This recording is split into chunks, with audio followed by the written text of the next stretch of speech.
Good morning, everybody. Welcome to Clearwater County's regular council meeting for June 23rd, 2026. We'll call the meeting to order at 9:02 a.m.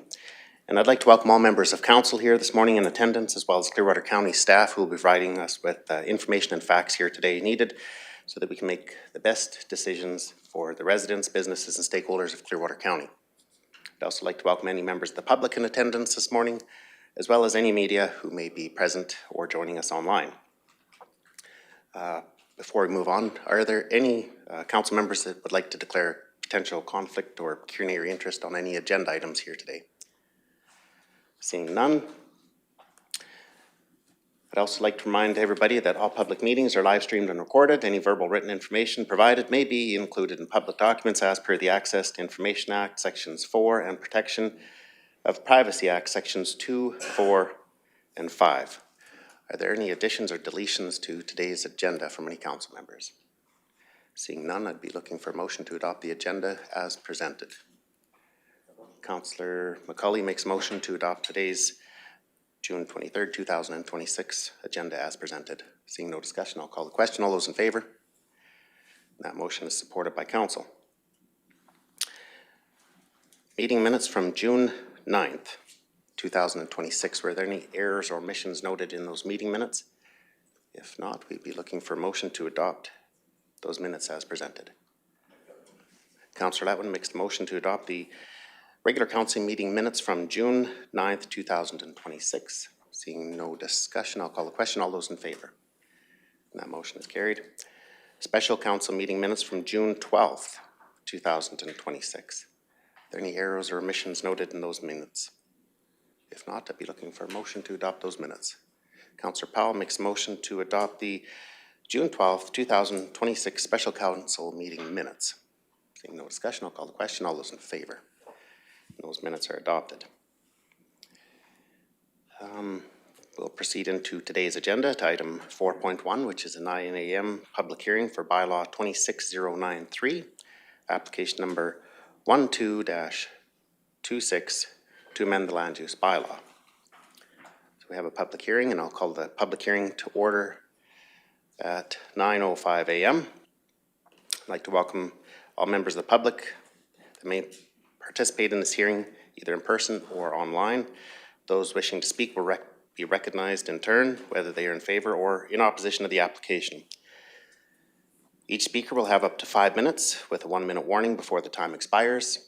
If you are watching the hearing on Council's YouTube channel, please mute the YouTube and listen through the online meeting instead, as YouTube has a 30-second delay. If you are participating online or by phone and get disconnected, please rejoin the meeting using the link or phone number provided, and you will be added back into the meeting. So first, I'll explain the protocols of the public hearing. Everyone present must register by signing in at the door on the provided sheet. The floor will be open to allow public comments after the application has had the opportunity to speak. All persons wishing to speak must be recognized by the chair. Speakers may be limited in their comments if they become repetitive, and if a speaker or a member of the audience becomes disrespectful, they may be asked to leave by the chair. Council members may ask questions at any time, and no audio or video recording devices are allowed. Please turn off or silent all cell phones, and breaks will be called at the chairman's discretion. Next, I'll explain the process. Staff will provide the background to the application. Written submissions received from other agencies will be read aloud. Then the applicant will be invited to outline the reasons for the application and respond to any agency comments. We will then hear from those in favor of the application, starting with the people in person, followed by those participating online. Following this, we will then hear from the people in attendance here in opposition of the application, and then proceeding to the people in attendance and participating online. The applicant will have the last word and be able to respond to any comments or questions raised during the hearing. At any time during the hearing, again, council members have the opportunity to ask questions. So before we turn this meeting over to administration, we'll start with a quick round of introductions, and we'll start with Councillor from Ward 1. Good morning. My name is Brianne Powell. I'm Ward 1 Councillor. Good morning. Hazel Letland, Ward 2 Councillor. Good morning. I'm Drew McKay, Ward 3 Councillor and Deputy Reeve. Good morning. Welcome to Council Chambers. Jordan Northcott, Ward 4 Councillor in Reeve. Good morning, Tyler McCauley, Councillor, Ward 5. Good morning, Brian Cermak, a councillor for Division 6. Good morning, Lauren Humphrey, Councillor for Ward 7. Good morning, James Mazak, Director of Planning and Development for Clearwater County. Thank you. Good morning, Kim Gillum, Manager of Planning. Good morning, welcome, Rick Emmons, CEO. Good morning, Dustin Bisson, Senior Planner.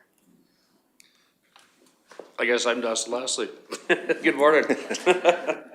Excellent. Again, welcome to Council Chambers. Thanks for coming in this morning, and I'll pass the floor over to Mr. Bisson to present this item. Thank you, Reeve Northcott. Good morning, Council. So the applicant, Dustin and Angela Leslie, currently hold title to Plan 072-1013, Block 1, Lot 1, which is part of the Northwest 1, 39.5 west of the 5th, containing 5.54 acres of land.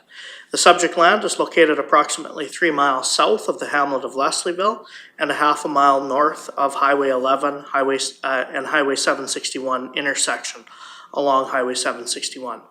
The application before council today is to redesignate the entire property containing 5.54 acres from the Country Residential Agricultural District to the Industrial District. The redesignation request came about as a result of Development Permit 105-25 that was issued to allow for the construction of a shop associated with an approved tradesperson's business, Development Permit 115-25.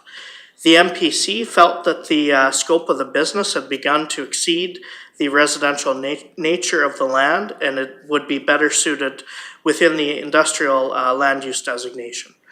A requirement of Development Permit 105-25, 105-25's approval was to redesignate the subject land within 1 year of the date of the decision, which was July 16, 2025. The existing standalone residential parcel was created in 2007.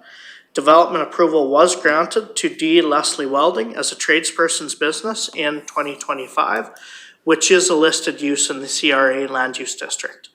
Limitations were outlined on this approval, restricting both the number of employees and outside storage.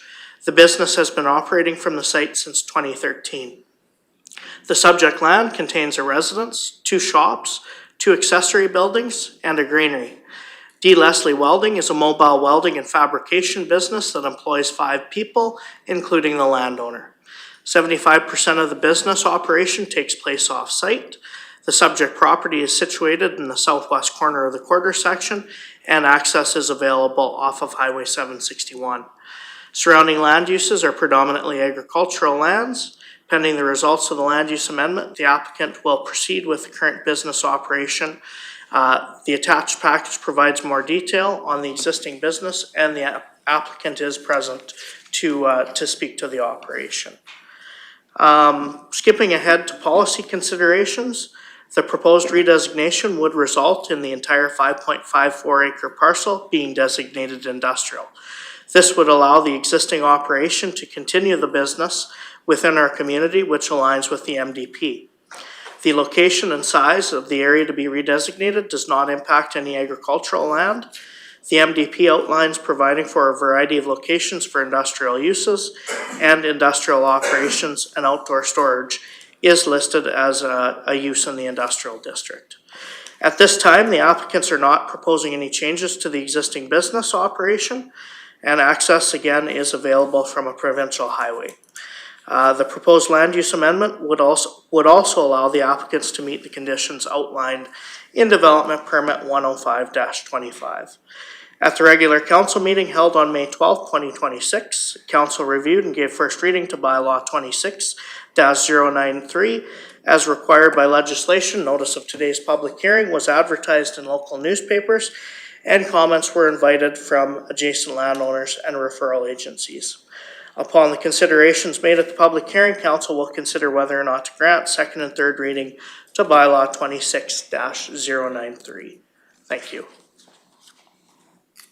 Thank you, Mr. Bisson. Can you please present any comments received from any referral agencies at this time? Alberta Transportation, they acknowledged that they had received the referral. Transportation and Economic Corridors has no objection in principle and offers the following comments. Number one, pursuant to section 618 of the MGA, the department expects the municipality will comply with the applicable items related to provincial highways in the ALSA plan, if applicable. Pursuant to section 618 of the MGA, the department expects the municipality will mitigate the impacts of traffic generated by the developments approved on the local road connections to the highway in accordance to policy 7 of the provincial land use policies. Number 3, the subject land is within the permit area of a highway as outlined in the Highways Development and Protection Regulation. Proposed development on the subject property will require the benefit of a roadside development permit from Transportation and Economic Corridors. And number 4, a traffic impact assessment may be required in the future if more intense industrial development is proposed. Blue Mountain Power Co-op had no objection, and they indicated that they're the wire service provider for the area. Clearwater County Assessment, if approved, assessment would like to advise the applicants that the subject property will be assessed under a non-residential class. Clearwater Regional Fire, this letter is an opportunity to, for feedback for after the Fire Safety Codes officer reviewed the land use amendment application. For information, buildings currently used for the industrial activity described in the application would already be industrial occupancies or Group F as defined in the Safety Codes Act. This redesignation from CRA to industrial will not change the Safety Codes requirements, which presently apply to all buildings which are industrial occupancies. Firefighting and water supply, the nearest fire suppression apparatus is located in Condor, Station 20, which is approximately 5 kilometers from the subject property. Regional fire stations are paid on-call staff.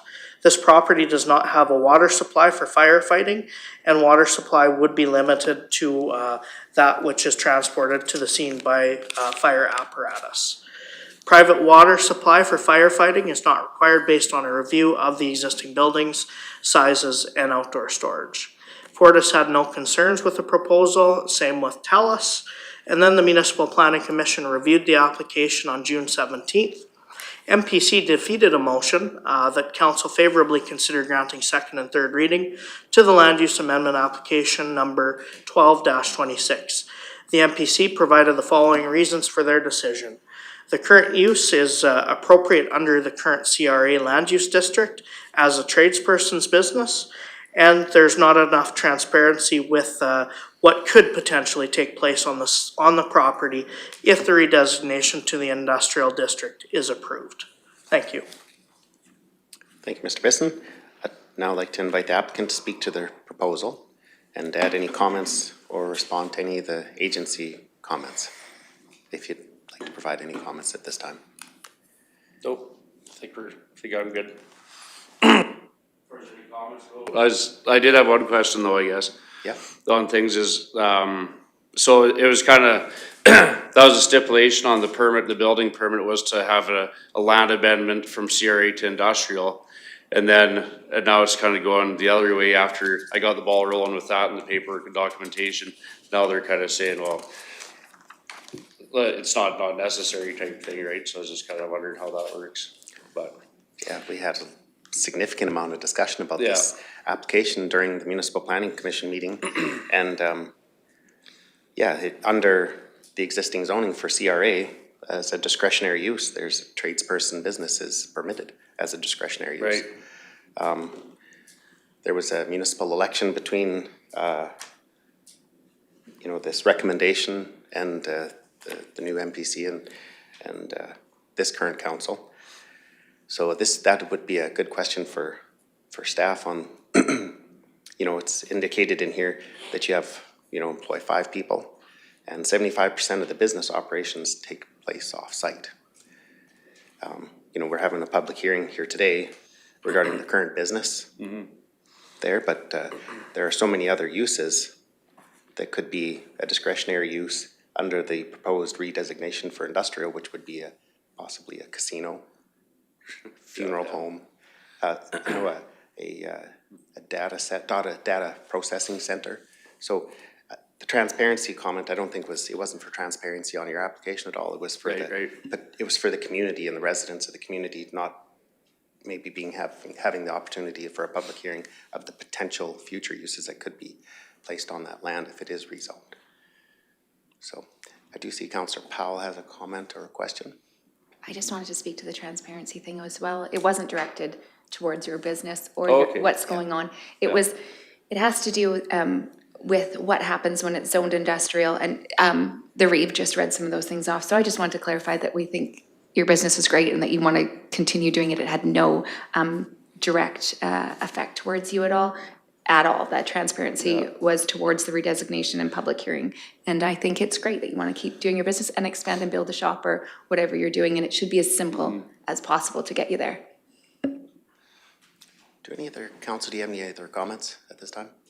No, I don't believe so. Okay, you'll have another opportunity. Councillor Humphrey, go ahead. Well, I guess my question would be to administration.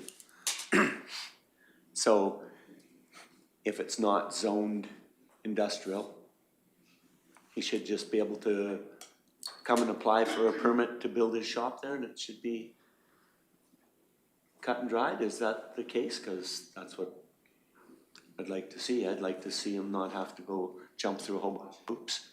Yeah, what we had discussed as staff after the Municipal Planning Commission was that's certainly an option. Council could potentially direct us to waive the condition of the development permit. There's that potential.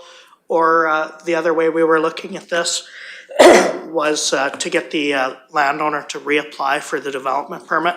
We would likely waive the fees for said permit, and we would remove that condition, condition number 5, which required the land use amendment. Thank you, Mr. Bisson. Councillor McCauley?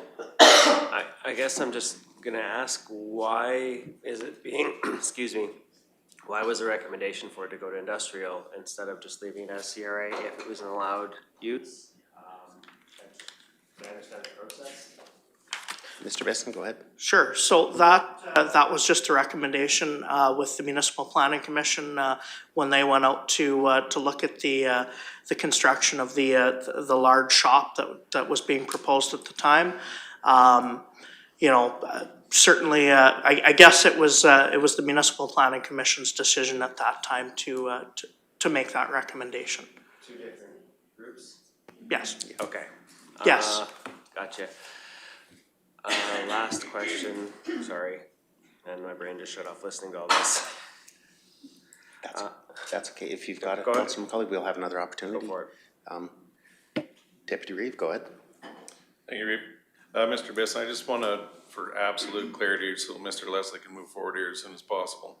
Are there any other reasons that he would not be able to build a shop on that property that planning may prevent him from proceeding with his business as he wishes?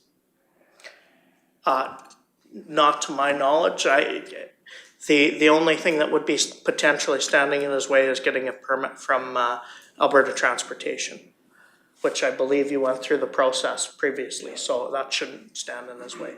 Okay, thank you. Then I strongly support just leaving it the way it is and letting him build a shop. Okay. Councillor Humphrey? Thanks for addressing my concerns. I'd like to see that expedited so he can get on with his business. Go ahead, Councillor McCauley. So in the future, if his business grows and gets bigger, has more employees, what point would it switch, or would he need to transition from that small business to industrial use on that lot?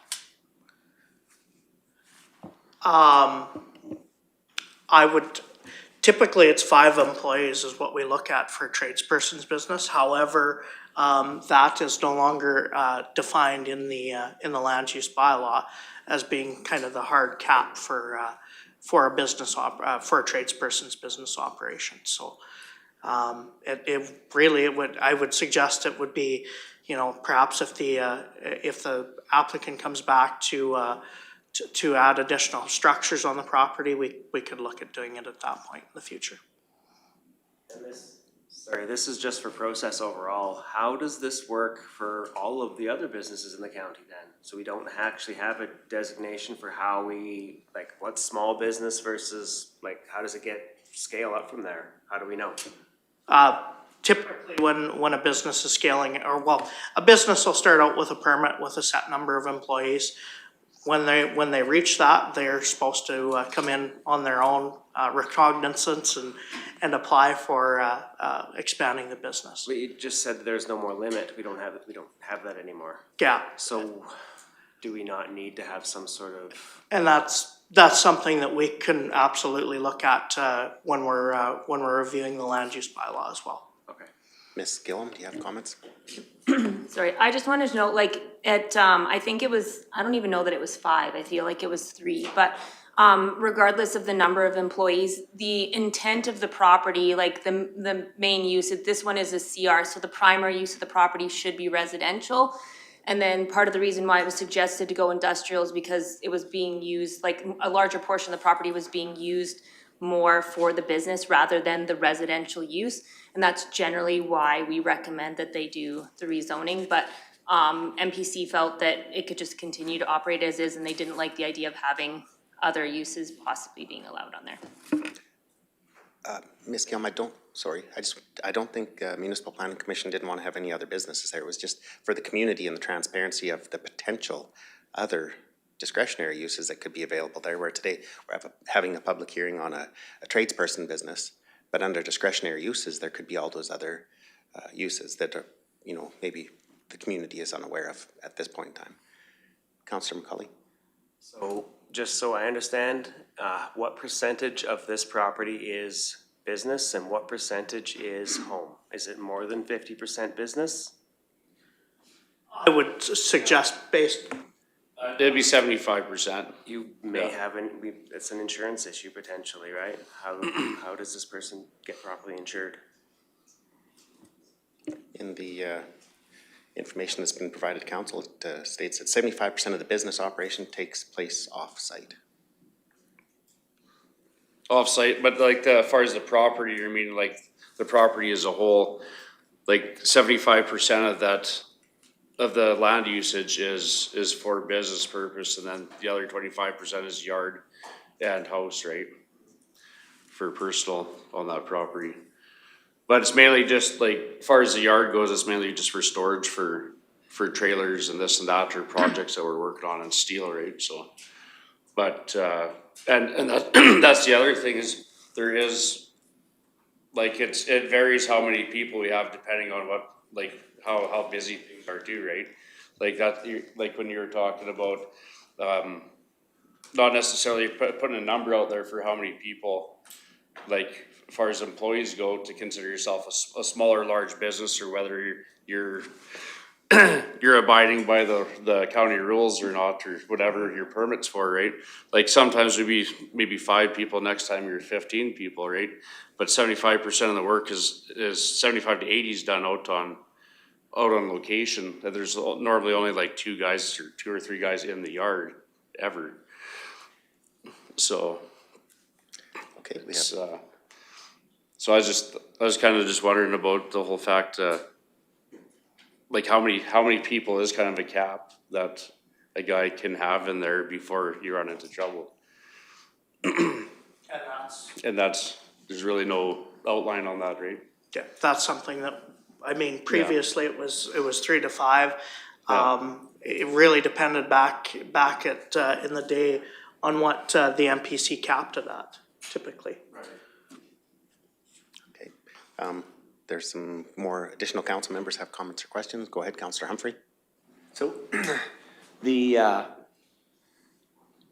75% of your property that's used for industrial, commercial, that doesn't affect you getting any insurance for your business? No, not at all.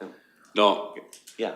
Yeah, So it's like everything is like the residential property, like the main house and yard is insured separately for residential, then the rest is actually insured commercially through my commercial insurance program. Yeah, I just wanted to clarify that. Yeah. And for administration, as far as property tax purposes on the property, it's, the industrial is taxed on an industrial base and the residential is on a residential base. Whether it's designated industrial or CR, doesn't make a difference, correct? That's my understanding. Okay, so yeah, just, That's what my taxes what I see would represent for sure, cause when we first moved there, it was a set price, and then as soon as it was known, that I was running a business out there, it probably just about tripled. yeah. So I'm thinking I'm paying the right amount of taxes, I don't know. Yeah. This is my personal. Paying enough anyhow. Yeah. So, yeah, and I just wanted to clarify that, so this either way doesn't matter.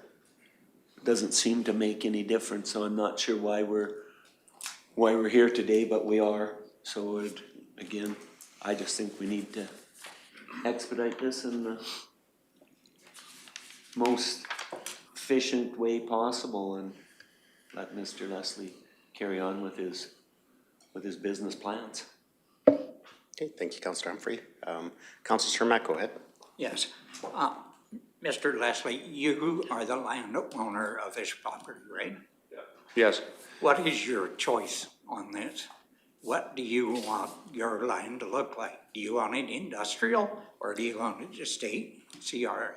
I think it's fine CRA, there's not a whole bunch of pressure coming in and out of that property, and I think it'd be just a pain to bring it back. If say I sold the place and somebody had to bring it back to CRA from an industrial property, like I think it's just best left the way it is, personally.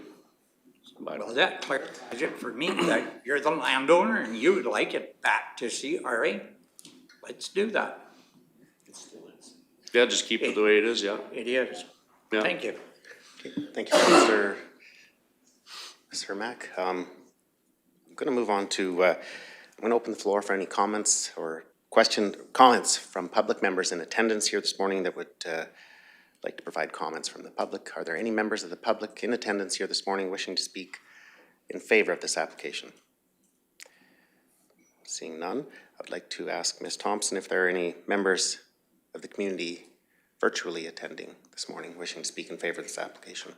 Good morning and thank you, Reeve. No members of the public are registered to attend this morning. Okay, thank you, Ms. Thompson. Do we have any written submissions in favor of this application? No written submissions were received. Okay, we'll move into community members or any residents that are in attendance here this morning wishing to speak in opposition to this application.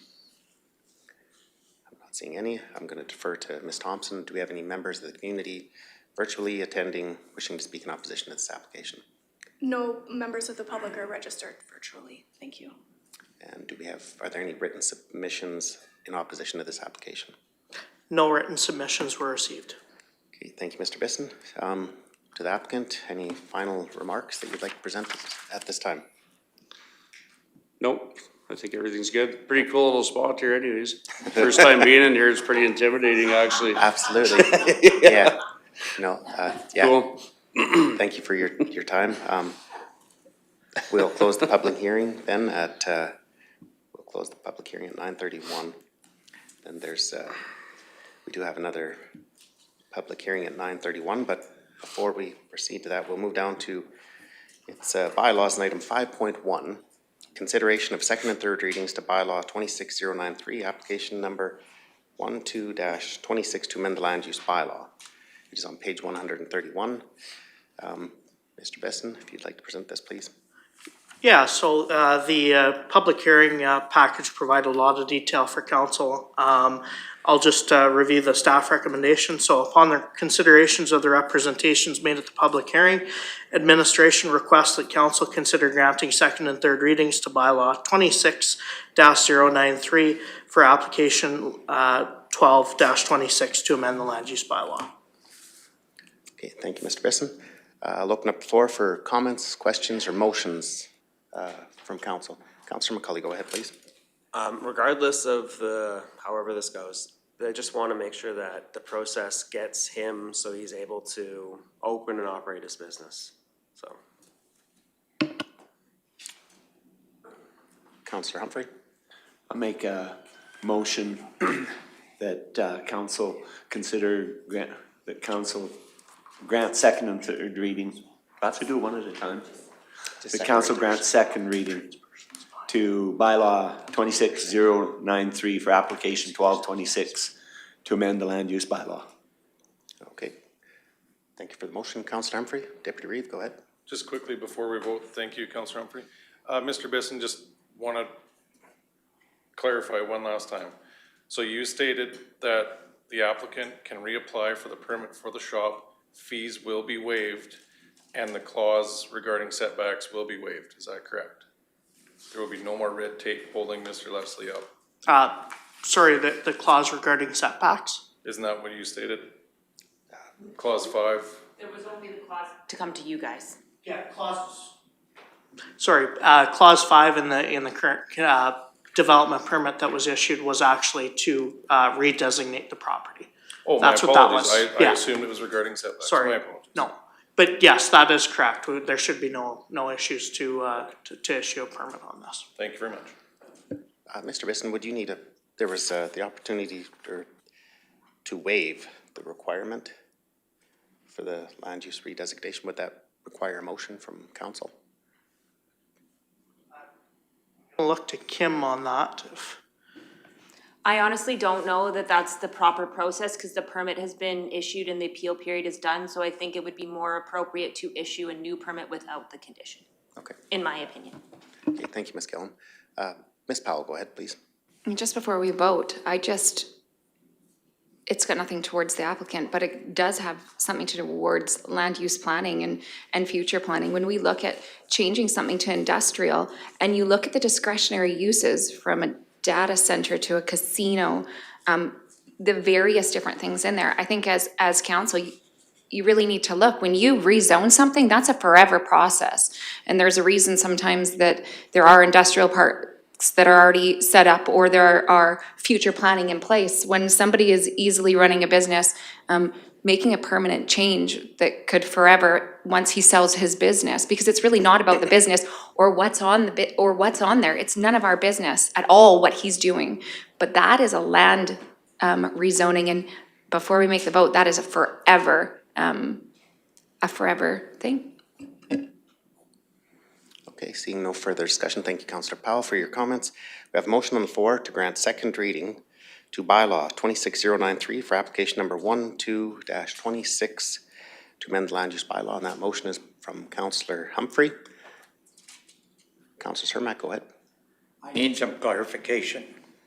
Are we changing the status of this land from CRA to industrial with this motion? Potentially, that would be at the will of council. If the motion was passed by council, then the land we'd proceed to third reading, but that would be the direction that we would be going, is to change the land use from CRA to industrial. Okay, so then we just have to vote against it so it can remain CRA. Thank you. Yep, okay. We have a motion on the floor from Councillor Humphrey. Is there any discussion on that motion? Seeing none, I will call the question. All those in favor? And those opposed? And that motion is defeated unanimously. So thank you again, Mr. Leslie, for joining us here this morning. We do not need to proceed to third reading on this, as second reading is defeated. Guess I can get out of here then, eh? Yep. Get back to work. Have a nice afternoon. Yeah, thanks a lot.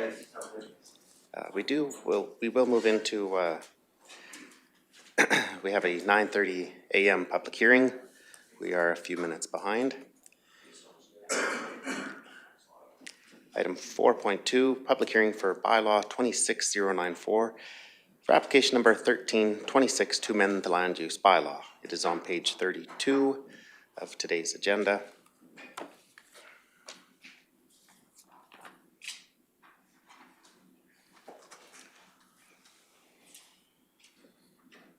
Call this public hearing to order at 9:37 a.m.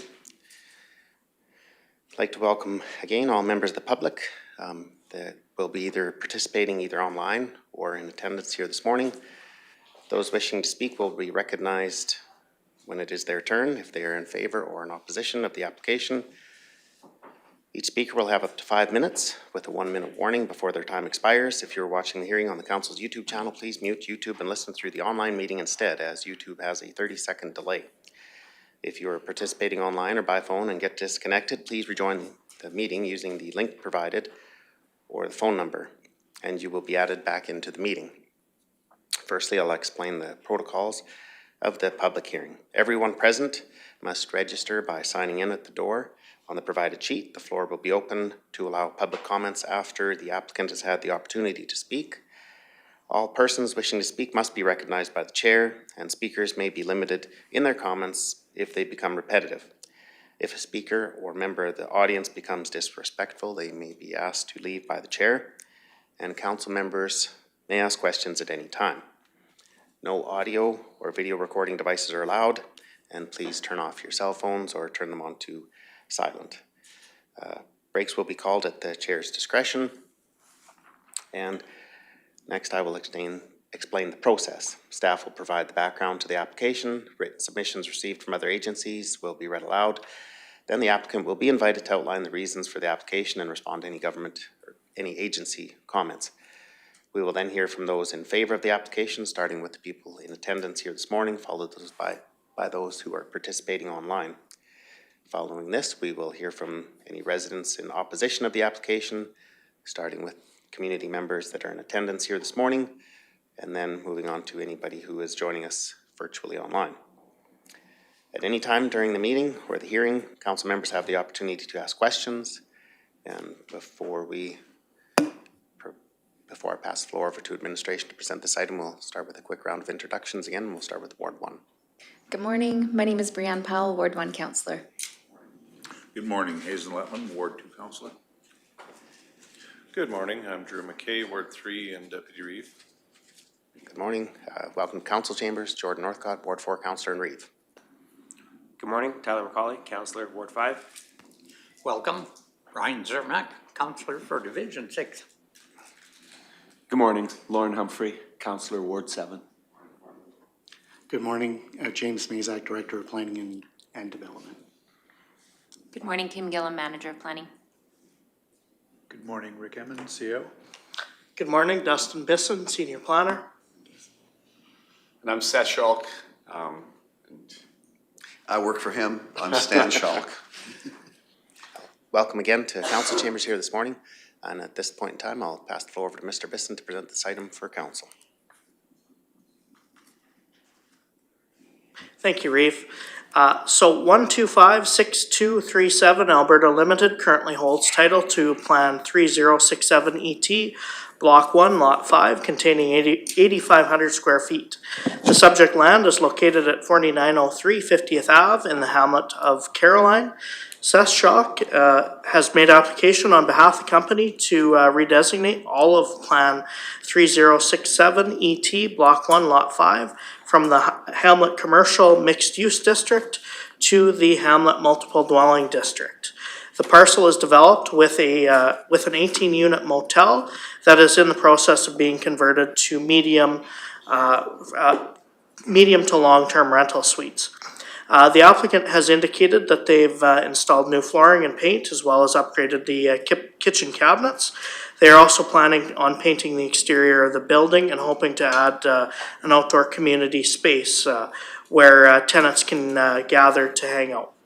Topography can be described as flat, with a paved parking lot between the front of the structure and 49th Street. Their the access to the parcel will remain the same and can be obtained from 49th Street adjacent to the east property boundary or from the lane adjacent to the north property boundary. Surrounding land uses in the area are mainly Hamlet commercial mixed use. Pending the results of the land use amendment, the applicants will proceed with a development permit application for the legalization of the dwelling multi-unit, which could provide for low-cost living in the hamlet. The applicants are present and can speak to the proposal. Planning direction, the one thing that I do want to just really quickly go over is the Village of Caroline's MDP, which is still in place, MDP Policy 3, subsection 3, deals with the percentage of housing types in the village within the hamlet. 60% are intended to be standard detached dwellings, while 40% are allowed to be other types of dwelling uses. So a total of 200, basically with the proposal that's being brought forward, adding the additional units to the existing housing unit numbers in the hamlet would bring the other type of housing units to a total of approximately 26.4% of the residential units being multi-units within the hamlet. Moving to the policy considerations, the proposed redesignation would allow for the intensification of the hamlet's population, which is in line with the village's MDP. The proposal promotes the development of a compact community, maximizing the efficiency of existing infrastructure. The proposal adds to the variety of housing forms in the hamlet, and the proposal would not exceed the minimum and maximum housing types listed in the MDP section 6, subsection 3. The proposal may not meet MDP policy 6, subsection 4C, as adjacent properties are hamlet commercial mixed use. The minimum off-street parking requirements can be met. Our recommendation is at the regular council meeting held on May 12th, 2026, council reviewed and gave first reading to the bylaw 26-094 as required by legislation. Notice of today's public hearing was advertised in local newspapers, and comments were invited from adjacent landowners. Upon the considerations of the representations made at the public hearing, council will consider whether or not to grant second and third reading to bylaw 26-094. Thank you. Thank you, Mr. Bisson. Are there any comments or questions from council at this time? I'm not seeing any. Deputy Reeve, go ahead, please, if you do. Mr. Bisson, what was the MPC's input from this? Or on this? My apologies. Sure. We do have referral. Do you want to, Mr. Bisson, would you just like to proceed with referral agency comments? Sure, yeah, okay. I can go through all of them, that's fine. So Alberta Transportation had no objection in principle and offered the following comments. Number one, pursuant to section 618 of the MGA, the department expects the municipality will comply with any applicable items related to provincial highways in the ALSA plan.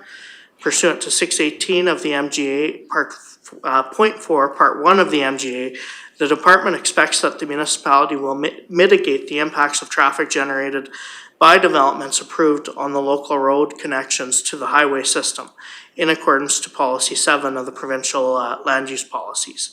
And number 3, the subject land is within the permit area of a highway as outlined in the Highways Development and Protection Regulation. Proposed development on the subject land will require the benefit of a roadside development permit. Blue Mountain Power Co-op had no objection, and they indicated that they're the member-owned non-profit distribution wire service provider for the area. Clearwater County Assessment had no issue with redesignation. Public Works Operations had no concerns. Public Works Infrastructure, no objections. Access meets county standard. Regional Fire indicated that they're not opposed to the redesignation. They did indicate that the redesignation from Hamlet Commercial Mixed Use to Hamlet Multi-Development indicates significant renovations to the building may be required from short-term motel suites to long-term dwelling units.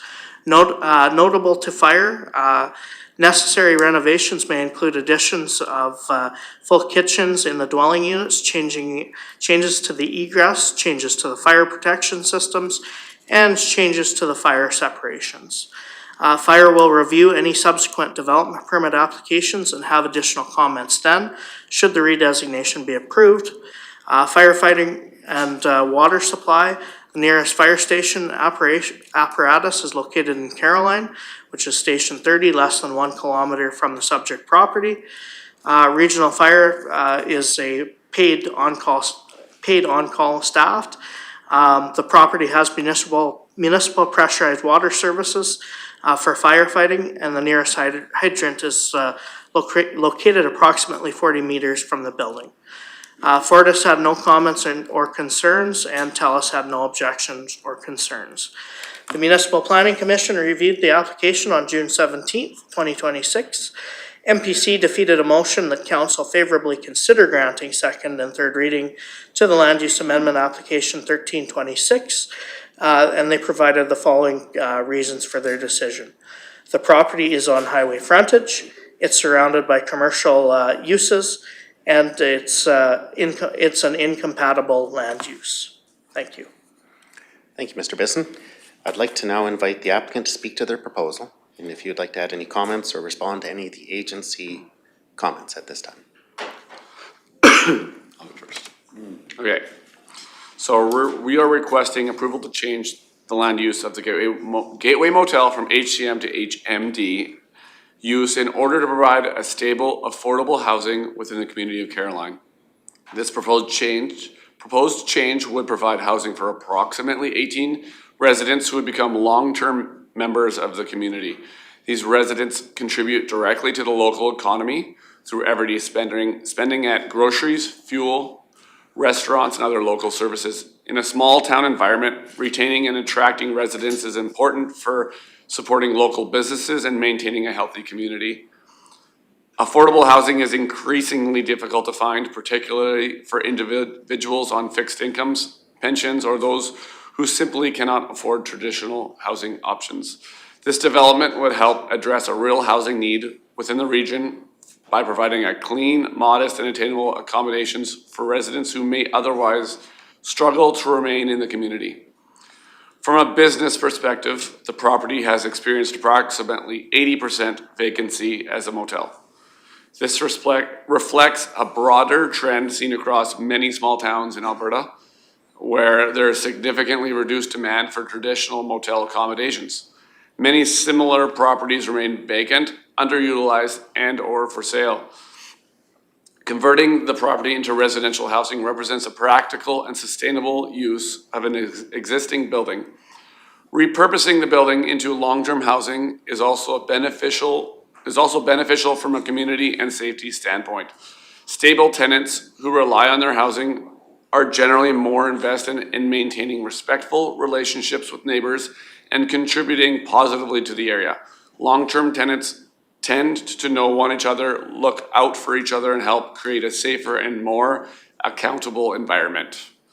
In contrast, continued operation as a motel can result in a more transient population with frequent turnover, including stays as short as 30 days or less. High turnover creates uncertainty and increases the likelihood of introducing individuals who may not align with their values and expectations of local residents and business owners. A stable residential environment provides greater consistency and allows stronger community connection to develop over time. Additionally, maintaining occupied and cared for buildings is preferable than allowing properties to remain largely vacant or become deteriorated. Occupied housing contributes positively to the appearance, safety, and overall vitality of the community. We believe this proposal represents a responsible and practical solution that supports affordable housing, local economic activity, community safety, and the long-term sustainability of the property and the town as a whole. As an alternative consideration, Clearwater County may also want to review the current land use bylaws provisions relating to the motel occupancy durations. Many municipalities and counties throughout Alberta permit hotels, motels, and extended stay accommodations to operate with longer term occupancy arrangements either through their land use bylaws, discretionary use approvals, or practical enforcement approaches. Clearwater County's current restrictions appear to be more limiting than many comparable jurisdictions and may unintentionally reduce affordable housing opportunities in small rural communities. Allowing motels to legally accommodate longer-term residents for periods such as 6 to 12 months could provide additional housing solutions within the county without requiring extensive redevelopment, rezoning, or new construction. This approach would help address local housing shortages while reducing their administration burden associated with monitoring and enforcing short-term occupancy limits. It would also provide motel operators with the flexibility to serve both short-term travelers and long-term residents in need of affordable housing.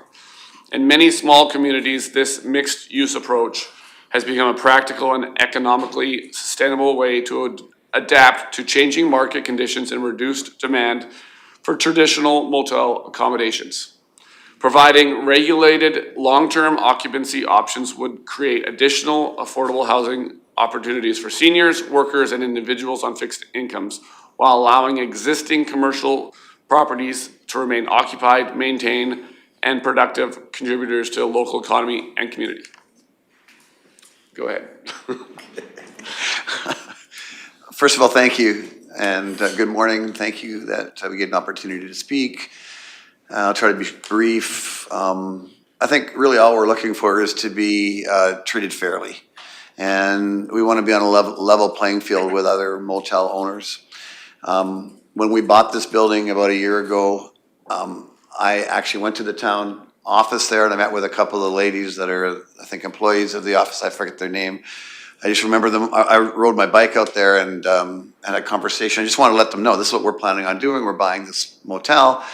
We want to do some housing here that's going to be more long-term and maybe, continue to run it as a motel for as many units as seem to make sense for as many people are coming in and who need, night-to-night kind of housing. So we tried to be upfront. I tried to be clear about it. I just made it clear this is what we want to do. And they responded by saying, great, we think that's awesome. We need to have more housing in town and we want to help you with that. We'll refer people to you. I guess I'm just saying that to say, we tried to be transparent. We tried to come here saying, this is what we're doing. It's what we've done other places. We do it in Red Deer. We've done it in Alex in a motel, and we were going to do it here in Caroline. We had no idea that in this county, there's some restrictions about long-term housing until it was brought to our attention. And we had no idea because if you look up, the Alberta Residential Tenancy Act, it tells us that in Alberta, the Tenancy Act says that there's a 6-month, that motels can rent for 6 months, and after that, the lease changes. So it changes from a Motel Act or the Innkeepers Act to then you have to go to a regular kind of a lease. So we were just assuming that this is a provincial sort of policy or legally, this is what motels were able to do. You can rent for 6 months until we found out, it's not the same here in this county. So that's what's really being addressed here today. And really all I'm saying or what we're saying is we want to be treated fairly.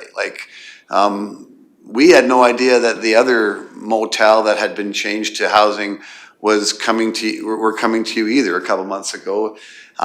We made our application without any sense that they needed to make an application as well.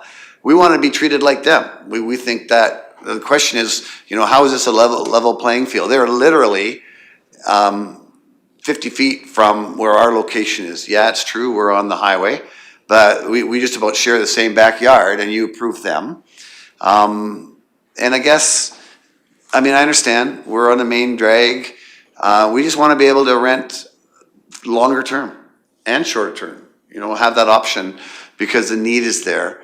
And we're presenting it to you and saying, that, I guess the other thing I would say is there are lots, let me change that word.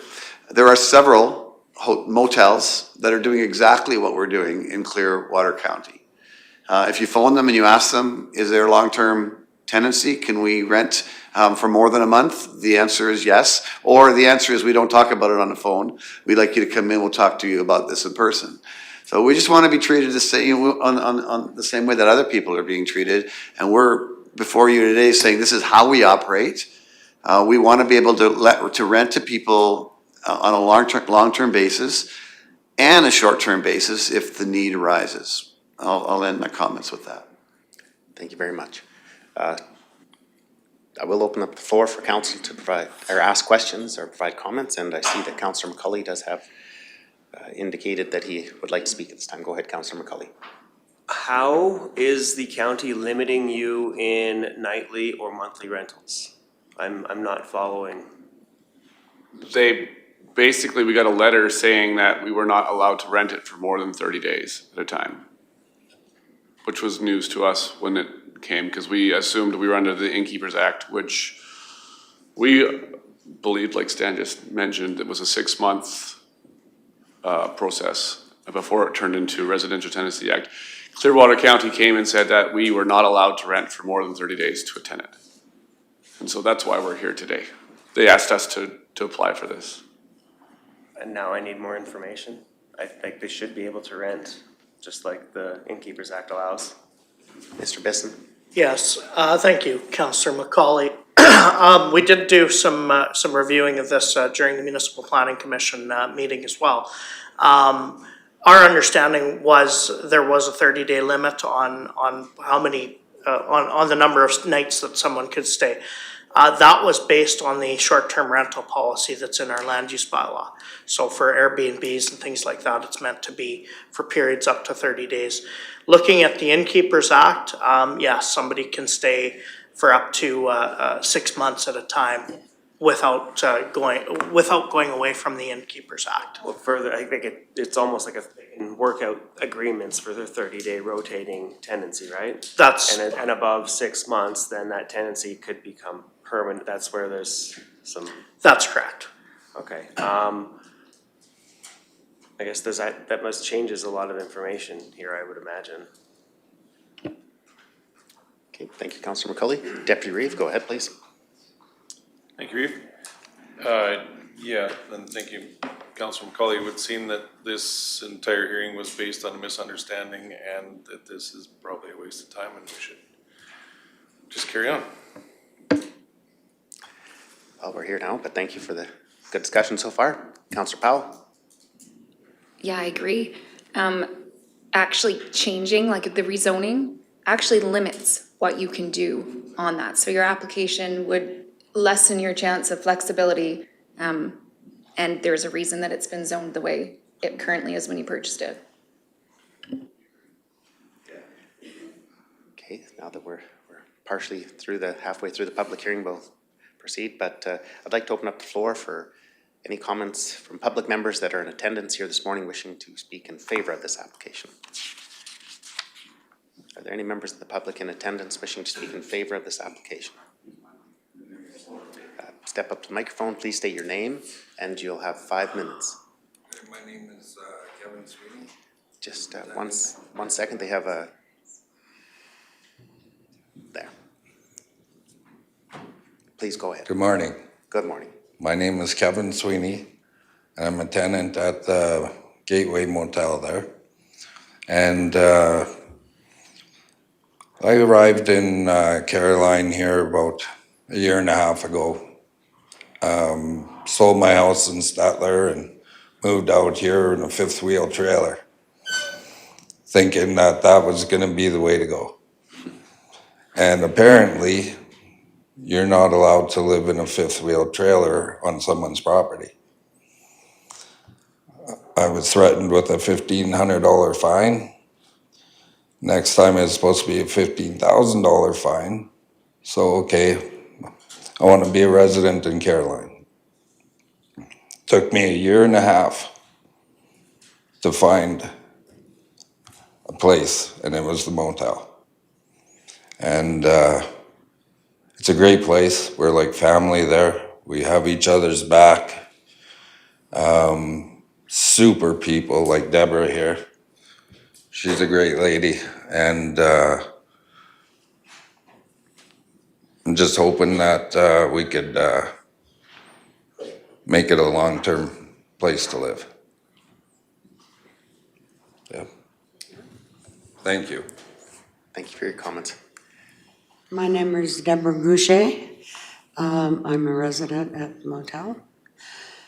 I moved in there because of this person. He has an authoritative voice, and I've always been afraid to be in amongst people. but it's like a beautiful community with the people that have moved in there. They're loving and they're caring. And I call it my little hobbit home. And it's we all love the place and we want to make it into more like a home for all of us. And I'm on a senior's fixed income, and it's the only thing I could find that would afford me and my little pooch. We just want to make it more like a home for everybody there, like even with the gardens, and I like my gardening, let's put it that way, and it's for free if I get it.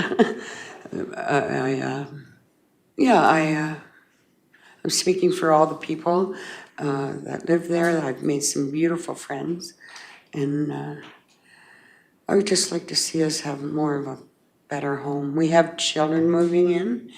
We have a child living there. There's kids moving around all the time, in and out of the place. And yeah, it's just, we love the areas. Everything's handy where I can go do my shopping and things like that. And trying to think what else did I need to say. But yeah, help us. I appreciate it. Thank you for your time. Thank you very much. Are there any other members in attendance here this morning wishing to speak in favor of this application? If not, we'll move to virtual attendance. Ms. Thompson, do we have any members in attendance virtually this morning wishing to speak in favor of this application? Thank you, Reeve. No members of the public are registered virtually. Thank you, Ms. Thompson. Do we have any written submissions in favor of this application, Mr. Bisson? No written submissions were received. Okay, thank you. Do we have any members of the community wishing to speak in opposition of this application that are in attendance here this morning? Are there any members of the community wishing to speak in opposition? I'm seeing none. Ms. Thompson, do we have any members of the community in attendance virtually wishing to speak in opposition to this application? Thank you again, and no members of the public have registered to attend virtually. Okay, thank you again, Ms. Thompson. And Mr. Bisson, do we have any written submissions received in opposition of this application? None were received. Okay, at this time, I'll refer to the applicant to present any final remarks on this application. Would it be appropriate to just withdraw this application? I'm going to have to defer to administration on that for process. There's no benefit either way here, whether they defer it or whether council takes up the action to whether to approve it or defeat it. Okay. I mean, either way, it doesn't matter to me. Like, just to reiterate, the only reason we're here is because we were asked to be here and we were told misinformation, unfortunately. So we would withdraw with the understanding that we continue to work under the Alberta Residentials Act, like as we do other places, and as long as that's an understanding, and it seems reasonable, that's what we would do. Okay, I'm going to, Councillor McCauley, go ahead, please.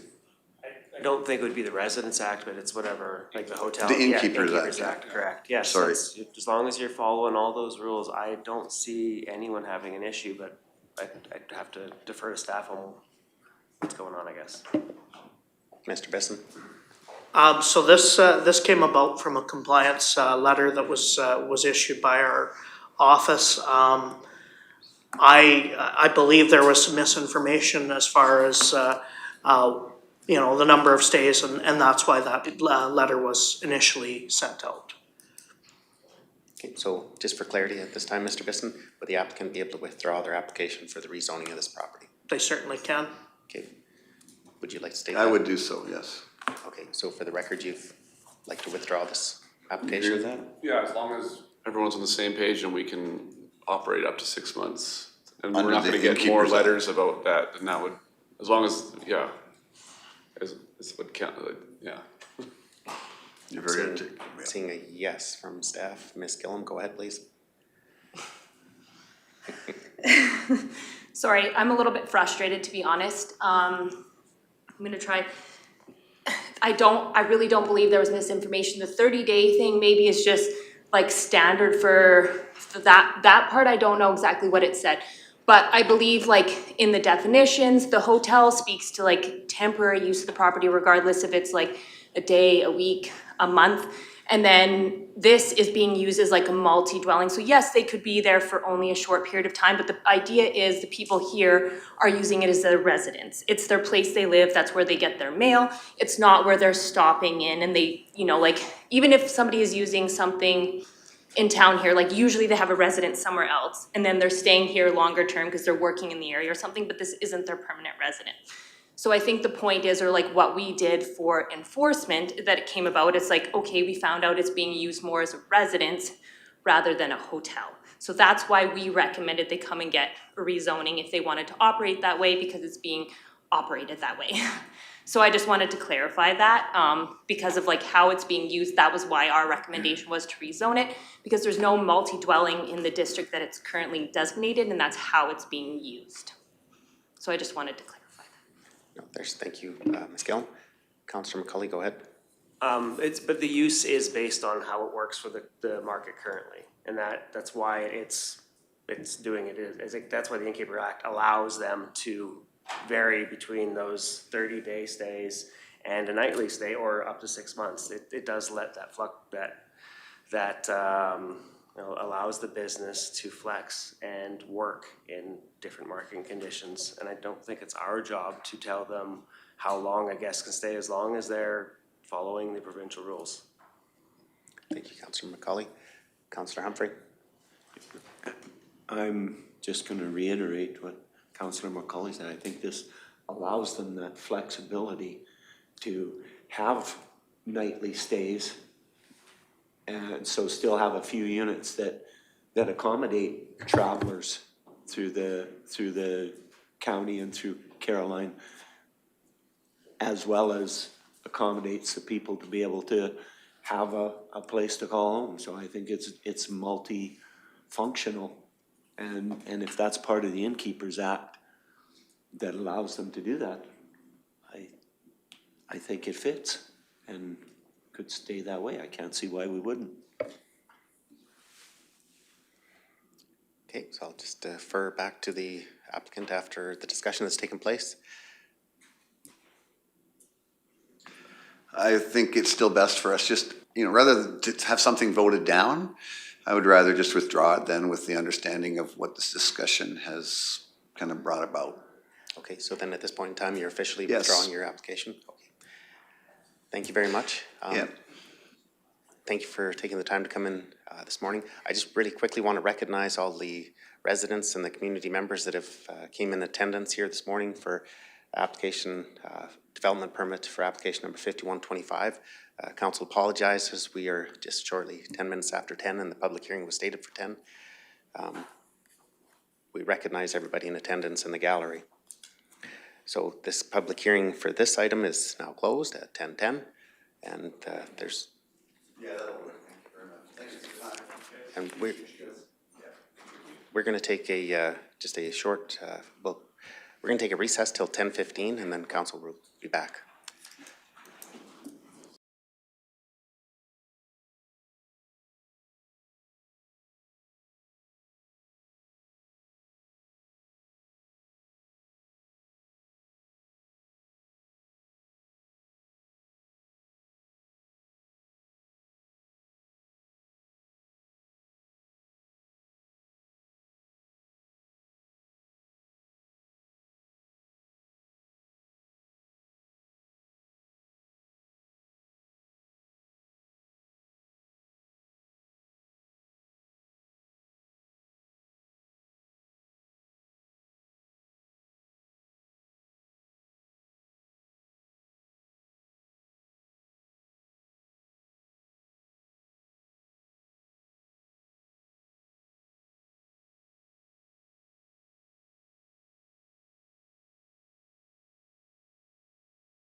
Welcome back from our recess. Again, we are on our June 23rd, 2006 regular council meeting. Moving into our agenda to item 4.3, we have a 10 a.m. public hearing for development permit number 5125, development and operation of an aggregate extraction processing operations of sections 1 and 2 of 37.7W5 by Premier Tech Horticulture. This is on page 51 of today's agenda, and at this point in time,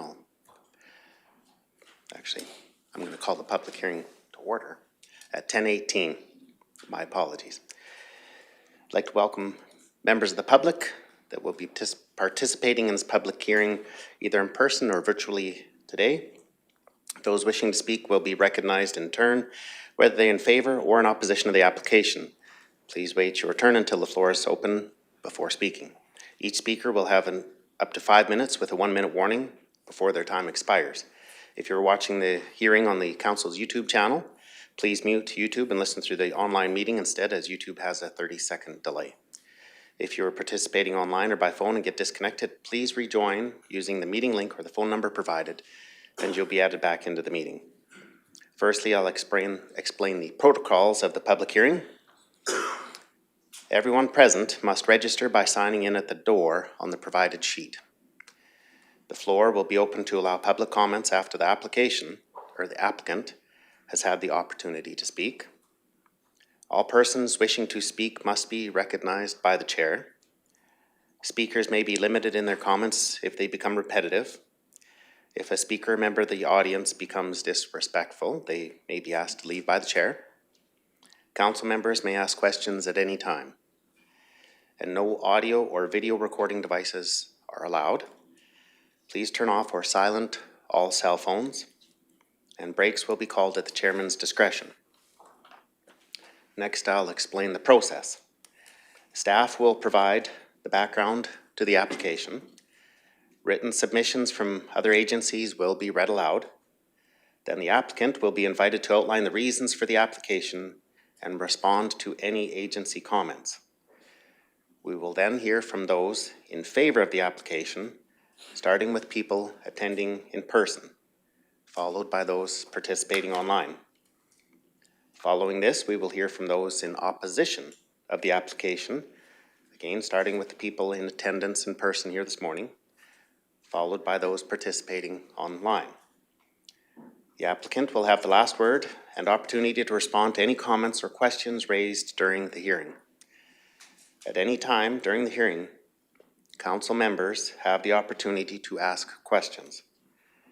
So before I turn it over to staff for the background report, we'll take a moment and do a quick round of introductions, and we will start with Ward 1 Councillor.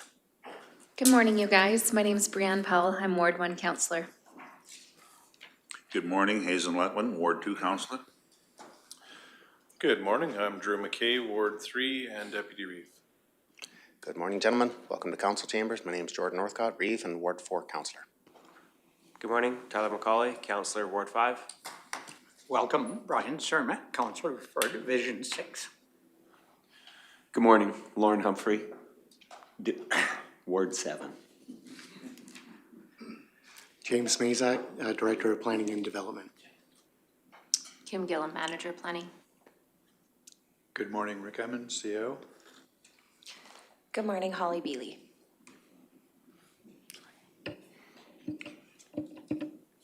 Damien Couric here on behalf of Premier Horticulture, and I'd just like to point out as well a couple of folks from Premier that are just out of sight of the camera. We have Frederick and Robert, some of the great folks at Premier. Good morning, Andre Fafford, Operations Director in Alberta. I've been here in Alberta for 11 years. Again, welcome to Council Chambers. Thanks for joining us here this morning, and at this time I'll invite Ms. Billy to provide the background information on this application. Good morning, thank you, Council. At your request, this application is proceeding with a non-statutory public hearing outside the normal development process to allow residents and agencies opportunity to speak directly to Council regarding the proposed aggregate extraction, being a peat harvesting operation. The application was first presented to Council on April 28th, 2026 at their regular Council meeting. Premier Horticulture is requesting to develop and operate a peat harvesting operation 3.5 miles northwest of the intersection at Highway 22, 54, and 591, and approximately 1 mile southwest of the Dorpercourt Community Hall on parts of Section 1 and 2, Township 37, Range 7, west of the 5th Meridian. Mud Creek borders the site to the north and flows east towards the Clearwater River. The lands are Crown-owned and designated direct control aggregate extraction district, where council is the sole decision maker, and no appeal to the Subdivision and Development Appeal Board is permitted under the Municipal Government Act. Peat harvesting involves removing partially decomposed plant matter from the bog, which can affect habitat, water quality, and greenhouse gas emissions. The province identifies suitable peat harvesting areas to reduce impacts on sensitive lands, wildlife, and species at risk. Premier first contacted Clearwater County in 2012 as part of their provincial consultation requirements. Alberta Forestry and Parks authorized exploration, and the applicant submitted a biophysical report, development and operational plan, and conservation and reclamation plan. The proposal met the Public Lands Act requirements, and a disposition for 140.6 hectares was issued, effective until 2035. Alberta Environment and Protected Areas also approved the proposal under the Water Act to manage surface water, drainage, and monitoring. Their approval is valid until 2050 and does not allow mining into the groundwater or off-site water diversion, and requires annual reports. As part of the county's development permit process, the applicant held an open house in June of 2025 at the Dorpercourt Hall. A summary of the open house was previously provided to council and is linked to this agenda item. The proposal involves harvesting peat for horticultural products such as ProMix. Proposed development includes construction and upgrades to internal roads and access road, a yard site with shop and office, storage associated with the project, parking for equipment and employees, and site preparations, including clearing, ditching, settlement ponds, and a pump station. A 40-meter tree buffer around the project area will remain, and a 100-meter natural vegetation buffer from Mud Creek is required to remain undisturbed, as outlined by Alberta Environment. The total harvested area is 119.9 hectares, occurring in 5 phases of development. Operations include harvesting, stockpiling, hauling, and phase reclamation. Water is managed through internal ditches, settlement ponds, and a pump station before releasing just outside the 100-meter natural vegetation area of Mud Creek. Harvesting is proposed April through November, weather dependent, and hauling would be year-round with the exception of January, when the plant facility in the town of Olds is closed for maintenance. Requested operating hours are Monday through Friday from 8 a.m. to 4 p.m. in the winter, and 7 a.m. to 9 p.m. 7 days a week during harvest. Approximately 14 employees are anticipated with this project, and access is via Range Road 7-1 and Township Road 36-5A to Highway 22, with an estimated 1,000 truck trips per year. The project's lifespan is 30 years. I've included various provisions from Clearwater County's Municipal Development Plan. I know you guys have gone through it, but I'm just gonna kind of go through it for the public that are here in attendance.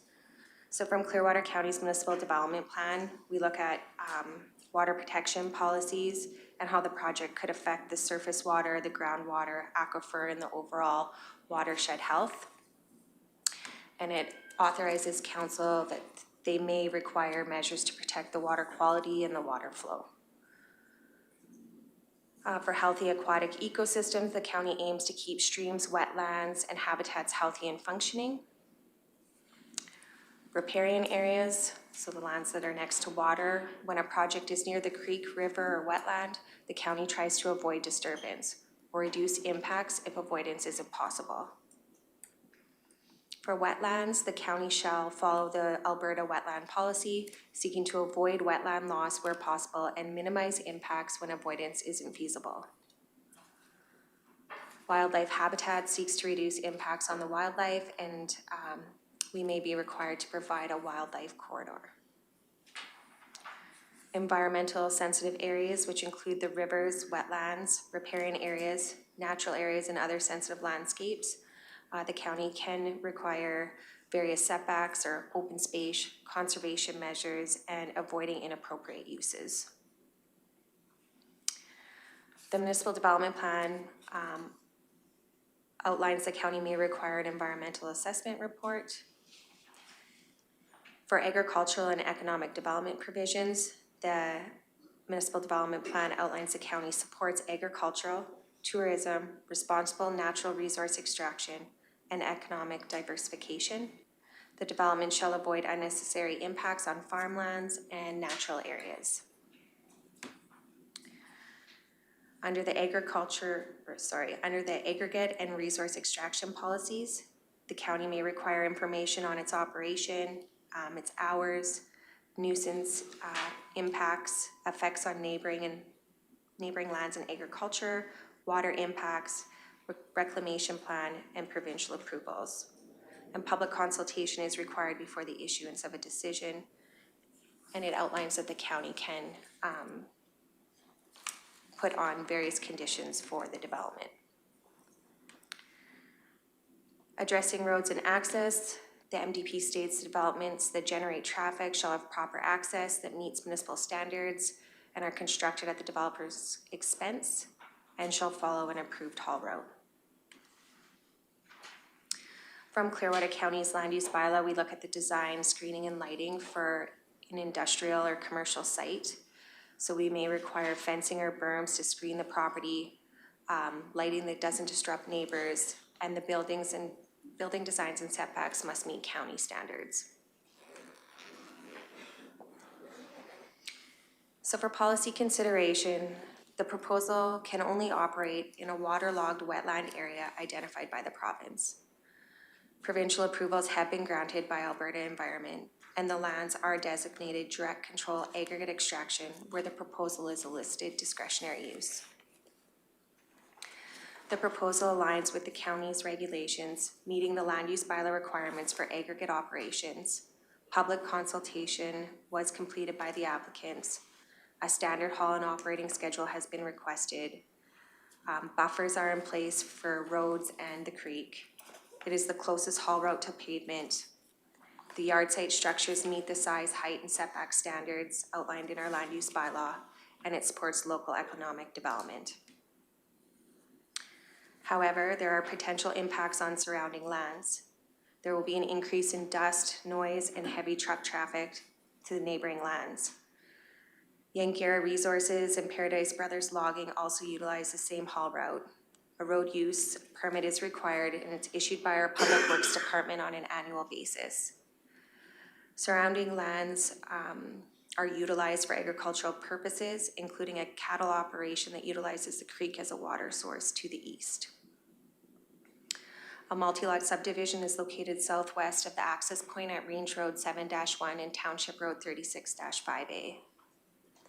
County policy emphasizes minimizing impacts on agriculture and neighboring lands. And the DCAE district does restrict development within 200 meters of a mining area boundary, which could affect the use of neighboring lands.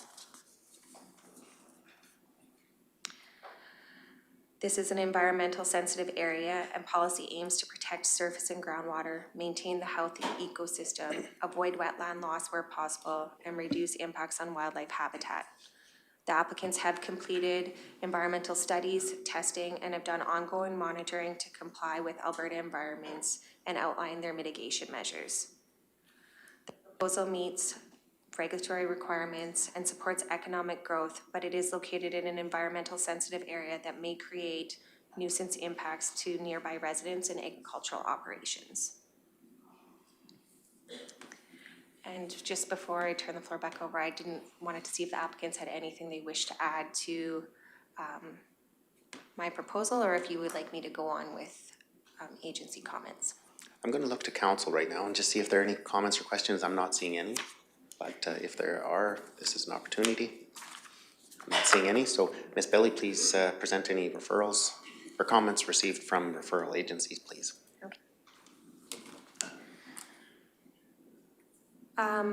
So we did receive one additional agency comment after our reports were submitted.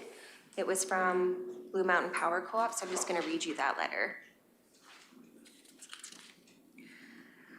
We are pleased to provide this letter of support for the development application number 5125 for the Clearwater Peat Harvesting Project.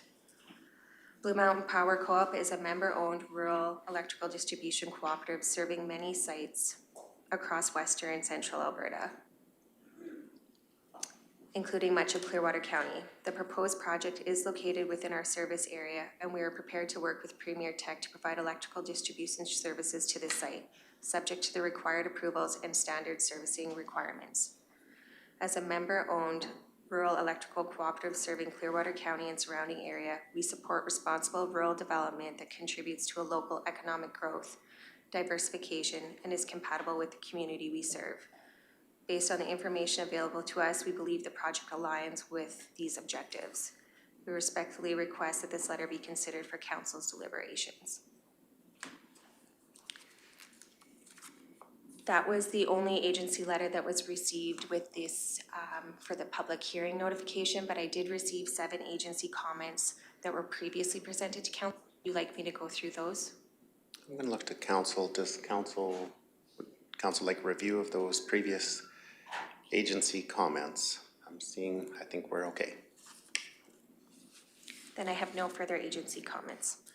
Okay. I just have one question on the Blue Mountain Power. Was that from the, Ms. Thompson? I'll ask Ms. Thompson if we're allowed to be able to, if she can turn the speakers up in the gallery. Okay. How are we doing now? Okay, I see thumbs up. Ms. Billy, on the Blue Mountain Power, was that from staff or was that a letter from the board? Or I was just wondering. Sorry, it was a letter from the board chair and the CEO. Okay, thank you for that clarity. Councillor Powell, go ahead, please. Okay, no comments from Councillor Powell. Deputy Reeve McKay, go ahead, please. Thanks, Reeve. Miss Billy and administration, one of the requests from council was that we gathered feedback from neighboring municipalities that had similar operations. Did we receive any feedback? We did. I was going to address that at the development permit my application apologies. stage, just Okay. because this was the public hearing. I thought I would give them all the background to kind of what's been occurred up to this point. Thank you. Okay.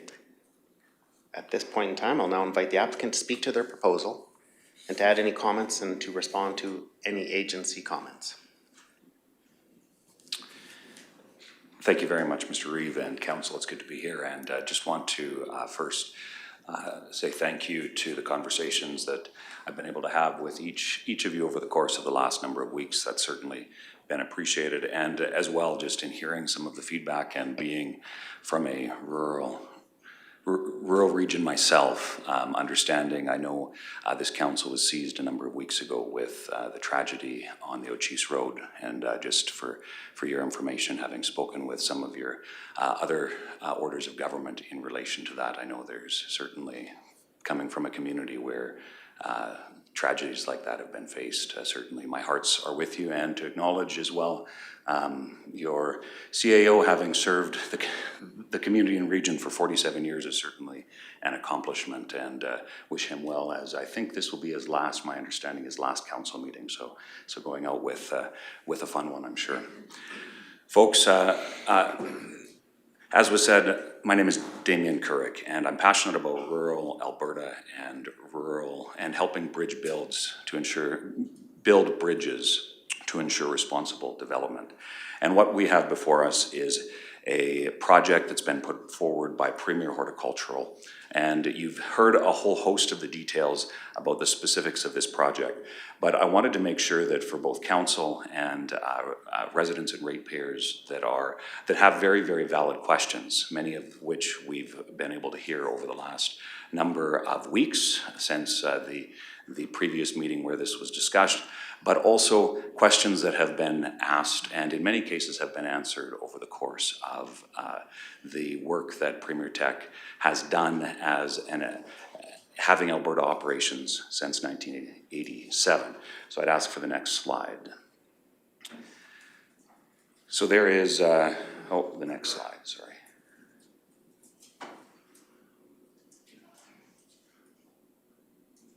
Oh, we're it's a different PowerPoint than what we have here. You know what? Just go to the starting one. Okay, so we're going to evolve since the PowerPoint that is on the screen is not the one that is there, but that's okay.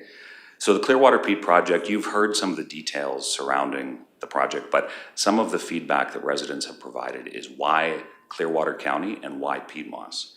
So this particular project is an ideal location for two core reasons. One is because it has the resource available, accessible in a way that respects both the land, the water, and to ensure that it is able to be processed and sold as a resource. In Alberta, we have a reputation globally for being exceptional at developing our resources. I know many of you around this table and many who are watching this meeting are involved or have been involved at different points in time in oil and gas extraction, forestry, and of course, agriculture. This project fits within the framework of what some of those projects are in terms of being able to bring forward a resource that is available, is in demand, and is, interestingly, when it comes to peat moss in particular, used by each and every one of us. If you've ever shopped at a greenhouse, or in the case of my wife, shops at a greenhouse a little more often than I sometimes would expect, when it comes to making sure that we have fresh fruits and vegetables that are grown in Western Canada, where climates can be inclement to producing those sorts of products.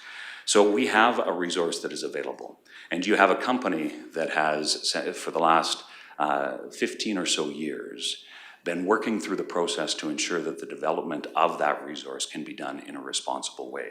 So there is the aspect of what that looks like comes down to the three orders of government. One is the federal government.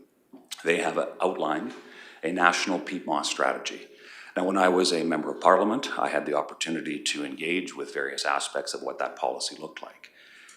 That is an overarching series of rules to ensure that the resource is managed nationally, fitting with international standards. And I know a number of you in previous meetings have brought up those very questions. Then, because it is a resource, our Constitution dictates that the province is responsible for managing those resources. So they have allocated that authority to provincial governments, of which there is a whole host of more than a dozen different agencies, rules, acts that a project like this is subject to. And you've heard through Ms. Beely's presentation a few of those, but when it comes down to it, every aspect of what is required for a peat moss development project is very carefully managed through provincial rules and guidelines. And in speaking with counterparts from other parts of the country, Alberta's rules are probably the strictest in our nation when it comes to the responsible development of peat moss. So you have the provincial guidelines and statutes and more than a dozen different aspects of that, which includes Indigenous consultation, includes Water Act applications and approvals, which include very specific regulations like continuous monitoring to ensure that there is no room for error when it comes to the responsible development of an area as sensitive as is a wetland. And then, of course, you have the municipal level, where you're seized with the discussion surrounding what the local impacts of a project like this would be in the larger conversation. Well, we have a pretty clear understanding of what that can look like.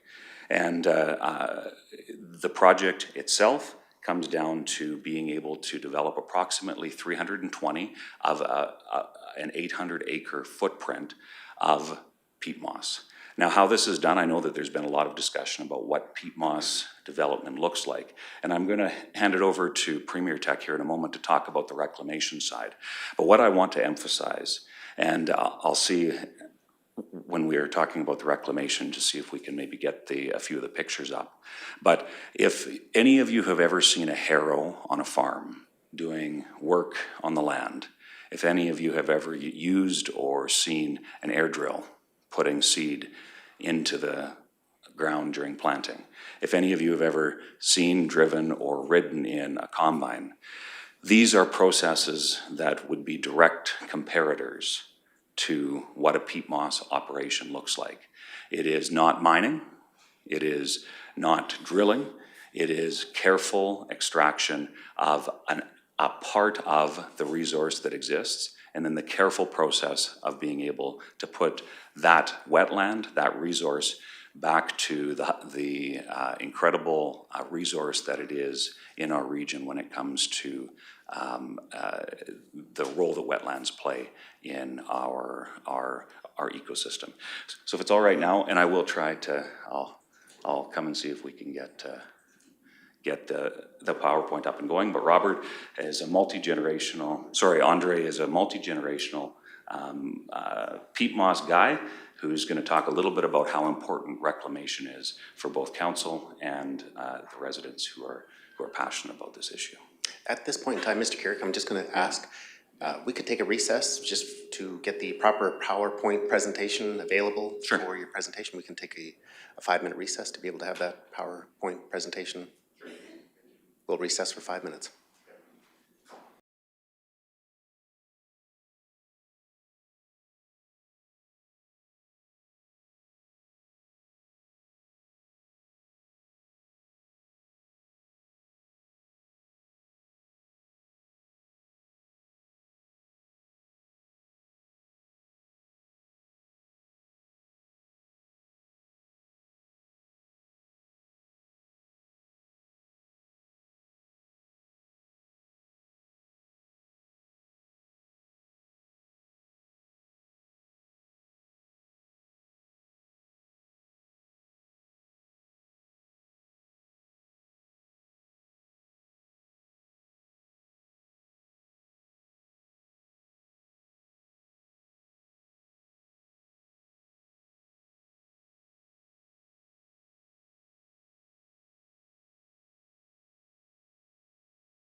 Thank you, Ms. Thompson. Welcome back to our public hearing for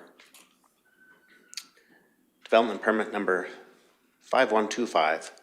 And we'll carry on with the public hearing and the applicant continue with the presentation, please.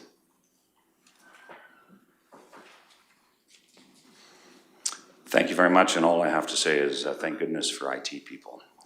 When the email kept bouncing back this morning, we found the problem. So if we can skip to the next slide.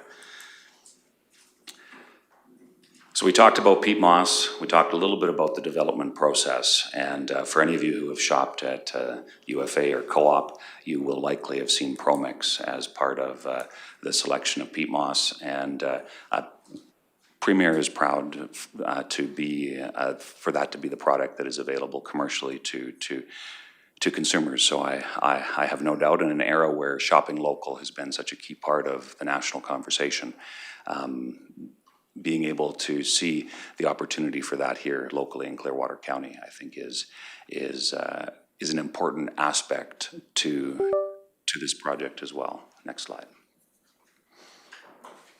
Oh. Bless you, thank you. Okay, I talked a little bit about the timelines, and I'll very, very quickly go through this. You can see here, starting the process in 2009 through 2026, and I would just like to highlight, I know that some of the conversations surrounding this process have suggested that somehow the time that it's taken for this project to come to this point is indicative of it not being done properly. Councillors and residents of Clearwater County, it is exactly the opposite of that. It's thorough, it requires specificity at each and every step of the process, so that when the Alberta government, when the different levels and orders of government, including what included, which is a little bit unusual, there was an appeal to the federal government to reject the process. But the federal government said no, it's following the rules that the province has laid out, said seeing that it met the standards and the frameworks that are required to ensure for the responsible development of this resource. Just wanted to highlight, Premier has been operating in Alberta with, they currently have approximately 100 employees, so that is 100 families that are supported by the operations of Premier across Alberta, from further north to processing facilities in Olds and Balzac, which being able to add Clearwater and this project to that would be a great addition. And when I asked, being brought on to try and help build some bridges here between the county and a company that wants to invest in this region, I asked very frankly the question to Premier shortly after they had asked if I would help them in this process. And I said, so what is your commitment to Clearwater, and what is your commitment to Alberta? And their response was, we're all in Alberta because it is the best place to invest, do work. There's demand, and the people here are exceptional in terms of being able to accomplish great things when it comes to entrepreneurship, responsible development, and this is an opportunity to help ensure that that happens here locally. Oh, and we're freezing. Next slide. There we are. So the way that the peat operation works is, as Ms. Bealey from the Development Department put, it's not something that's done all at once over the 330 acres of the resource on the full 800-acre lease.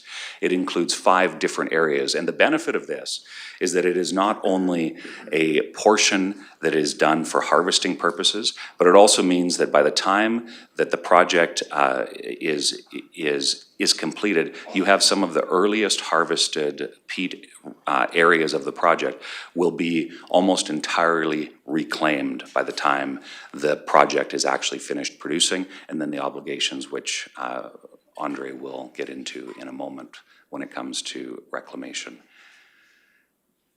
And wanted to just highlight a few just for the information, especially for those residents who maybe are not familiar with peat operations in Athabasca County and Brazeau County. Think of it as a farm, but instead of growing something, you're taking literally 1/8 of an inch off of the ground at a time, keeping it moist, keep in mind. And again, it was one of those things that was highlighted that if there is dust, the project is not being managed properly. And the folks here at Premier have highlighted time and time again, when done properly, and they're committed to doing this properly. They've been in the peat business for more than 100 years, 40 years here in the province of Alberta. Doing it properly, managing the resource is fundamental to their success as a company and to make sure that the product that they are selling, whether it's in hardware store greenhouses each spring, or for the growing medium to ensure that we have flowers, fruits, and vegetables grown locally.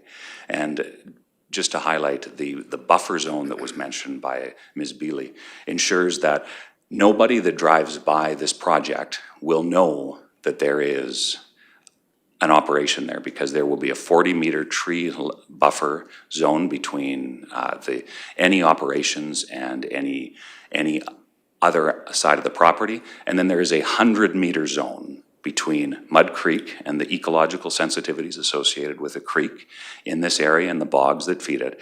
There is a 100-meter zone that the project will not touch. It's very, very clear in the rules associated with that. When it comes to the preparation, the material and trees and brush is removed, exposing the peat. And you can see a couple of examples as to how that is done. And then slowly, the key is slowly, because you cannot, if the peat gets too dry, and in fact, it's been highlighted by some of the conversations surrounding this project, that if farmers whose land includes peat moss, it gets pretty dusty. And that's true and that's fair, because that peat is therefore too dry. For this operation and the work that Premier does to ensure that they are able to sell a high quality product, it won't be dusty in the production of the peat moss. As you can see, it's more akin to a farming operation than it is anything like a mine, anything like other resource development. When it comes to what has been removed from the project itself, those trees are utilized in the reclamation process post-project. So you can see it's a typical harrow, like anybody like myself who's been sanctioned to the cab of a tractor at different points in time. The biggest difference between and what it comes down to is the vacuuming of the peat. And that's what differs between a typical agricultural operation. And what you see in the picture here, and for those who are watching, you see a very normal tractor pulling what looks like a massive baler or vacuum, but what it is a vacuum cleaner. Now, the comparison, and again, so that I understood the specifics, and having been both to the site and having done a lot of agricultural operations and seen resource development in person, I asked, okay, so what is the noise level? What is the dust level? And this piece of machinery, the tractor itself, is as noisy as the actual piece of machinery operating. So you don't have to worry about this being a noisy process for neighbors. It is taking off of the ground about 1/8 of an inch at a time. So think of that. The peat moss is removed about 1/8 of an inch at a time, is into this piece of machinery, and then is then stored and then transported over the course of the year with on average, less than 3 trucks a day leaving the site, where it is then processed and sold to consumers across Alberta, Canada, and around the world. Then when it comes to storing, for, again, akin to an agricultural operation, if you've ever seen a silage pit, if you've ever seen a grain stored during those hopeful good years where you have extra grain to be stored, this is how it gets stored and then transported to local facilities. And I would highlight, because I know dust was brought up in the previous council meeting, to the neighbors and to the residents that might be concerned about this, and it's a fair concern. If it's dusty, it's degrading the quality of the peat. Therefore, the company works diligently to ensure, through the management of the local operations, that the moisture levels in the storage of the peat moss, waiting transport, does not reach the level where it becomes dusty. There are restrictions and rules. In fact, the comment was made when the discussion previously around the 40 or 50 kilometer per hour wind wind restriction, that operations would have to cease at that point in time. The comment was made, well, we would never operate at that windy of a status anyways, because we do not want to degrade the quality of the peat. We do not want to see any of the moisture lost, because the product that gets sold needs to be at the highest quality possible. And then you can see there, it's that product which then is processed in the facility in Olds, about 65 kilometers away from the site, and is sold to both consumers and commercial buyers that grow the products that we all depend on. And I'll hand it over to Robert to discuss a bit of the reclamation process and how fundamentally important that is. Thank you, Damien.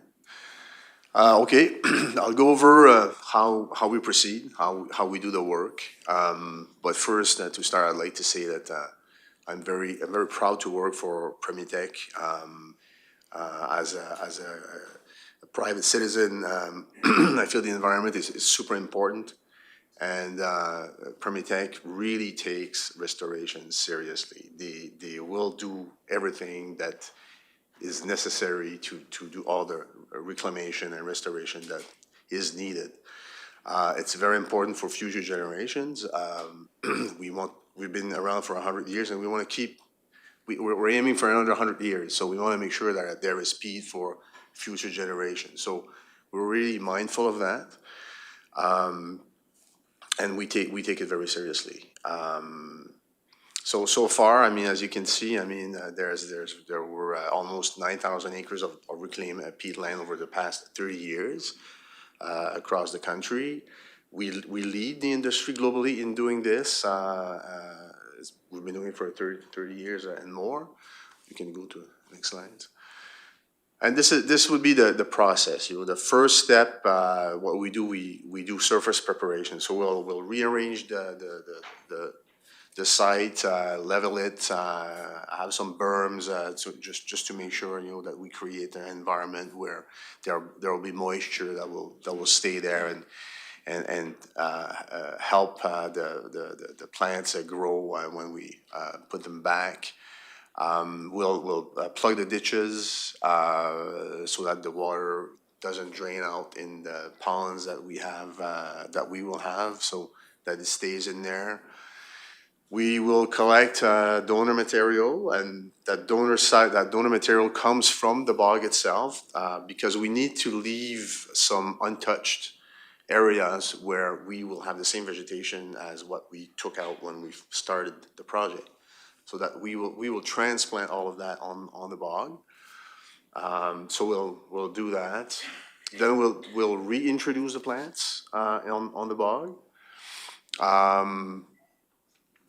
We'll put some straw on top of the vegetation so that we keep some moisture and we protect it from the sun a bit. And then possibly, depending on how it performs, fertilization could be used if we need, but that's very rare. We will also do, if you want to go to the next slide, we also take care of the roads. Oh, that would be the next one.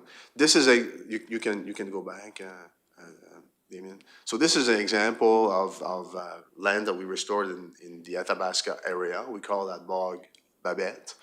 So what you can see on the left side are images of 2019. So this was before, in the green corner at the top. And what you see in 2025 on the other side is how it has progressed and improved. So you can see now that there is vegetation and it's growing back. And you can see with the infrared that it is now capturing, or it is now lots of living plants are there, and we're being successful with that one. I think we have an image of more. So this is one in Saskatchewan that we took pictures of before and after. So again, you can see after that, you know, it's back to the shape or the form how it was before we were on that bog. That was 1999. I think the picture that we have there, Frédéric, would be recent, 2015. Okay. Yeah. So we are very successful with the restoration. It does work. And we have other sites that we did not include in there in Athabasca where we restored a lot. We have a bog that we restored, almost 400 acres. It's beautiful. Anybody is welcome to come and see it if they if they need to. You can go to the next slide. Before and after, pit bog, this is another one that we did. That's in Manitoba. You can see the animals are back at that bog. Yeah, you can go. I was talking about the roads. So the process for the roads, because we need to build roads on the bog to access the piles to haul them out. The way it works when we're done is we're gonna dig some peat on the side of the road out, and we're gonna just flip the road. So put back the gravel at the bottom, which at the bottom of the bog is clay, and then we'll just cover it with the peat that we dug out. And then you've got the picture on the right where you've got a bog and you've got plants from native plants growing back on the field.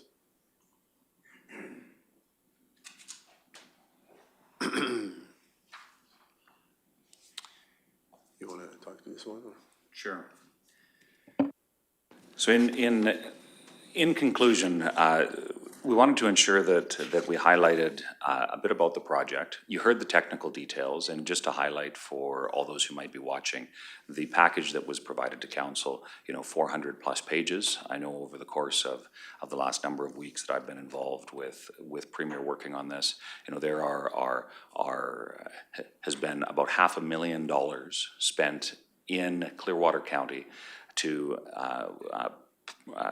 forward this project, make sure that all the I's are dotted and T's are crossed.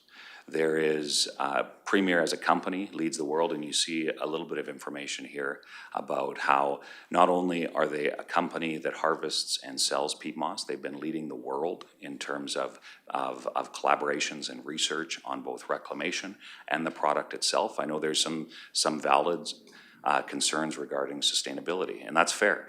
For the purposes of the high quality product that exists here in Clearwater County, the province designating this as an area where there is peat available, and then this particular site, it fits within the high standards that Premier as a company sees for its long-term operations.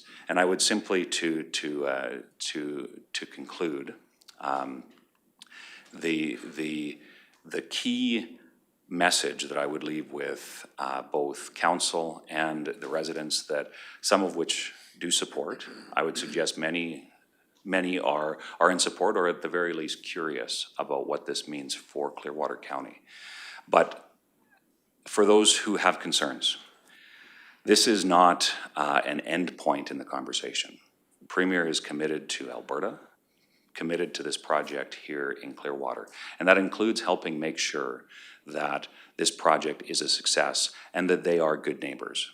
When I spoke to folks in Athabasca County asking some of the very real questions that were being asked by this council and folks here in this area about dust, about being a good community partner, about what local jobs look like, and for councillors around the table and those who might be watching, looking for local employees as this project gets up and off the ground.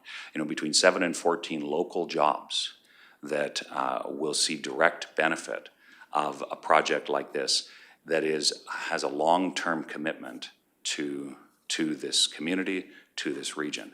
Having consistent, and according to the strategic plan that this council passed, when I go through the four aspects of the goals that this county has highlighted, as mandated through what my understanding was a pretty significant shift post the last municipal election, you have four key aspects of what that strategic plan is meant to look like. You have responsible development, future financial capacity, rural identity and agriculture, and communication and trust.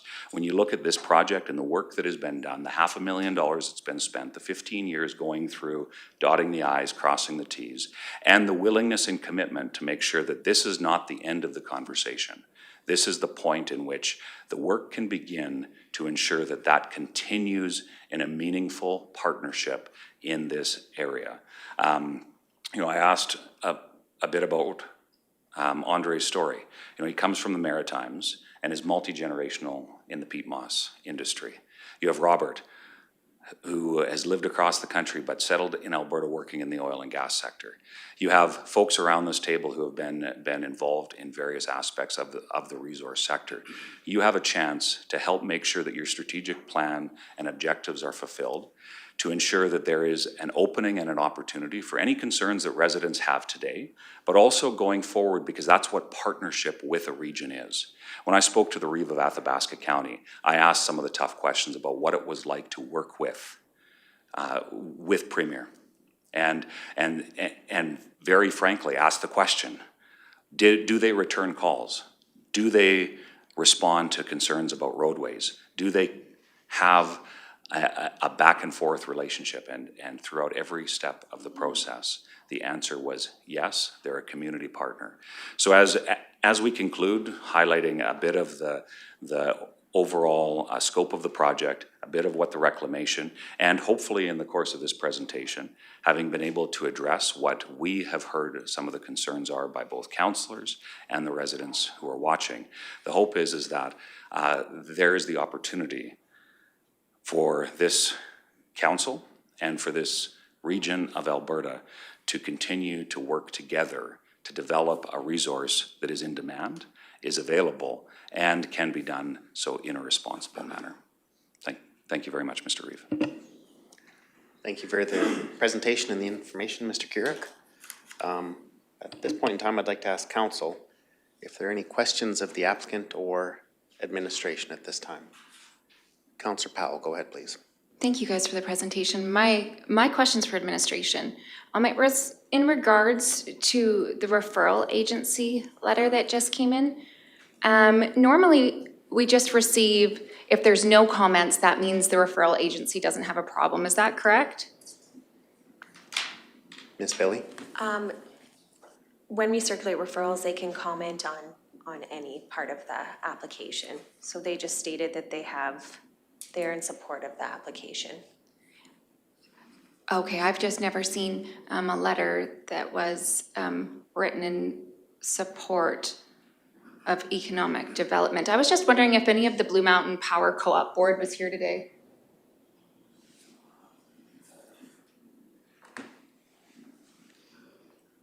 Okay, I don't have any further questions. I was just hoping they were here since they stated that they were in support of this, to listen to the public and to Premier Tech. Thank you, Ms. Powell. Councillor Letwin, go ahead, please. I don't know if this should be directed to administration or to Premier, but with the paperwork that I read, I came across three legal names: Premier Tech Limited, Premier Horticultural Limited, and Premier Tech Horticultural Limited. Are you running under three names then? We're running under Premier Horticulture. Pardon me? Yeah, we're running under Premier Horticulture. Premier Horticulture, okay. Yeah, it's more, these are, the different names are more for accounting and financial reasons, but we operate as Premier Horticulture. Yeah, I was just wondering because I saw all three names on different documents and I didn't know if it was typing errors or communication errors or what. No, even us, sometimes we get So confused. for tax purposes, you use the other companies and you run under Premier Horticulture. Yeah. Okay, thank you for the moment. Deputy Reeve McKay, go ahead, please. Thank you, Reeve. Question for both, I guess. In the presentation, it states that truck traffic will be approximately 1,000 trucks per year. That's in the information presented from administration, correct? That is correct. Okay, thank you. We received correspondence during this process from Premier Tech's consultant stating that there would be 2,500 to 5,000 possible trucks traveling to and from this facility. So that is a significant differential between what we're being told from administration and what's predicted. Mr. Keurig, would you like to respond? Thank you, and I shared an email yesterday and used a comparison, and if you look in what a typical aggregate operation would have in this region is between those numbers. But the proposal that Premier has put forward, both what the council has shared, is that 1,000 trucks per year, which works out to about 3 per day. So for a comparable aggregate operation that would be operational in a region like this, you would see between 3 and 5 times that as a comparison. And I also in that email highlighted how when it looks, and in part because I know some of the residents have highlighted some of the concerns about 1,000 trucks, because that seems like a big number, and that's a fair assessment to make. So I did some local math on my farm, and my family farm's about 6,000 acres in Alberta's special areas.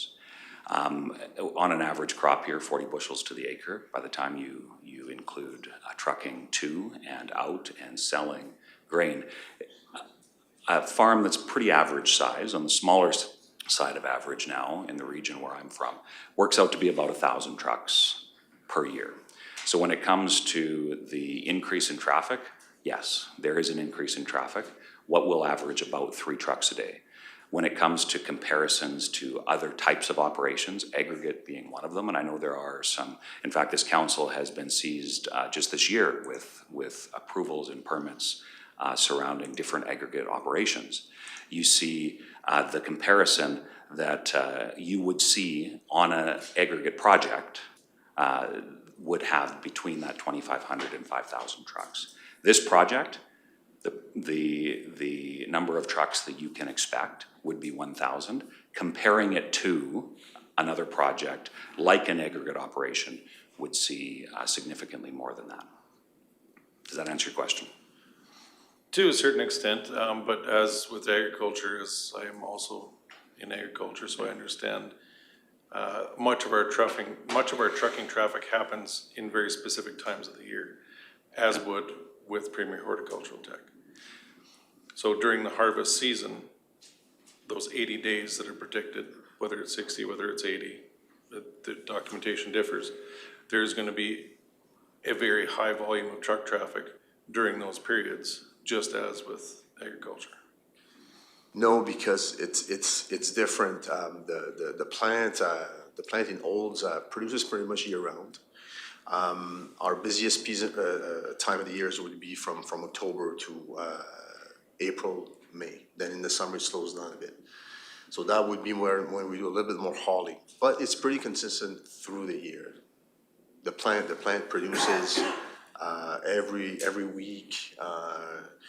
In the summer, we will build inventory, so we won't ship out as much, but we'll still bring in some peat from the bog. So there's a bit of variation, but it's pretty consistent. There won't be a summer where we're going 25 trucks a day. It will always be 3, 5, 6, 0. That will be how it will work. And we also haul from other bogs in the province at the same time, so it varies, but never big peaks like agriculture. So there'll be a large storage facility on this location that will house the peat to be trucked all year round? We'll keep the peat piles on the bog and haul to the plant as needed. Yeah, and that those piles, in the summer, like I explained before, in the summer, when we have a rain, they get sealed by the rain, and in the winter they freeze. So there's a crust on the pile, so they're pretty stable, and we just break the crust with the payloader and load the trucks and ship to the plant. I've put on the screen a picture of what the storage operations would look like, and answer your question, you asked, there's a wide differentiation between the number of harvesting days. And like I'm sure is the case on your farm, if conditions are ideal, you get to work and you can finish in a certain period of time. However, if there's rain, if there's other conditions that would delay that.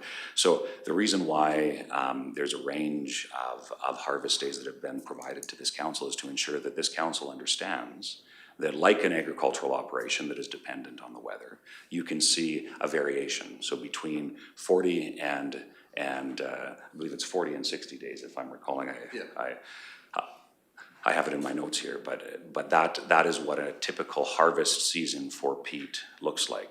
So to ensure the accuracy, the proposal outlines what could be the changing conditions. You know, we had rain here over the course of the last few days. Some areas of the province got a lot of rain.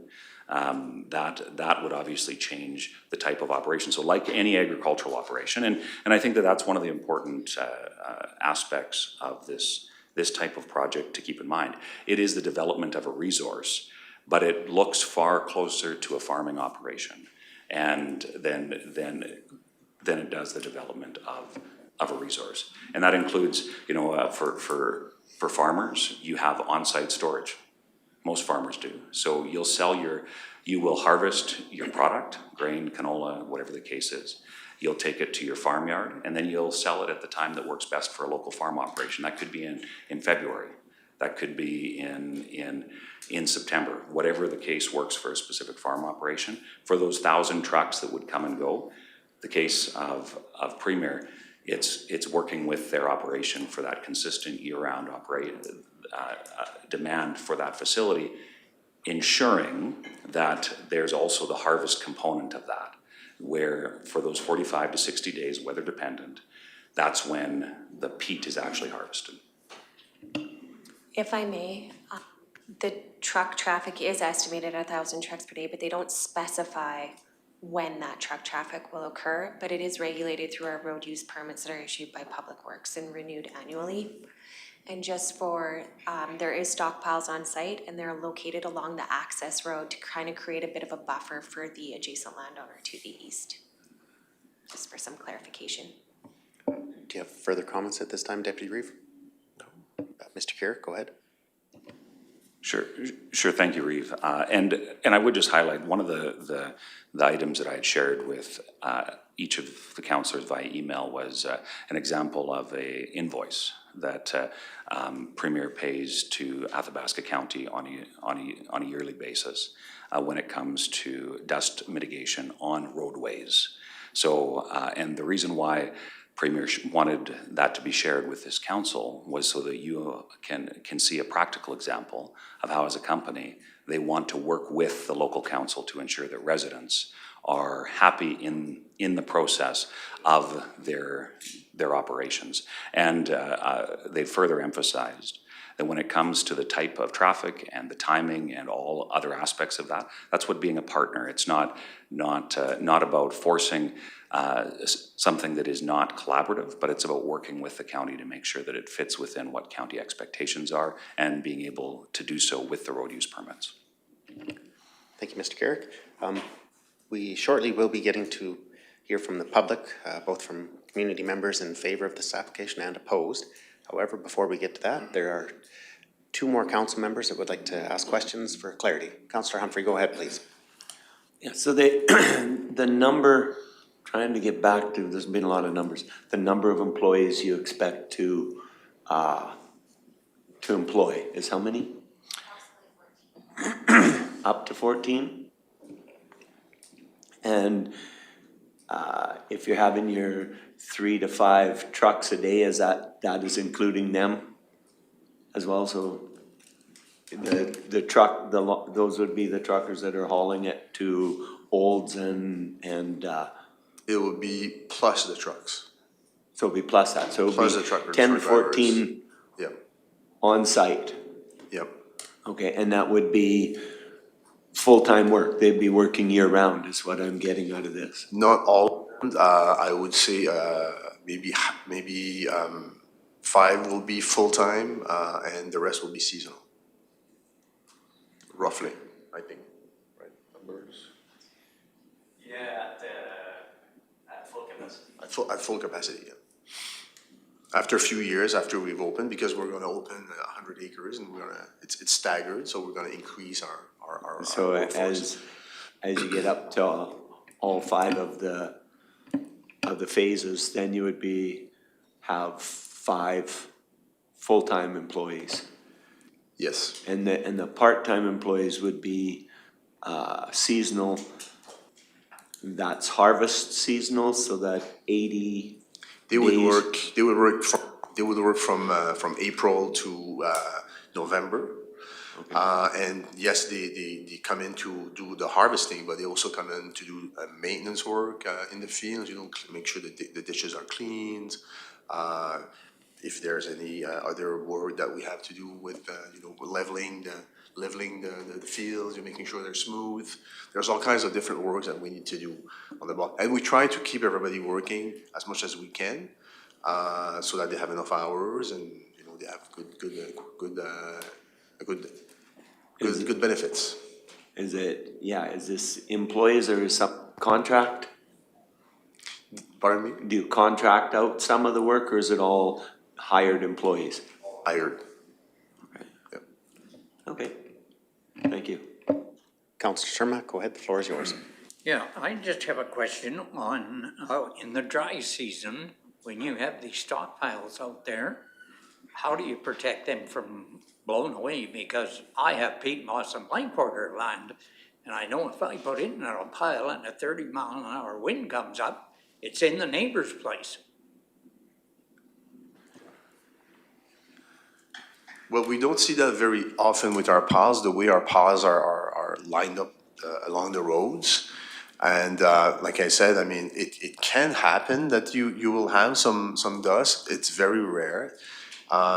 We have rain on a regular basis, and most of the time it will seal the piles, and then they can take some wind. And there's also possibility that we'll cover some of the piles with plastic. So there's different ways. We don't want to lose the peat. We don't want the peat to go in our ditches. We don't want the peat to go to the neighbors. We really do not want to bother our neighbors around the bog. That's very important to us. So, you know, we do all kinds of different things with our piles to make sure that we avoid that. But again, we don't want to lose our peat. We work hard to harvest it. We want to keep it in the field and haul it. So it's very rare that you will have that. Okay. Go ahead, Mr. Garrick. Thank you. And to emphasize the peat that probably ends up as you've mentioned in your neighbor's ditches, its moisture content would be significantly less than what the harvested target and storage target is for an operation like this. So making sure, and that's part of how, as a company, they've been able to manage the resource, lead in terms of what ultimately ends up being a effective growing medium that gets sold in hardware stores and to commercial greenhouses, is to make sure that it never gets to the point where it would be powder. If you look at the one picture, if you look on the screen, you can see that it doesn't just look like dirt. It's a fibrous material, and one of the key elements, and we had discussed whether or not we should bring samples of peat moss today, but we didn't want to make life difficult for the cleaning staff and administration later. But it won't be that dry, dusty material, because then you're degrading the quality.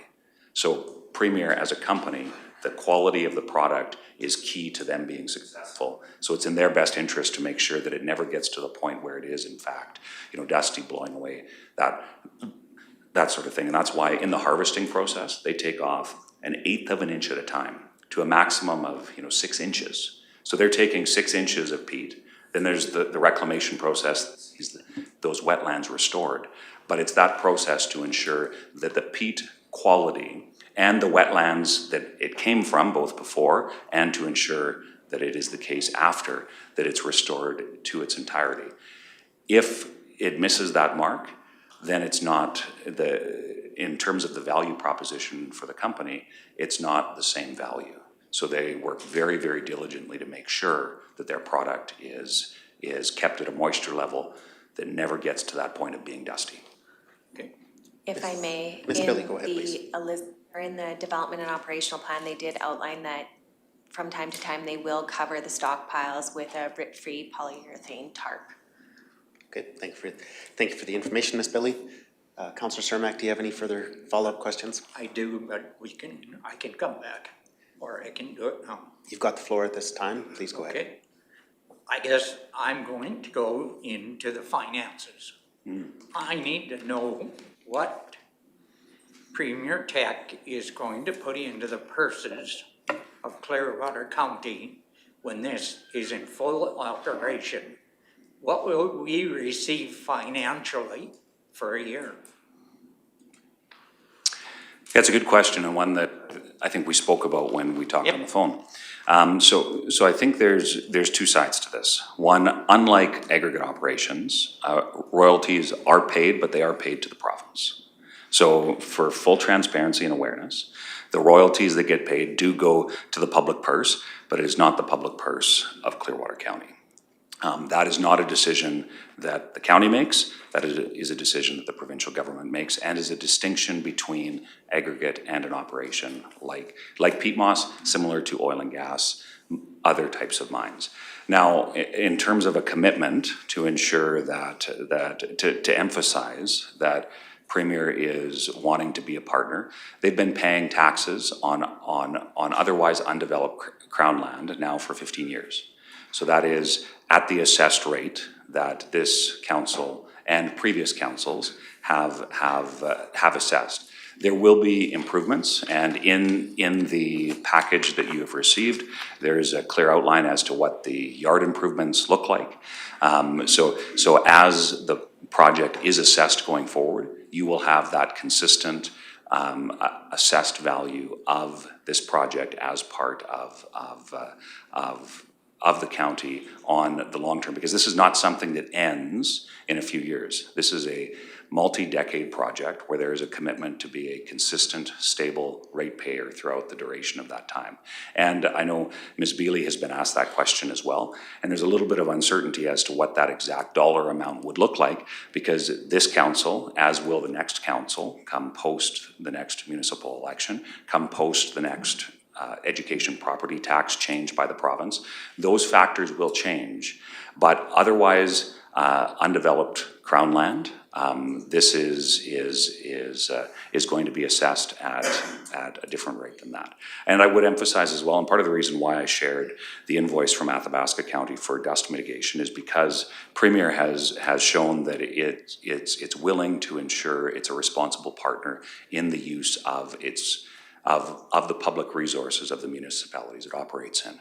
So for Clearwater County, you can rest assured that if dust mitigation, I'm not talking about the dust mitigation of the project, I'm talking about the dust mitigation of the roadway, to ensure, and I visited the project, I drove down that road, saw the different types of operations, including some industrial and logging and agricultural that exist currently down that roadway, and I think it's about 1.5 miles, if my calculation was correct, of the public use, and then the highway, of course.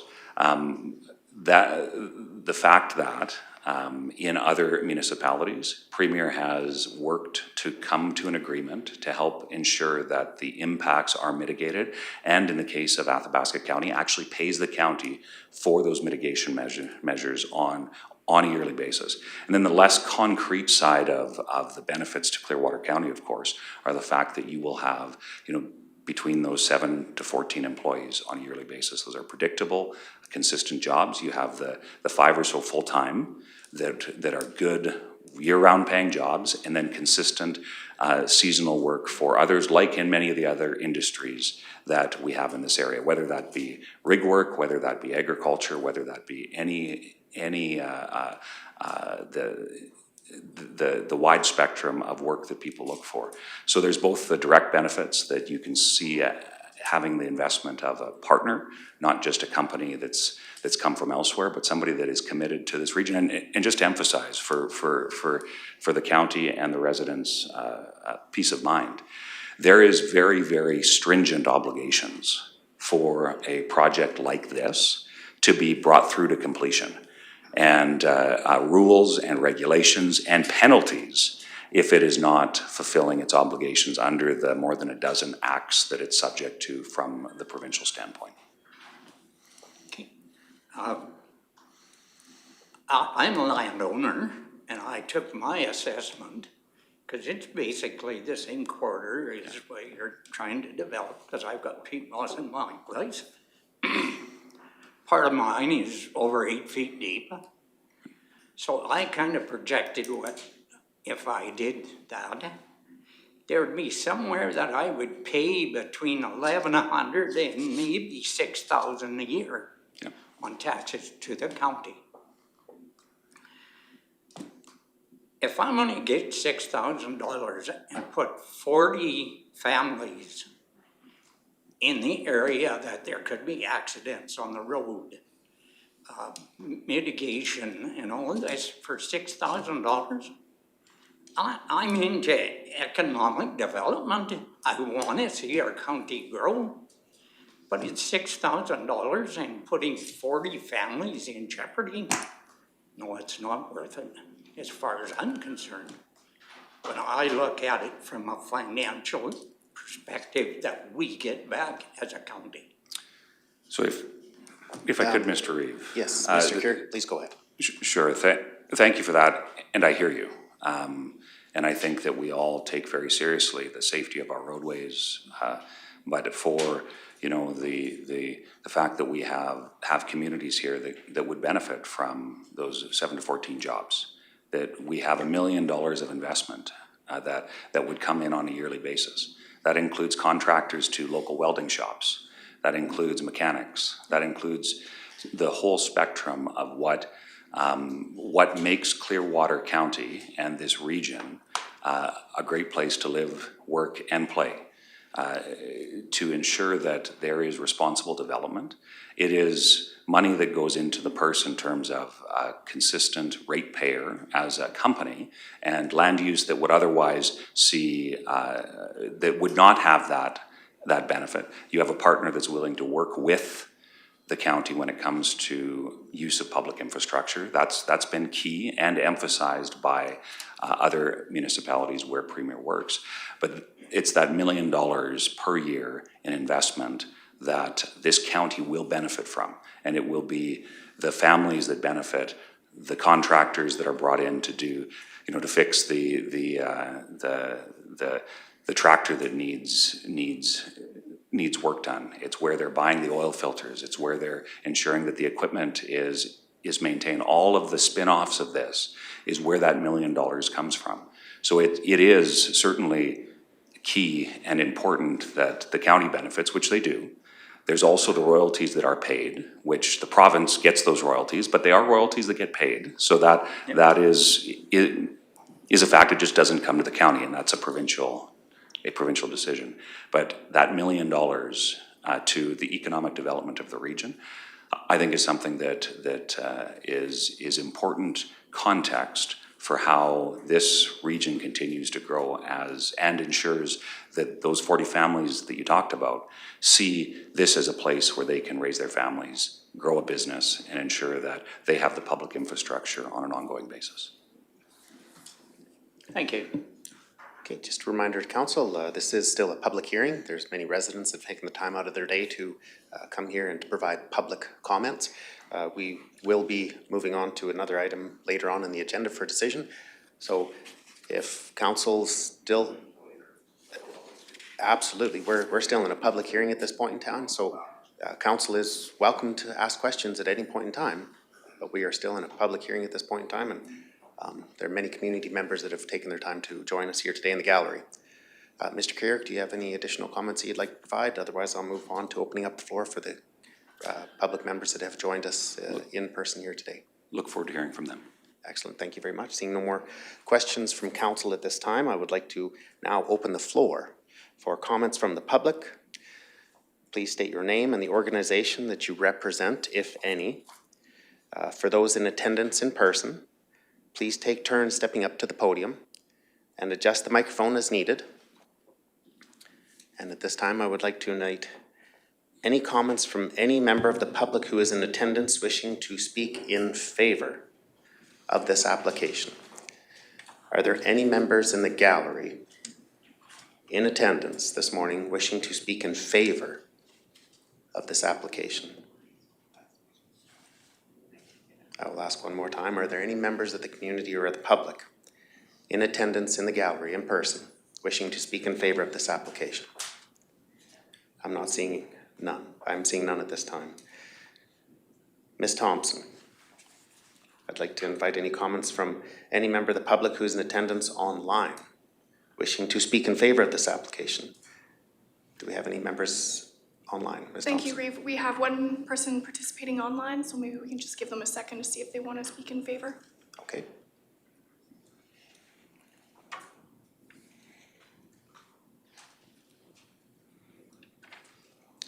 It doesn't seem so. I think we can proceed. Okay, I'll defer to Miss Billy at this time now, and I would like to invite staff to read aloud any written submissions in favor of this application. So we did receive one email of support from Tim Plant that was circulated in the referral packet or in council's package. And then we received additional letters in support that I will read out to you. Please let this letter serve as a letter of support or in favor of Premier Tech's proposed development. Myself, along with my business, recognize that we need economic growth and that peat moss extraction does support agricultural and agricultural ventures such as greenhouses. This council wants to support agriculture. This is another way that they can do it. It would be good to have more jobs here. Premier Tech advertised that it could have 12 jobs created. We also recognize that like any business, they're going to need services and supplies that are provided by other local companies like myself. We haul septic waste and people need to use the washroom, even the workers. So development like this creates jobs and income, not just for themselves, but for other local businesses. I've discussed this matter with other residents and come to the conclusion that from what Premier Tech does in the area, the reclamation work is second to none, and the area is left in better than original condition. Clearwater County needs to get on the path of pro-development, pro-business, and pro-economic growth of all kinds. Thank you for adding this letter to your record of support. Tim Plant. I received another letter that said, as a local resident, business owner, and developer, we create businesses who put as much effort into we celebrate businesses who put as much effort into planning for the future. Feel free to use this letter as a letter of support for any public consultation. Kelly Spongberg, Metal Dog Machines.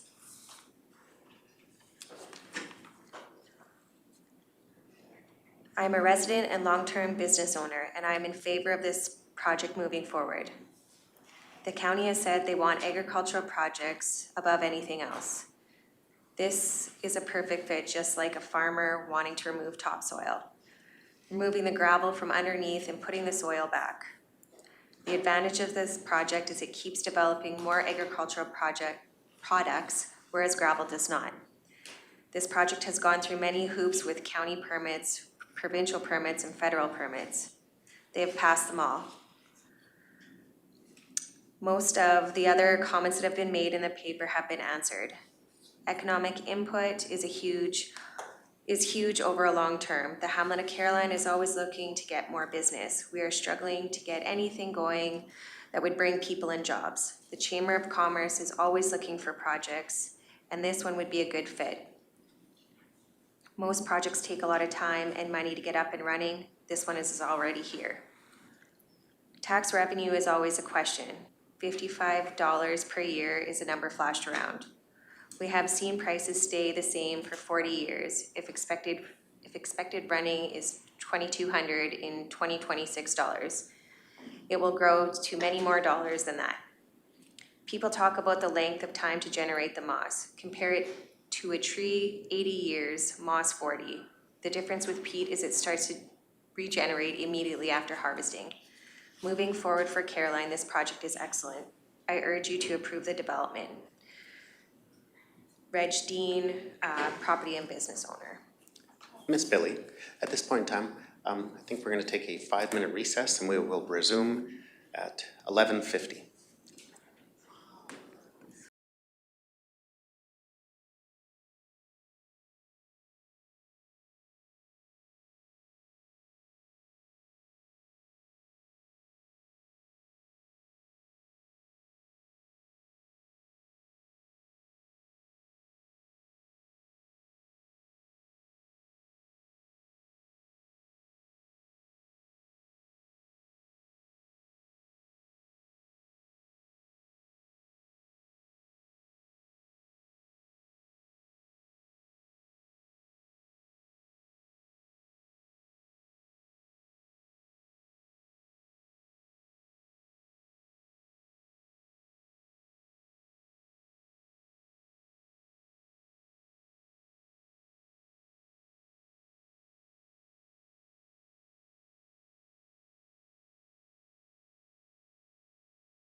Thank you for joining us again after our recess and back to our public hearing for development permit number 5125.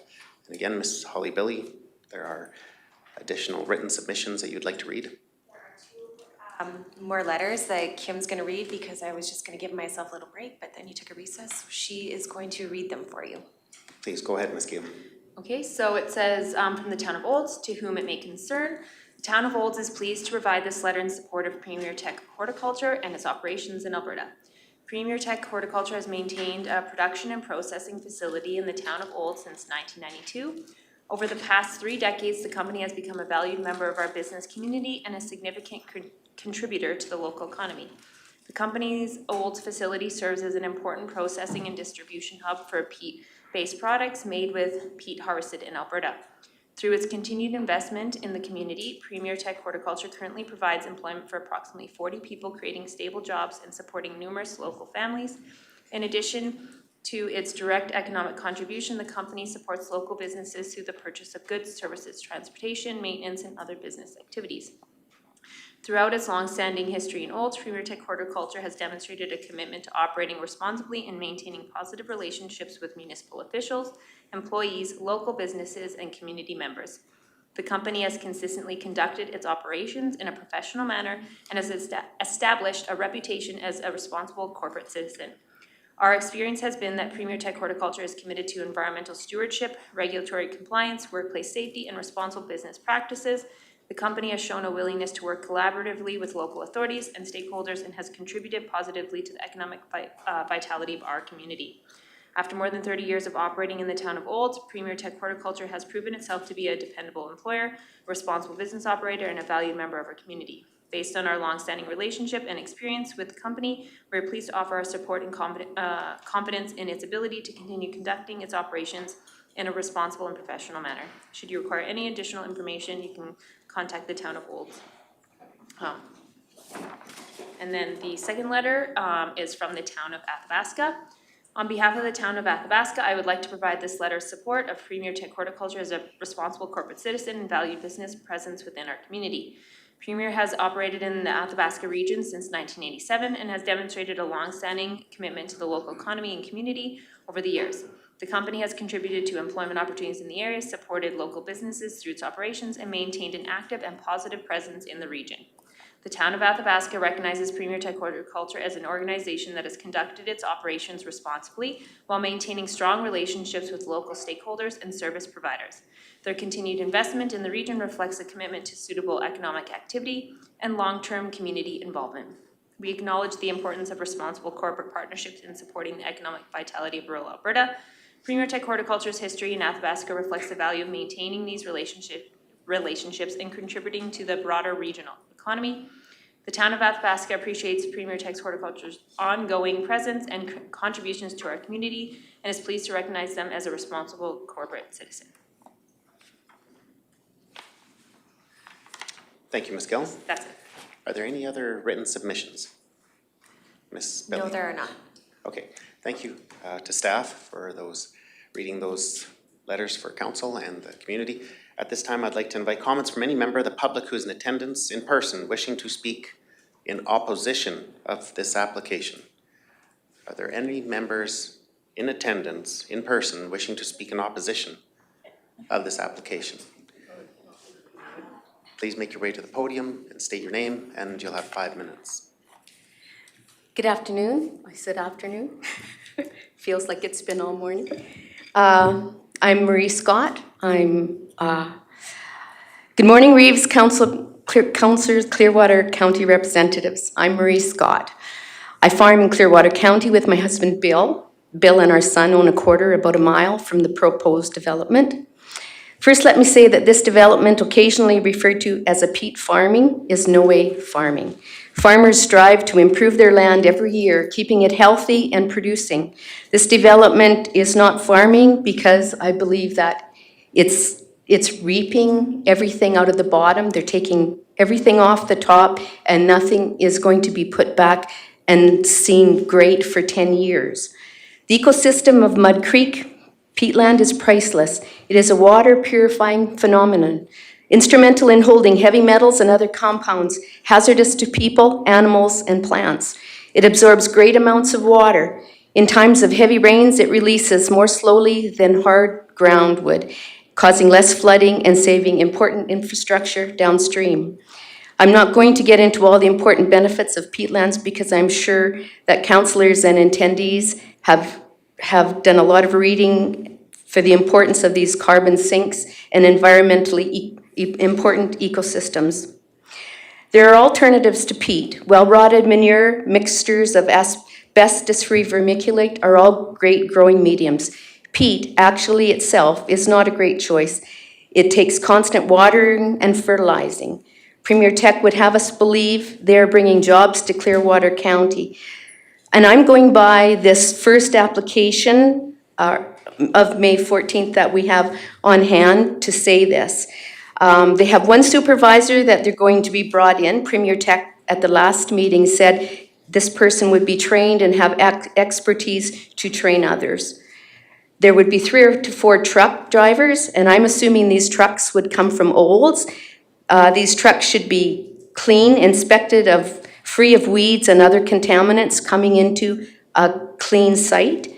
7 in seasonal employees. 2 of these, we were told, would be trained, ticketed, and they would train new employees on safety and mechanical issues. And they would also be operating equipment. So Clearwater County may get 5 to 6 employees, hired maybe out of Clearwater County, but they would also be seasonal. Premier Tech would pay taxes to the county on 5 lease quarters, and there would probably be a business permit that they would owe to the county as well. What would Premier Tech have to do business in Clearwater County? From all that I have read, they would pay survey and construction of turning lanes and passing lanes south and northbound on Highway 22 into Township Road 36-5A, widening the gravel road, entering and exiting the road to the lease, fencing both sides of the lease road with gates on either end, as there is a grazing lease in there, dust control and grading, etc., on Township Road 36-5A, signage along 22 as well as Township Road, the road for safety and any other reasons that the MD may see fit. Premier Tech is self-reporting for their water sampling. At our last meeting, it didn't seem like it was, I wasn't confident that they were going to do it on schedule. Oh, it might be a week later, it might be weeks sooner, but if we have a leak in something and it's going to go into the water and the water has been not turned off until they found out that there was a problem, we could have problems with fish dying, or it's going into the Clearwater River. We could have problems with people. Absence of air quality monitoring. High levels of carbon dioxide are released during peat mining, and I think it's the people in the area need to know what is going on with their air. Just give you a 1-minute warning, Ms. Scott. Okay. No mention of firefighting preparedness, only that the Caroline firefighters were a half an hour away. No mention of catch basins under fuel tanks, oil containers, or water pumps. Oil and fuel spills could move with the water being pumped out of the holding ponds and contaminate Mud Creek by flowing over top of the bog, endangering people, fish, etc. Now they're saying they're going to pile the peat, but before it was they were going to windrow it, and they were going to cover the windrows of dried peat with plastic. Plastic is unacceptable. It's an environmental polluter. It will not withstand water, rain, and wind, and it will be all over the place. I think the hours of operation for the residents certainly need to be looked at again. Ms. Scott, we are at the 5 minutes mark. Okay. However, I'll look to council to see if there'd be any objection to an 1 additional minute? minute. I'm not seeing any. Yeah, please proceed. Thank you. We have a strong presence of oil and gas in our area. Hundreds of employees live here with their families, support Clearwater County, the town of Rocky Mountain House. Their children go to school here, use our hospitals, libraries, swimming pools. Premier Tech, a Quebec company, wants to come here for 30 plus years, maybe hire 5 or 6 county residents. They're going to interrupt the lives of the people that are living there. These people have lived there some for generations. Some have businesses in the county. Those children go to school in the county. They shop in the county. They support communities, the town of Rocky Mountain House. They have chosen to live in this area. Mud Creek Peatlands is part of their community, a part of Clearwater County. They know the importance of the peatlands and the importance and the environmental significance of preserving it. So let's support the communities of Clearwater County, protect our environment, and say no to this peat mining project. Development permit application number 5125. I'm Marie Scott, and I oppose this development. Thank you, Scott.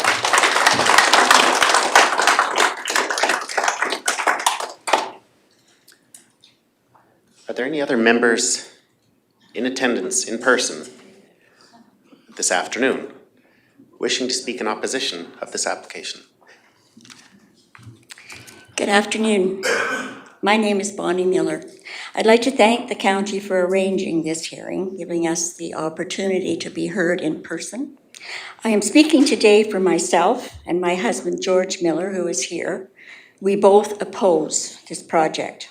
I have read the technical memorandums that were done by Golder for Premier Horticulture, and I am well aware of the environmental regulations that have been put in place by Alberta Environment that are meant to mitigate some of our concerns, and I do appreciate that those regulations are in place. However, at the end of the day, if you approve this project, our wetland that filters and stores our fresh water, mitigates flooding, stores carbon, and acts as a fire break, will not be functioning as it should and as it is now for the rest of our lifetime, if ever again.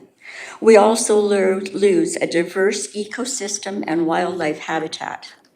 In a technical memorandum done by Golder, now under WSP, for Premier Tech, dated January 31st, 2022, it shows a study done on our wetlands value, known as W01. I will read a few excerpts from the paper that I think are important.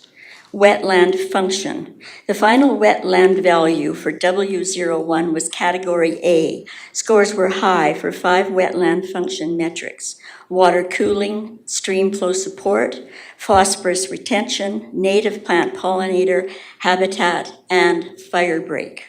Stream flow support. The potential for a wetland to contribute water to streams during the driest part of a growing season is evaluated by considering the predominant wetland type. W01 had a very high score for stream flow support metric. Fire break. A relatively high value for fire barrier is important, as this indicates that based on wildfire risk maps, W01 has a low susceptibility to maintaining wildfire. However, peat dust suspended in the air may increase the fire risk. It states that construction and operations may disrupt groundwater flow and discharge of the wetland, which can impact previously mentioned wetland function metrics of concern. I have here excerpts from a study done by the Center for Climate Research, Warsaw University of Life Sciences, Warsaw, Poland. Issues of peatland restoration across scales, a review and meta-analysis. The study presents a systematic review and meta-analysis of 52 peer-reviewed studies for 2014 to 2024. Most studies were conducted in Canada for North American region. From this study's conclusion, restoration requires significant investment and long lead times of decades to restore hydrological function and carbon storage capacity, but it also relies on continuous monitoring and adaptation to environment dynamics. Additionally, some studies reveal that despite the multitude of restoration actions taken to restore peatlands, their ecological status after these actions is far from their original and desired state. Councillors, we are asking you to take our concerns seriously as they are real and from the heart. I understand that you have to look at the pros and cons and get the arguments, and I get the arguments about progress and the opportunity for employment. But the last letter we received from you shows a total of 12 possible positions, 7 of those being seasonal. Ms. Miller? Yes? Sorry, 1 minute warning. We are the people who will be living with this industrial site in our backyards for the next 30 years. Not a few weeks or a few months, 30 years. Premier Tech calls this a temporary disturbance. For many of this, it will be the rest of our lives. We have made the choice to live where we do because of this solitude, the peace and quiet, and its closeness to nature. We also worry about what this will do to our property values. Peat is not a necessary commodity. Peat mining is not like farming, and it's not going to improve our lives in any way. In fact, I believe it will have an impact on our quality of life. If this goes forward, we stand to lose so much more than we will gain. Thank you.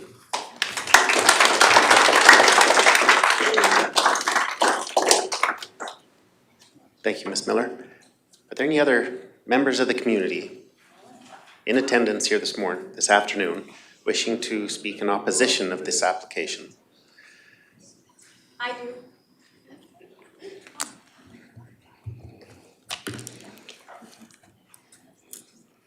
First of all, I would like to say to Damien, I am also a proud Albertan. Just one. I would also like to thank, sorry? No, just, you'll have 5 minutes, and just please state your name for the record. That's coming. Okay. I would also like to thank everyone from Clearwater County today who has actually taken the time to show up. We are stronger together. We should be proud of ourselves, our community, and our neighbors. My name is Melissa Sieben. I was born and raised in this county. I moved to pursue further education and my career, but I quickly realized Rocky would always be home. I attended the last county meeting, and many council members commented on wanting more information, so I took the time to do the due diligence to provide council with a multitude of information.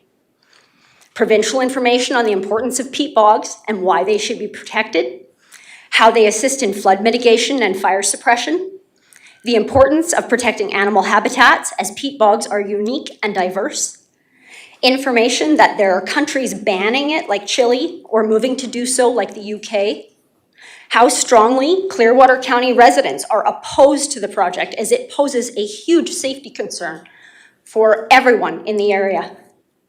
I am hopeful that each and every councillor took the time to educate themselves and do further research to fully understand the repercussions that this decision will have, because they will be irreversible. I have also had an independent realtor do an appraisal on my property. This is a sealed envelope. I have not opened it. I do not know what is in it. Is there anyone in this room that can actually guarantee me that there will not be an impact to the value of my property or the other Clearwater properties that are in close proximity to this project? What is a life worth? In 2022, about $76,000 in fines. A workplace fatality of an 18-year-old employee of Premier Tech was due to unsafe work practices and equipment. When followed up by CNESST in 2023, they were still found to be deficient in correcting the serious safety issues.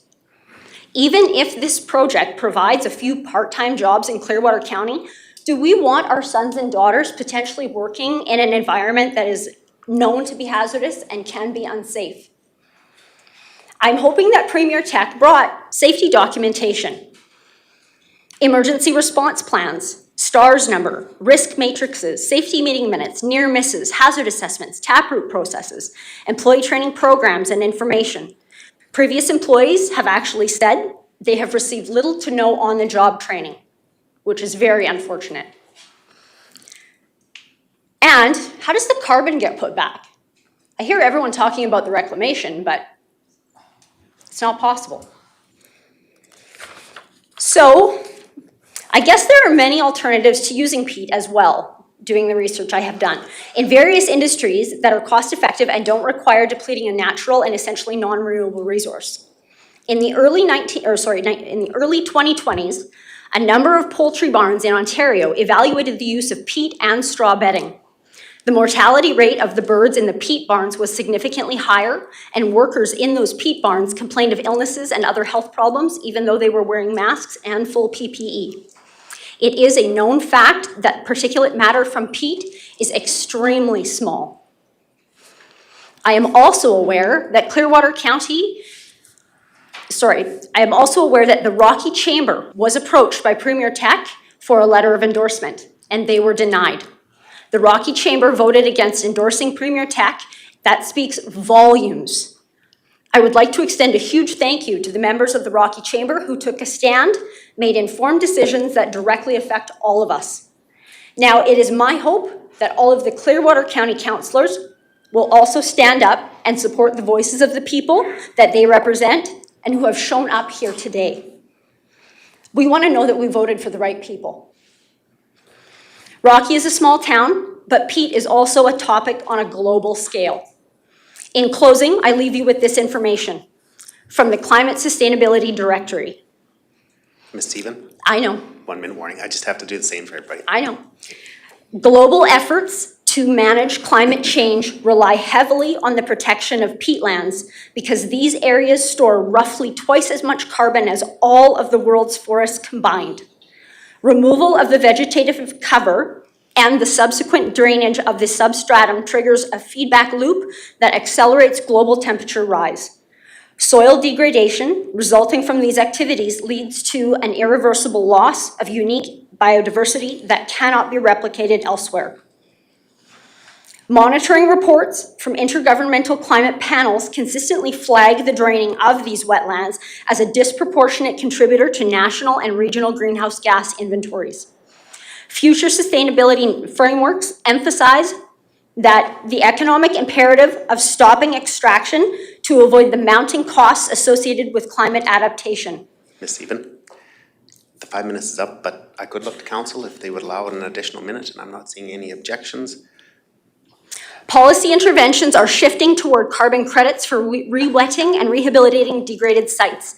Acknowledgement that the climate services provided by intact wetlands, the market value is exceeded far better than the extracted peat products. Aligning land management with scientific evidence demands that governments restrict permits for new extraction operations to prevent further economical and environmental decline. Institutional investors now incorporate the risk of stranded assets into their assessments, viewing peat-dependent portfolios as liabilities in low-carbon economy. Sustained research into alternative organic substrates provides the necessary pathway for the horticulture industries to move away from peat-based components. Protecting these fragile environments represents a critical decision point for societies aiming to balance historical resource use with the exigencies of an unstable atmosphere. The collective responsibility of the private sector and regulatory bodies involving scaling up investments and restoration ecology to reverse the damage caused by centuries of extraction. Ms. Stephen, sorry. One sentence. Okay, please go ahead. Success in this area will be determined by the degree to which humanity can maintain the integrity of natural carbon reservoirs for future generations. Final analysis indicates that the preservation of peatland ecosystems as a standard measure of a nation's commitment to credible climate action and sustainable governance. Thank you.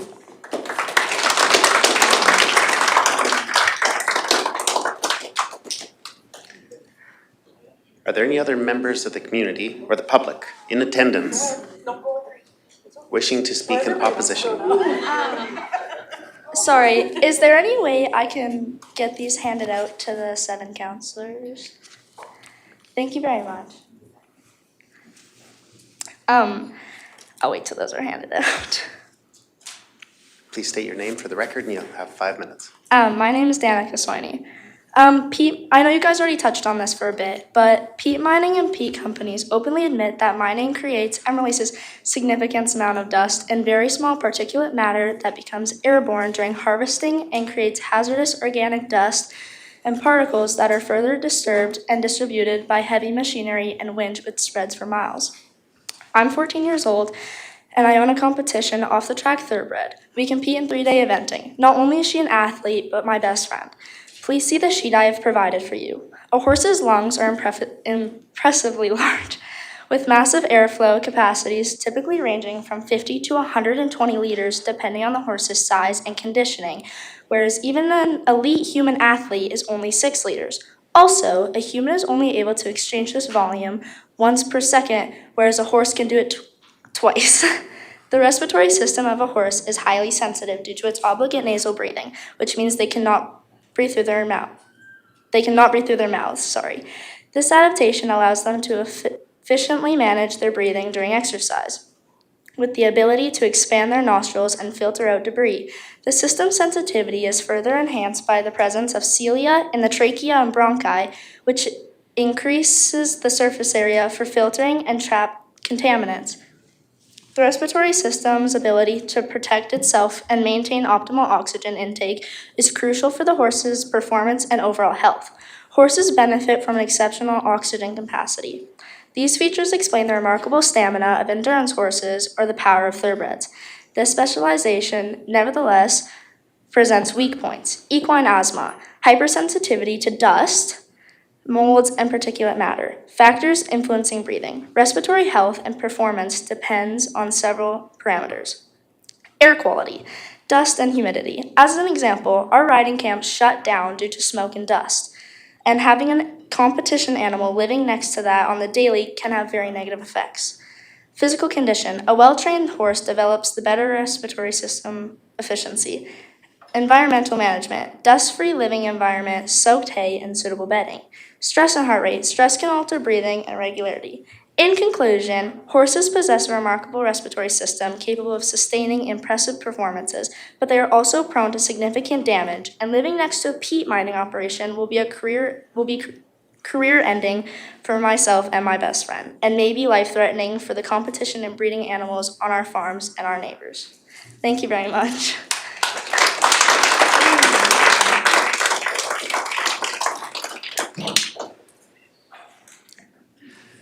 I'll ask if there are any members of the public in attendance this afternoon wishing to speak in opposition of this application. Please make your way to the podium, state your name, and you'll have 5 minutes. Hello, I haven't done this for years and years. Thank you. Ladies and gentlemen, Clearwater County councillors, representatives of Premier Tech, and any other movers and shakers. My presentation is more holistic. I do want to make one ironic comment. They get 90 minutes, we get 5, so if I run over a little bit, please bear with me. First off, a hearty thank you for agreeing to listen to us, the community most impacted by Premier Tech's peat project. One many of us thought had been put to bed many moons ago. That fact alone suggests to many of us among us that Premier Tech feels entitled to the project and is unwilling to take no for an answer. Now add to this the fact that we're in an economic climate where development is trumpeted as being absolutely critical, and when big money talks so loudly. To be honest, this is why I'm surprised the project itself is still up for discussion. My appeal is to you, all you councillors, the same we saw fit to elect, is that you make a sincere effort to represent the community that elected you. This is where your first loyalty lies, to your constituency. Don't let this kind of meeting become a charade, a going through the motions to reach a desired conclusion. That sort of thing happens just too much these days. Yes, going forward, we need economic development, but for too many of us, the risks and the disruption to our community life are something we would prefer not to deal with. Let's pause a second and take a look at that word, community. Too bad it's a concept on the wane, as today communities are constantly overruled by the maneuverings of governments and other moneyed power brokers, who hold sway over our society. Take, for example, the flip-flop of policy of Alberta's UCP government regarding coal mining in the Rockies, at Grassy Mountain in particular. Take, for example, the plans of Valerie Resources to put at risk our water supplies, let alone the pristine environment of the Rockies with the Blackstone project.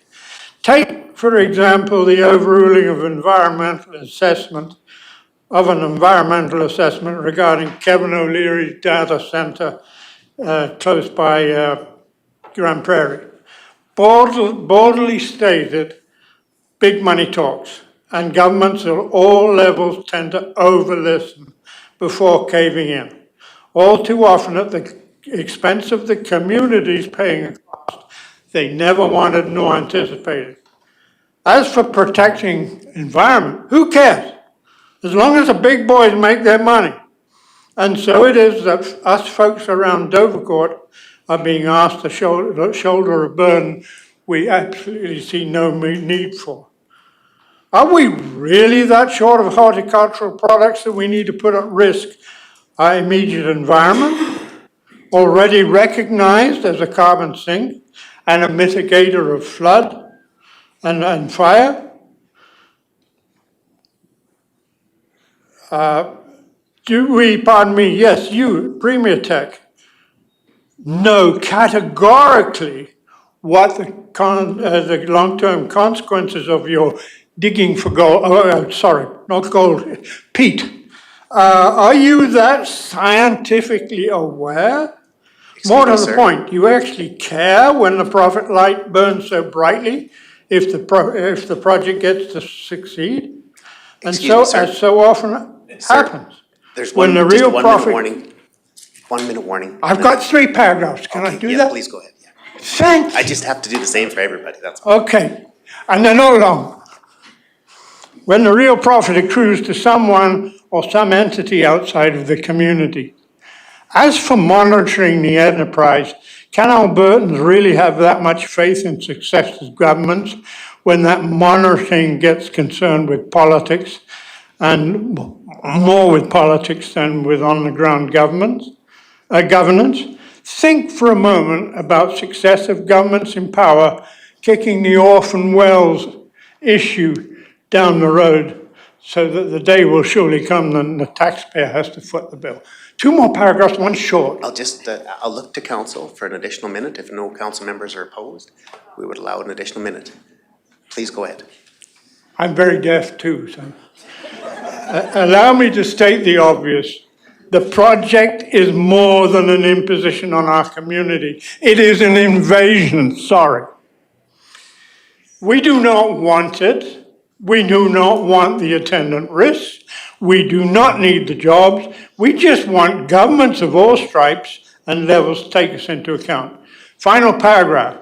We deserve better because if you take a good look around, we too already make a hefty contribution to the local and provincial economy. Too often in this era of Trumpian tariffs, the politics of development have become so politicized that they become befuddled. So, without taking recourse to some high-priced public relations outfit to pitch our case, we ask in all humility that you deny this proposal, not out of anger, spite, or guilt, but out of common sense. As a community, we deserve to live the life that we chose for ourselves without having to put it at risk by so many unknowns. All we ask is that you respect that view. Premier Tech has ample opportunities elsewhere. That is where they should be headed. Please do not confuse predatory. This is the most important line of the lot, so I'm going to say it again. Please do not confuse predatory economics with development economics. In our eyes, this is a predatory project that does not deserve to go forward. Oh, and a final word, last word to Premier Tech. If our reps see fit to decline your proposal, please see fit to take no for an answer this time. Excuse me, sir. Thank you. excuse me, sir, before you leave the podium, I may have missed it, but if you could just please state your name for the record, I may have missed it. Colin and Felicity Manuel, we've lived in the Dovercourt area since 1983. Okay, excellent, thank you very much. You're welcome.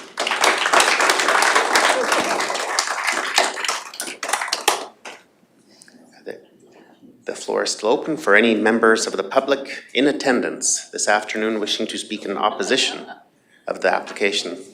Please make your way to the podium, state your name. I haven't moved since like 9 a.m., so just a minute. Okay, so I wrote a whole bunch more, but for time's sake, I'm going to cut it down. Good day, my name is Susan Bott. I'm a lifelong local resident of both the county and town currently. I'm a resident with ADHD and internet connection and too much time on my hands. Also, I am Ray and Audrey Bott's daughter, and Gussie and Gwen Van Hollen's granddaughter, and Art and Myrtle Bott's granddaughter. All these people want to know that. Okay, let me skip ahead. Okay, so big picture, and it plays off of the thing that the last person just said. In the UK and Europe, commercial sales of bagged peat to amateur gardeners are banned, while commercial growers have until 2030 to phase it out. Closer to home, the province of Manitoba recently shut down peat moss harvesting. Several major potting mix brands, including ProMix, made by Premier Tech, are actively moving away from traditional peat moss, introducing 100% peat-free formulations or heavily reduced peat content by blending in sustainable alternatives. Even if peat bog harvesting is currently approved in Alberta, the market for it will be ending a lot sooner, and it's reasonable to foresee that the use of it will be banned within the next 10 years. I didn't look it up, this part, but you have to know that at some point in Canadian history, a county council similar to this one, approved the last asbestos mine to be dug in their municipality, believing it would create jobs and be great for their area. And this proposed peat mine has that same vibe. Thank you. Thank you.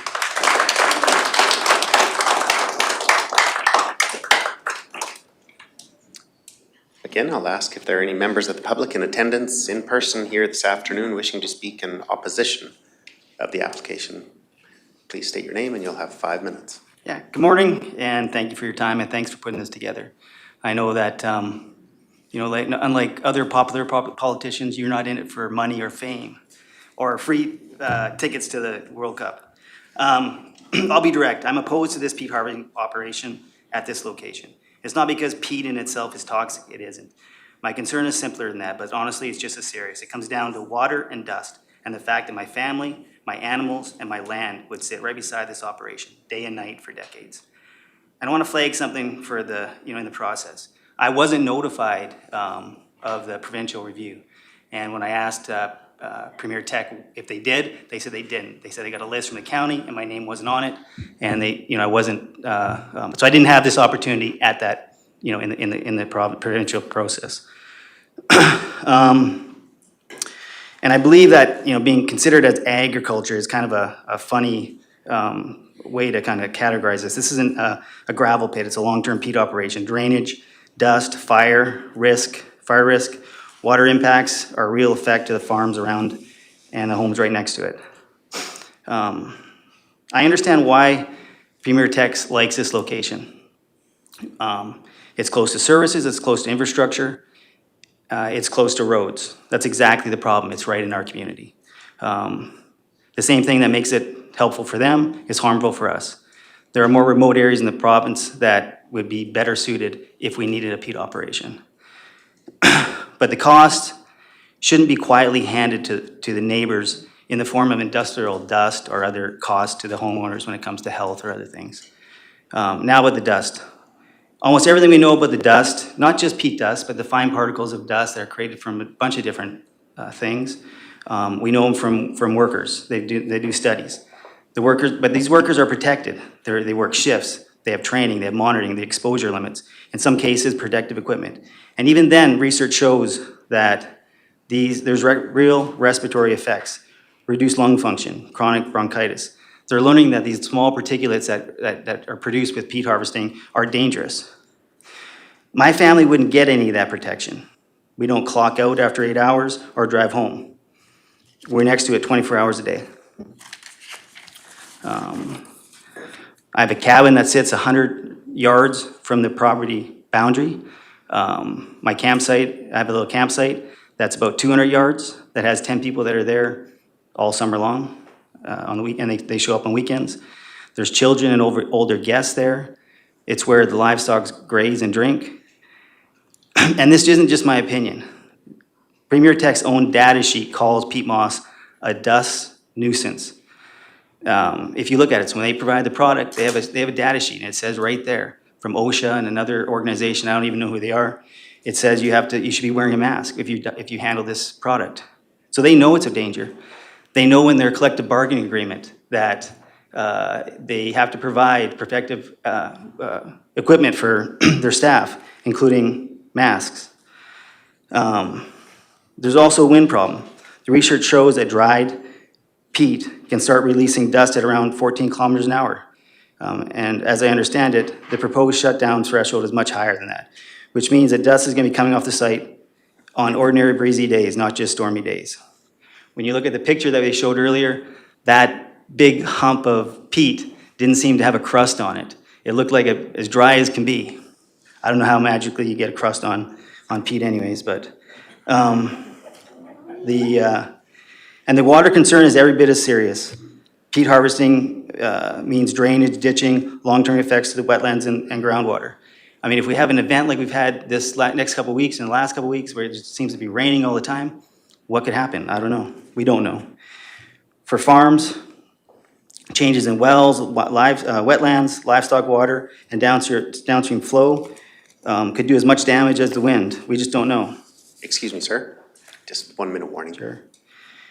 And I don't believe those impacts have been properly studied for my land specifically because I wasn't notified and I didn't have a chance in the provincial review process to make myself heard.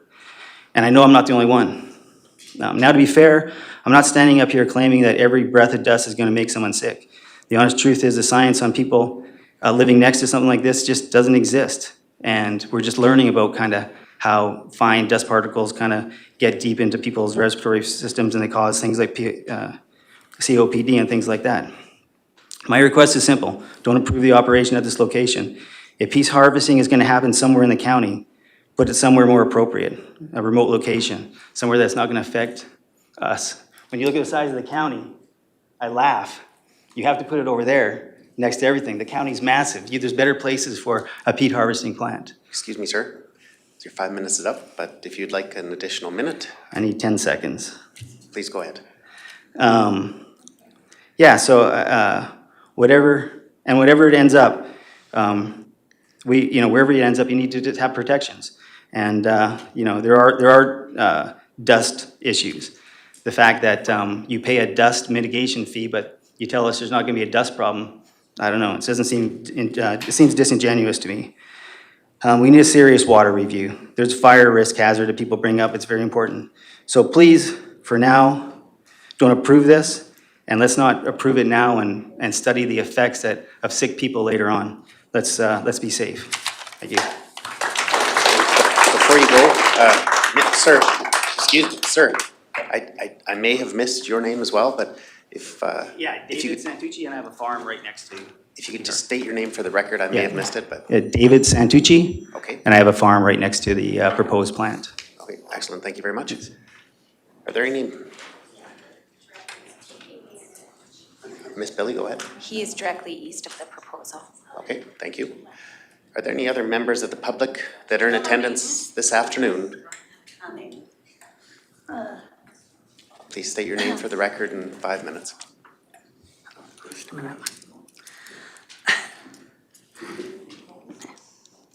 My name is Leslie Robertson. My partner and I have had our property on Mud Creek for 33 years.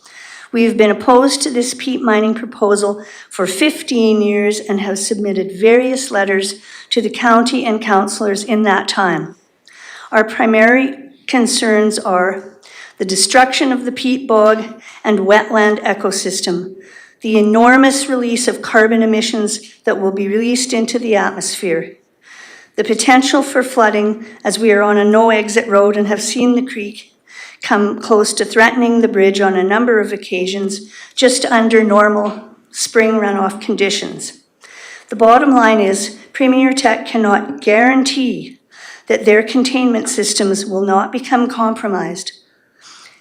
Increased fire risk once the peat bog has been disturbed is another of our concerns. We are also concerned about the impact of the project will have on our community, such as increased industrial noise and traffic in our rural area, damage to county roads from heavy peat hauls over 25 years, the terrible stench that results from peat mining, and property values of residents adjacent to the site. Residents in our community have never been consulted in a meaningful way about this project. Some families have lived here for generations and know Mud Creek better than anyone. Yet Premier Tech has repeatedly refused to sit down with the community as a whole to address concerns in an open and transparent manner. When I asked directly last year when such a meeting might take place, Director of Operations Andre Fafard replied, "Never." At the open house Premier Tech held in June 25, representatives had no problem telling people that this project is a done deal, even though there was an outstanding environmental appeal at the time, and the company had not even applied for the development permit from the county. We feel they have acted in a high-handed and disrespectful manner towards us and have taken both residents and even this process for granted. We also believe their reluctance to engage with the community over the past 15 years speaks volumes about how they would deal with any potential conflict resolution in the future. We are the people who live here. Many of us have done countless hours of research and are not just talking off the top of our heads here. There are hundreds of peer-reviewed university and academic studies that document the detrimental effects of peat mining. This project is not in the public interest and offers only a handful of local jobs. There is no advantage to the county or its residents in terms of flood management, water filtration, carbon storage, natural fire break, and biodiversity. Our peat bog is far more beneficial to the county left undisturbed. This project is currently planned to span at least 25 years. Getting this right now has never been more important. Thank you.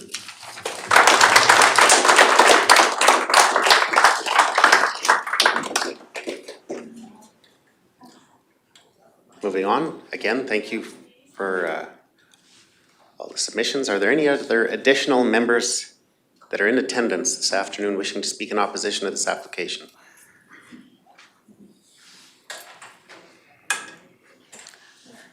Good afternoon. Please state your name and members, councils, fellow citizens. My name is DJ Carroll. I live downstream on the Mud Creek from the proposed project.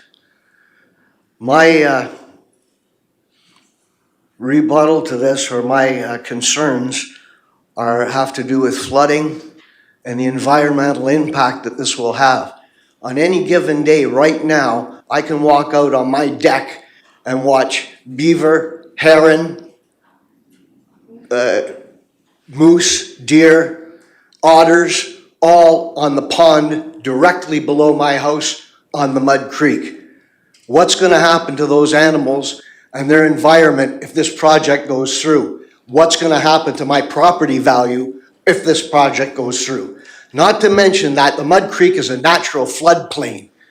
As mentioned earlier, the bridge on our access road, which is a no exit road, has been threatened numerous times just by runoff, let alone having this peat bog removed, which is a natural absorption center for water that feeds this creek. What's gonna happen to my property? What's gonna happen to my property values if this floods? Those are the concerns that I have for this council. And I really, really encourage you to take our concerns seriously. We are the ones that live in this environment. We're the ones that own the property.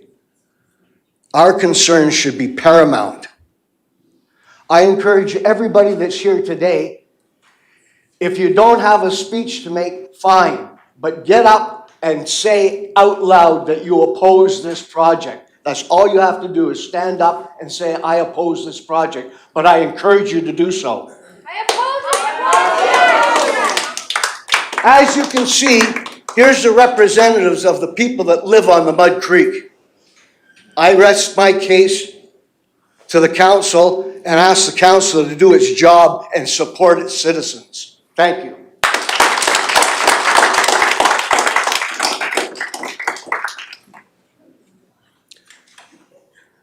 Are there any additional members of the community in attendance in person this afternoon wishing to speak in opposition to this application? Yes, I will.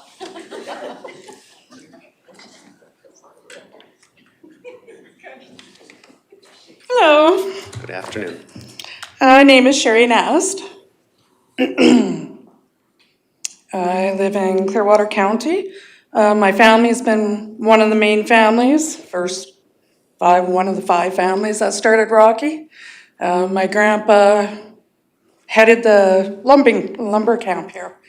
My my great grandma actually was a bouncer in the bar here. And then it went down the line, and down at the bottom of Main Street, my grandpa had the first tar paper shack, which was the funeral home kind of thing, right? So I would just like to say that I totally oppose this. It makes me sick to even be having this discussion. The community, the citizens have spoke loud and clear that this is unacceptable. This is a bog that purifies our water table. They have downplayed in assessment reports that there's barely any wildlife. There's a toad. We should use some netting. You know, I want to be there to witness them out there with that netting when those 3 main bull moose come charging at them, because there's nothing else that's there, right? But this is, everybody has spoke about the fire, increased house insurance. Have you guys called about that yet? It's extraordinary what your house insurance is going to be with this here. Another thing is we need to go back to the money. When did this all start? So I'm going to say it started back in COVID, when they realized that food was a commodity, and how we're going to have control of food is through peat moss. And it has escalated in infrastructures and investments. And then you follow the trail. For 15 years, you guys have done nothing, a 1 water test. And then all of a sudden municipality starts changing, the political landscape changes, and then you're just right there. Ochis has stated numerous times that they are against this. You go to ACO. Well, we sent them documents. We tried to get a hold of them. That's not consultation. That's not appropriate. They require extensive. And when you read their lawyer documents, it extensively states, word for word, how important this is not to pass.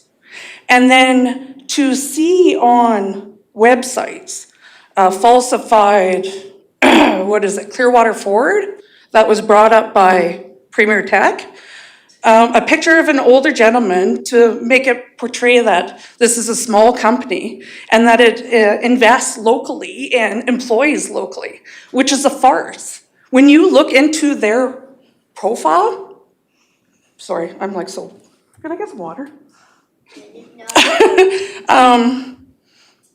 WSP was bought out, or Golder was bought out by WSP. WSP is, it's exciting. is Klaus Schwab is an investor. This is part of the UN Agenda Sustainable Goals, which in 2024, you guys signed up for. And this is what you guys have done. You've created 4 subsidiary businesses off of Premier Tech to build these towers, to control food. And you come in here portraying that there's this totally different agenda. Just a 1 minute warning. When it's not. It's a farce. Everything's been a lie.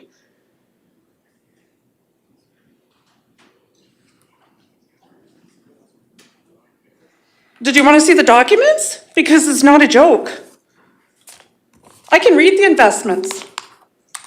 I can read the TSX. I can read that the company went as a corporate how many years ago? It's not a ma-pa business like you state. It was sold, become corporate. You went on the TSX exchange, and there was too much accountability. So you were forced to take the TSX off, your company, and then what? Then what happened? Oh, I could tell you. You become a global strategic plan. So Vanguard Star Funds, Vanguard Tax Managed Funds, Fidelity, JP Morgan, Vanguard, miss. Schwab Strategic Trust. Excuse me. This is just 5 minutes is up. Would you like an additional minute? 2 minutes, please. 2 minutes. Look to council. This is important. Is council opposed to an additional 2 minutes? I'm not seeing an additional 2 minutes, so please proceed. Thank you very much. So when we have infrastructures coming in, a rural line that was stated that it was for rural internet, high speed, and we're coming to find out that it has way more to do it with infrastructures, data centers, and everything else. Now we've got peat moss. I'm telling you guys, this is the start of the control of our food systems. And he is going to be the developer of it. So, and then we go to the assessments. The assessments are a farce, absolute farce. There's no accountability. There's no transparency. It leaves it wide open for them to make any decisions whenever they want. So you can say, oh, we have a Water Act, we got approved. There's no guidelines. Nothing. What else? Fisheries in Ocean Canada didn't even require a formal Fisheries Act authorization because they accepted a corporate report claiming Mud Creek fish are too far downstream.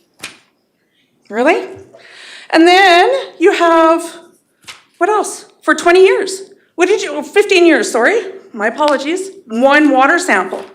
In those assessments, they're references. They are references. They're not assessments. They're not somebody sitting down there for the full year to see what's going on.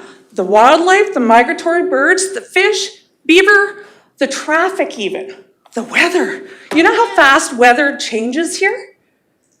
And you guys, oh, it's okay, we'll put a tarp over that dust, it'll be fine. You know how ridiculous that sounds? I had 4 sheds. I put up 4 sheds on my acreage. It was plus 28 out. I went inside, grabbed a coffee, come back out. The weather dropped 10 degrees and I ended up with 80-kilometer winds. Got anything in place for that? No, you don't, because you're here for money. You're here to soak us dry, take our resources, and we are left paying the bill in the end. What I would like to know is who is paying the citizens for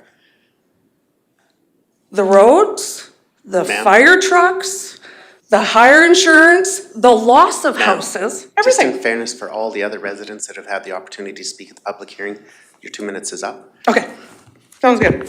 I'm good. Very much. Just in fairness for everybody. No, it's all good.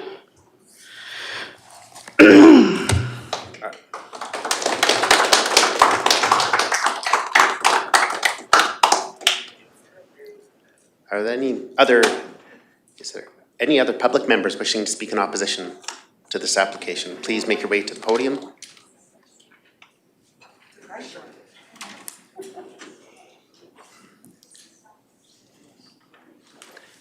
Hello, everybody. I'm Brenda McKenzie. I've lived in Clearwater County for over 40 years.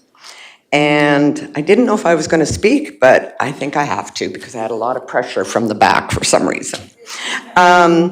So first off, I'd like to say that when we first started out in Clearwater County, we had a mobile home just north of Mud Creek, and we spent a lot of time with our cat and our boat fishing in Mud Creek, and it's close to my heart. In our area, especially in the last 10 years, we've seen a lot of creeks dry up and our rivers drop. We have been in a 10-year drought, except for now with this wonderful extreme weather event who has brought our water levels back. But we do need to be very concerned about our fresh water. I love to garden,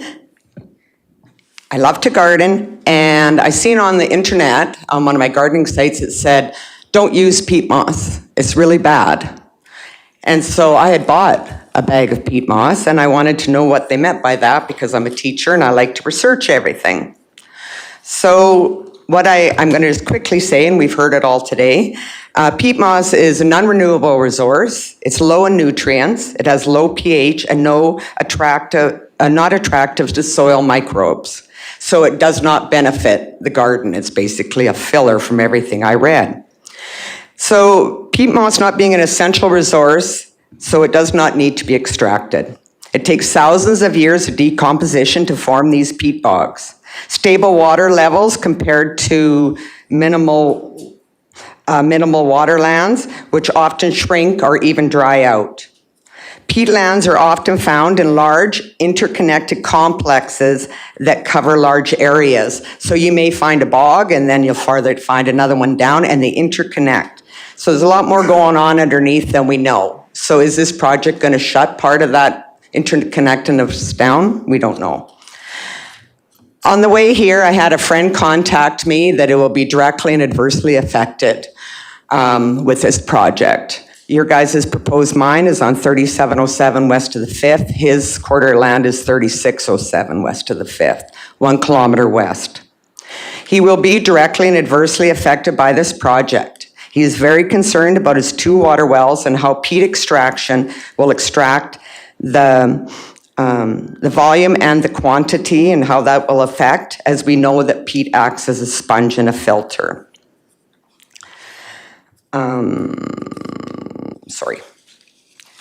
So the questions I would have to ask is how many residents are there in the 3 to 5 kilometer range around this area?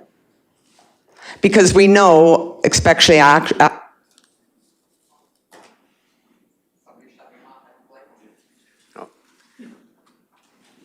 just ran out of batteries. Do you want me to move this cost, or do you want me to try it? You guys want to try it? Miss Billy, would you like to, sorry, Brenda, yeah, if you wanted to.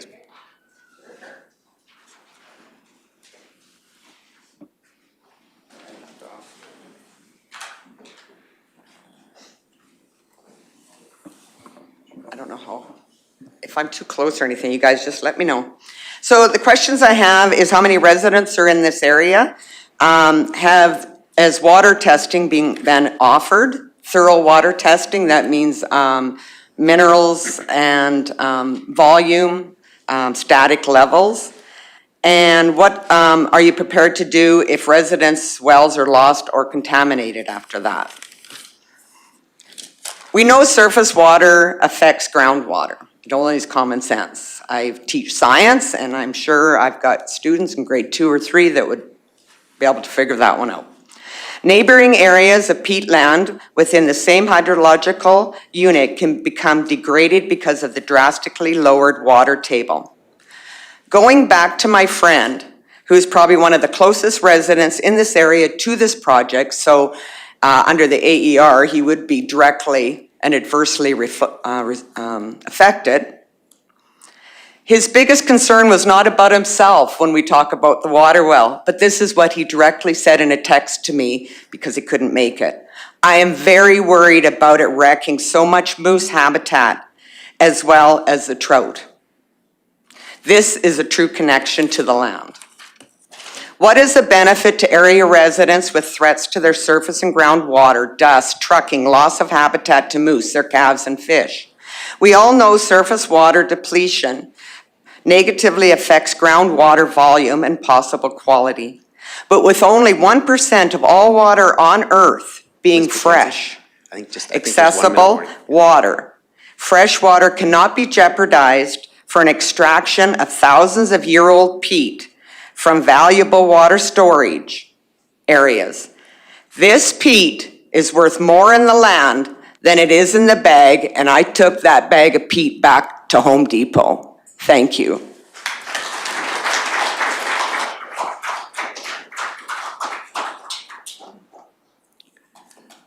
The floor is still open for any members of the public wishing to speak in opposition to this application. If there are any additional members of the public wishing to speak in opposition, please make your way to the podium or to the microphone here in council chambers. There's a chair right there. And please state your name and... My name is Tracy Hershop. I'm not directly affected by this. I don't live in part of the 40 where it's proposed.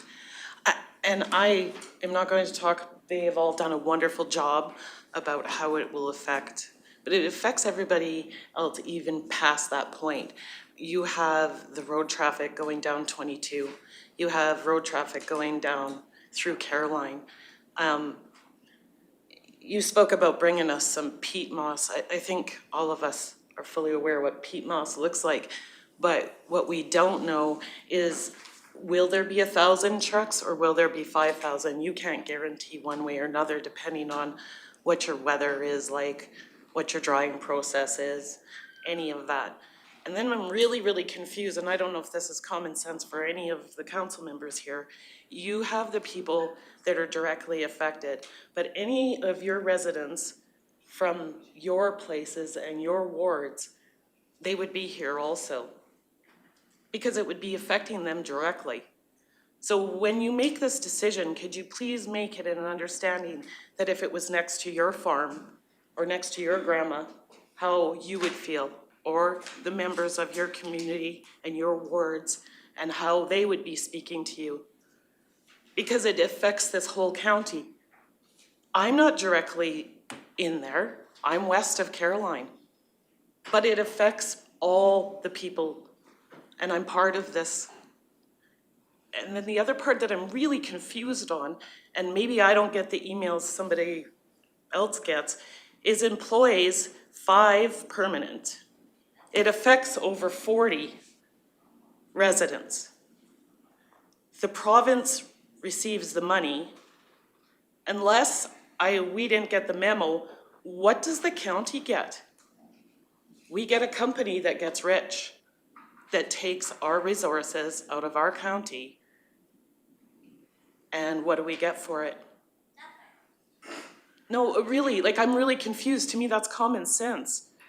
That's a business sense. So unless council members, you know more information than we do of what the county will receive and the people in this county receive, please share with us, because my common sense, it doesn't add up. 5 employees. Oh, and then the next question I have is for this company.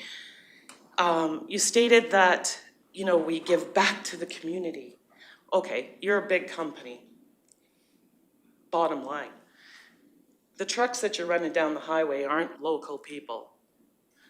Old's in support of it because you're going to process it there. So guess who's doing the oil changes?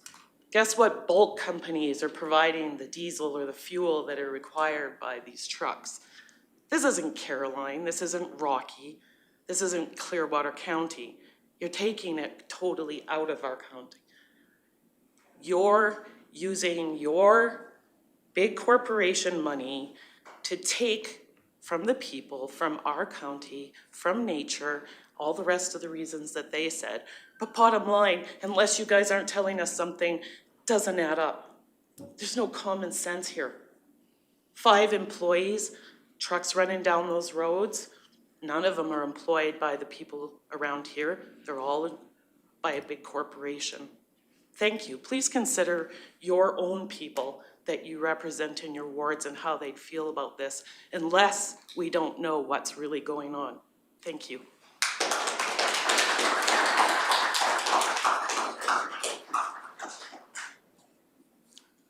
Any other members of the public wishing to speak in opposition of this application in attendance here this afternoon?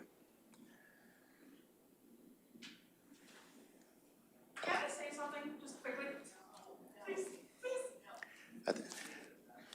Are there any other members of the community or the public that are in attendance here this afternoon wishing to speak in opposition of this application?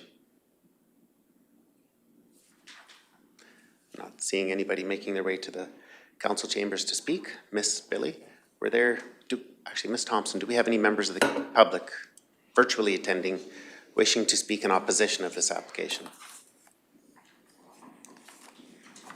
We have a person attending remotely, but we have a letter that was received from them and will be read. Okay. The member of the public that is virtually attending, would that member of the public wish to speak in opposition of this application or verify that you can hear us at this time?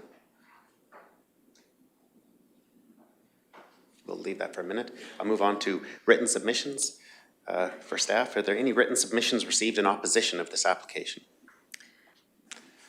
Administration did receive 9 new letters of concern from area residents, as well as we had linked the previous package from April because there was 18 letters of opposition there for council's consideration. And I know that Kim has 1 letter of opposition that was just received this morning.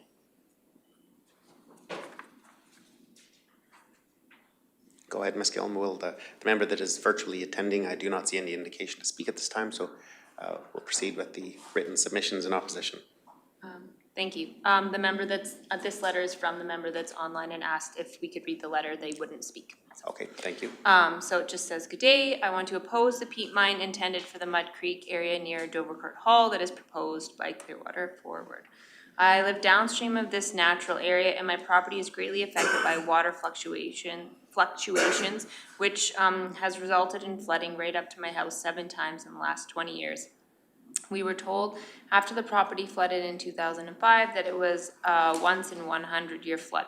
Clearly people don't have a say over Mother Nature because she has done it again 6 times since then. Recently I've noticed that my well is not putting out the way it always has in the past, and talking to other neighbors, they have noted the same on their wells. I'm not sure yet why this is, but I wonder if there has already been so much stress on our water table from industry activities in the area that we are seeing the depletion in our water source. Peat bogs are a big part of flood prevention in sensitive areas such as ours. They act as a massive sponge absorbing and holding water. Clearwater Forward blatantly lies and tells us that they have setbacks in place which will ensure that the peat area functions the exact same as it always has. I'm sorry, but any person knows that if you cut a sponge in half, it can't hold as much water. Peat bogs also filter water, which ends up being our main source of potable water. This area is a very sensitive ecosystem that supports all kinds of wildlife. Every time humans and industry interfere, I have noticed a lot less wildlife in our area over the years due to the disruption of local ecosystems. I think the climate scam is obvious, but if we want to throw in an argument for that, they say peatlands are the biggest source of carbon capture, so if that narrative is still being pushed, then I guess we have to say peatlands for that reason. But I'm not sure if climate change is still on the agenda since the push for data centers was taken over. What a backwards clown world. Make it make sense. We must at some point choose to do what is right instead of what profits and who profits anyway. Another company from out east that might hire a few Albertans to fill a quota. There's no profit big enough to justify the destruction of our peatlands. And I'm just one of many locals who will be negatively affected by this. I don't want the noise, and our roads are already terribly maintained. Jamie McDonald. Thank you, Ms. Gillen. Are there, Ms. Billy, go ahead, please. That was the only letter that was received this morning, but we've heard a lot of opposition this morning, and there's many concerns that have been raised, environmental nuisance factors, safety, development restrictions. I just wanted to touch base that we did receive a petition of 67 signatures at the previous April meeting, and then yesterday we received another petition with 134 signatures in opposition. And so I just wanted council to be aware that they should consider that as public information, but they have not been, they're not binding by the Municipal Government Act, so they're not formal petitions, but it is definitely something that council should be considering. Thank you. Thank you, Ms. Billy. If there are no additional written submissions in opposition, I would like to invite the applicant to present their final remarks. Thank you very much, Mr. Reeve, and thank you to each of the residents who have shared and poured out their hearts. I think that an honest and open dialogue about both this project and its impacts is absolutely important. A couple of items just in terms of clarifications that I think would be helpful to just ensure that we keep the facts at the forefront. The environmental assessments, the responsibility of the provincial government with federal statutes are among the most stringent in the country and in the world. And I understand some of the disagreement that has been shared surrounding that. However, those assessments were completed, the I's were dotted and the T's were crossed. There was a number of comments surrounding trucks, and just to emphasize, I believe the one resident mentioned the limitations on the number of trucks, and no, it is limited to the application specifically states 1,000 trucks per year, which averages to about 3 per day. When it comes to wetland restoration and reclamation, I understand a whole host of discussions surrounding this, and it's understood. And the value of our resources in Canadian wetlands, in Alberta wetlands, is fundamental to the understanding of why peat and the product that is an essential growing medium. And the reason why it's not Premier Tech that is designating that. There's questions about the future of peat moss, and I'm sure for all of those who are watching and participating, they've heard for many, many years about similar arguments that have been made about how there should be a phase out of our oil and gas industries. Well, my friends, I think we know the agenda and the attitudes surrounding the essential nature of the Canadian and Alberta oil and gas industry. There was some specific comments that were made about those who are directly surrounding, and it's points very, very well taken. And I would conclude simply by saying this. The development permit is among the final steps. It's not the final step before a project gets underway. But having participated in, Premier has participated in a 15-year process that has underwent extensive reviews. There is significantly more than one water test that has been done, independent hydrological assessments. There's a whole host of things surrounding that. But the development permit is one of the final steps of that process. You don't get here unless you've done it right. And Premier, to emphasize its commitment to the region and the province, has continued forward with this application because they believe in the potential of being a partner in Clearwater County, making sure that its neighbors are respected, making sure that its neighbors are heard, making sure that, and for those who feel adversely affected and may continue to have questions, and the question that this council will soon forthwith be tasked to make about the future of this development, to ensure that maintains the attitude of what a partnership looks like for the long-term future of not just this project, but the sustainability of our rural regions. That is the case in Clearwater County. That is the case in Athabasca, Olds, across our province. And I think that in terms of the specifics, let me conclude by saying that on behalf of Premier, the conversation doesn't end with a decision. The conversation continues. Contact information can be made available. Your calls will be returned. We can continue to have those discussions, including when there's disagreement. Thank you. Thank you very much, Mr. Carrick. At this point in time, I'm not seeing any further discussion. That concludes this. Councillor Letwin, you'd like to make a comment? Well, I thought we were gonna have time to make comments afterwards. That's why we shut down early for our guests here. This is for the public hearing. We do have another agenda item at 6.11. I apologize. Regarding the development permit, where I think I apologize. there will be additional opportunity for questions. Okay, sorry. But for the public hearing section, we're going to close the public hearing at 1:11 p.m. We're also going to take a recess at this time for 15 minutes.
Welcome back from our recess and welcome back to the June 23rd, 2026 regular council meeting. We're moving into item 4.4, which is, we are behind and our apologies. It's been a busy day here in council, but we have a 1 p.m. public hearing, or scheduled public hearing that was scheduled for 1 p.m. It is now 1:35. For bylaw number 26096 for application number 1426 to amend the land use bylaw. I'll call the public hearing to order at 1:36. And I'd like to welcome all members of the public that will be participating in this hearing either in person or online. Those wishing to speak will be recognized in turn, whether they are in favor or in opposition to the application. Please wait until the floor is open before speaking. Each speaker will have a limit of up to 5 minutes with a 1-minute warning before the time expires. If you're watching the hearing on the council's YouTube channel, please mute YouTube and listen through the online meeting instead, as YouTube has a 30-second delay. If you're participating online by phone and get disconnected, please rejoin using the meeting link or phone number provided, and you will be added back into the meeting. Firstly, I will explain the protocols of the public hearing. Everyone present must register by signing in at the door on the provided sheet. The floor will be open to allow public comments after the applicant has had the opportunity to speak. All persons wishing to speak must be recognized by the chair, and speakers may be limited if their comments become repetitive. If a speaker or a member of the audience becomes disrespectful, they may be asked to leave by the chair, and council members may ask questions at any time. No audio or video recording devices are allowed, and please turn off or silent all cell phones. Breaks will be called at the chairman's discretion. Next, I'll explain the process. Staff will provide the background to the application. Written submissions received from other agencies will be read aloud. Then the applicant will be invited to outline the reasons for the application and respond to any agency comments. We will then hear from those in favor of the application, starting with the people attending in person, followed by those participating online. Following this, we will hear from those in opposition of the application, starting with people attending in person, followed by those participating online.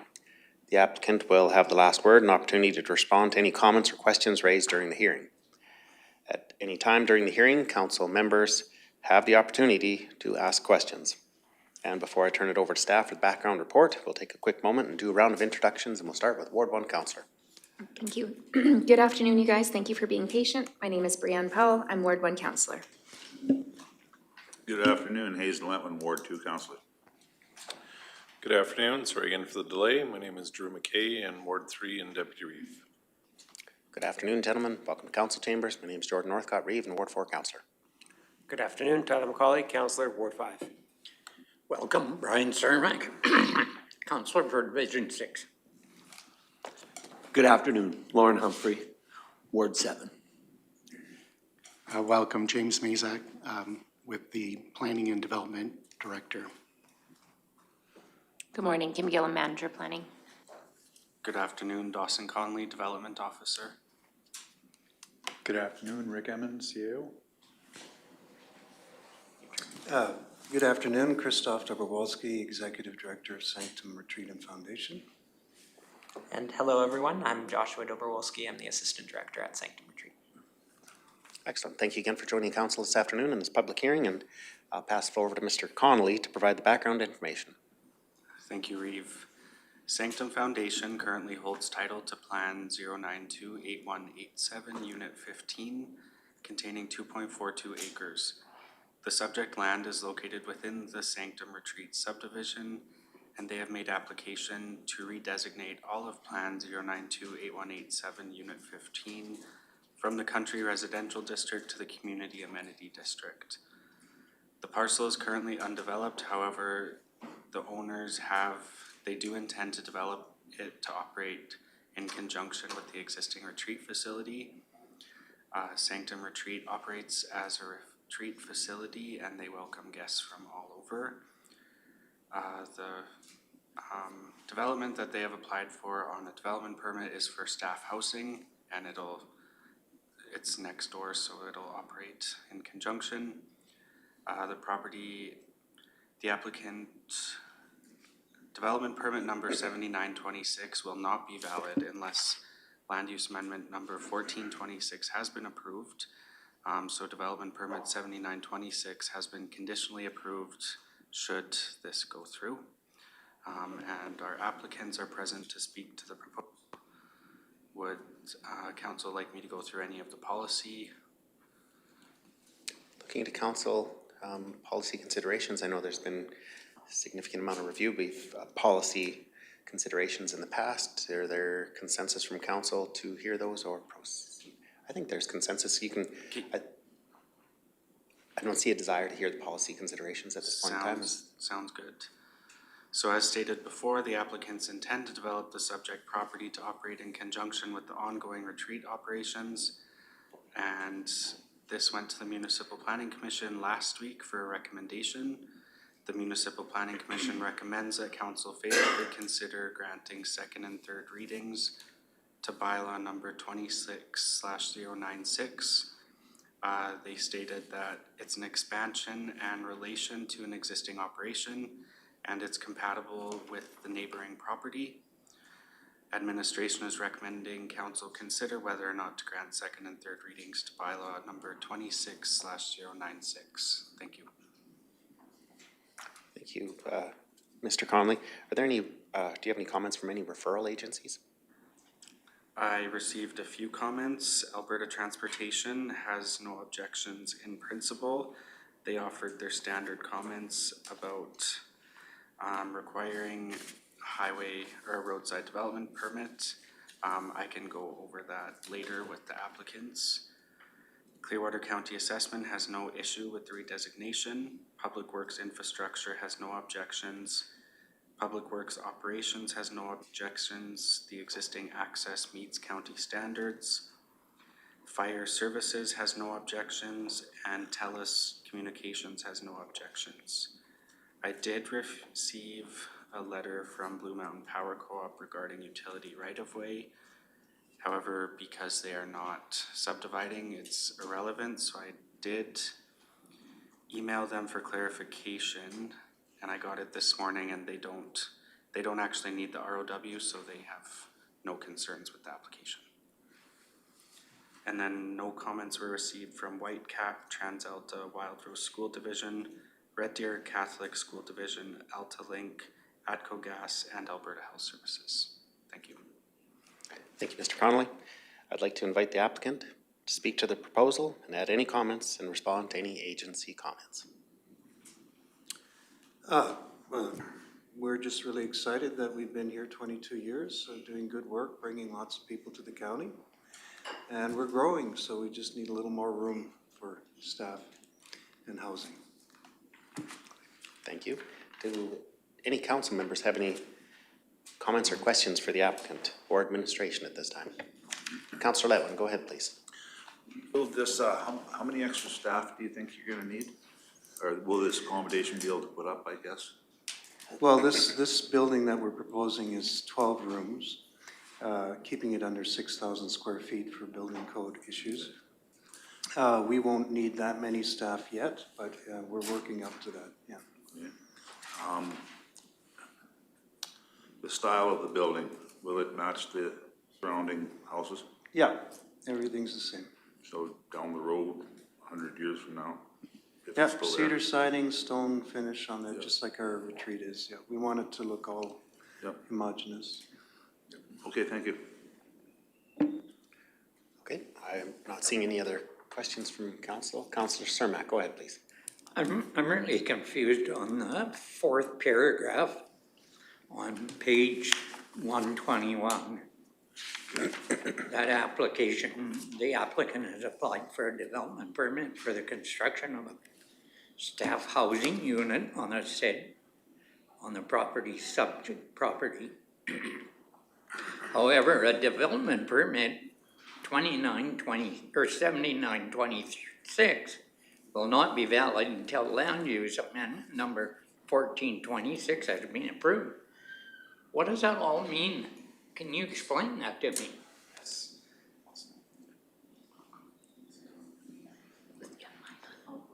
So they had originally come in and applied for a development permit. Because it's in conjunction with the retreat, We didn't think it worked on a country residential lot because it's actually for the retreat.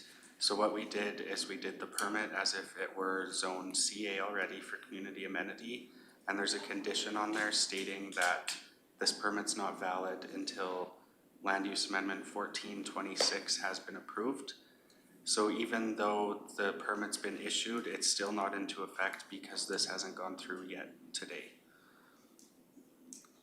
We're only approving bylaw number 26096. So bylaw 26/096 is for Land Use Amendment 1426. I guess I should have I should have specified that in the item, sorry. Okay. I was just confused with the numbers here. Yeah, lots of numbers. They're not associating in here. Do you have any further clarifications? I'm good now. Okay. Seeing no further questions or comments from council, I would like to invite any members of the public that are in attendance this afternoon wishing to speak in favor of this application. Are there any members of the community or the public in attendance wishing to speak in favor? Seeing none, Ms. Thompson, do we have any members of the public virtually attending wishing to speak in favor of this application? Thank you, Reeve. No members of the public have registered for this public hearing. Okay, and I'm going to defer to staff one more time. Are there any written submissions in favor of this application? No written submissions were received. Okay, thank you, Mr. Connolly. Moving on to any members of the public in attendance this afternoon wishing to speak in opposition of this application. Are there any members of the public in the gallery wishing to speak in opposition to this application? Seeing none, I'm going to defer to Ms. Thompson again. Do we have any members of the public virtually attending wishing to speak in opposition of this application?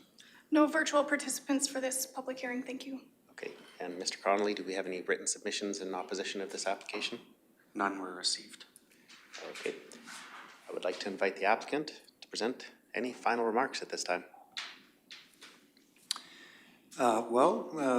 We would invite you all to come out on a retreat sometime at Sanctum. And maybe you can see the new lodge and what we did. Do you have anything to add? Thank you for your time. Okay, thank you very much. I see no further discussion, so we will close the public hearing at 1:48. We will now move on in our agenda to item 5.3, which is consideration of second and third readings to bylaw number 26096 for application number 1426 to amend land use bylaw, which will be second and third reading on the public hearing that we just had. And I'll pass the floor over to administration to present this item. Thank you, Reeve.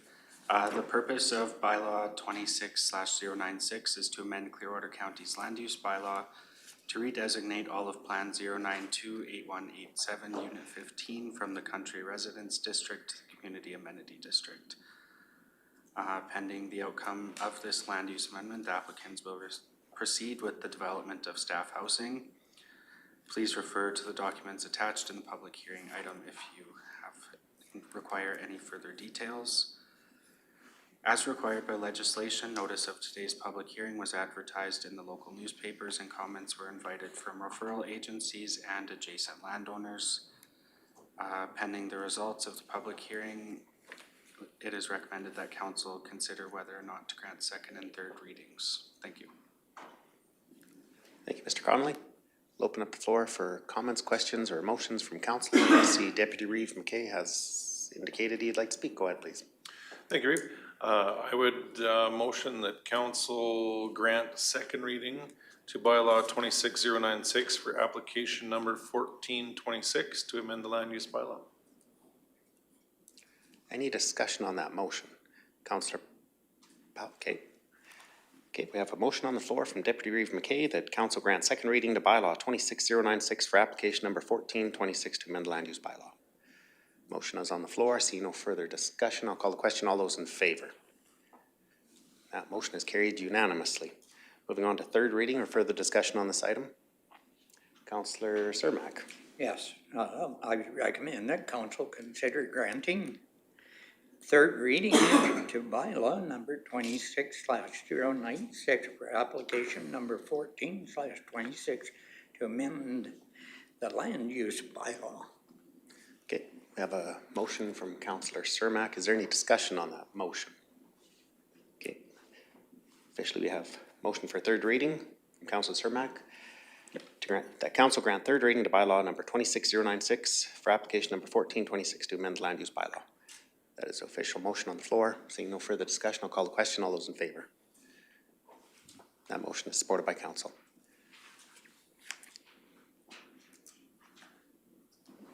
Great, we can go. Thank you very much for joining us. Thanks a lot. Yeah, have a nice afternoon.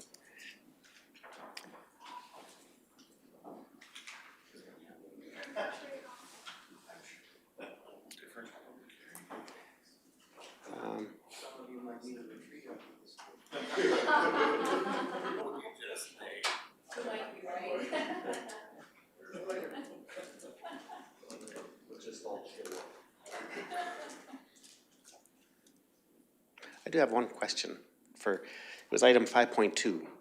That item was withdrawn by the applicant as far as bylaws 5.2 process.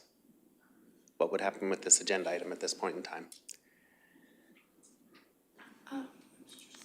Thank you, Reeve. I can make a note in the minutes that due to that being withdrawn, item 5.2 was not necessary. Okay, and that'll be noted in the minutes. Thank you very much.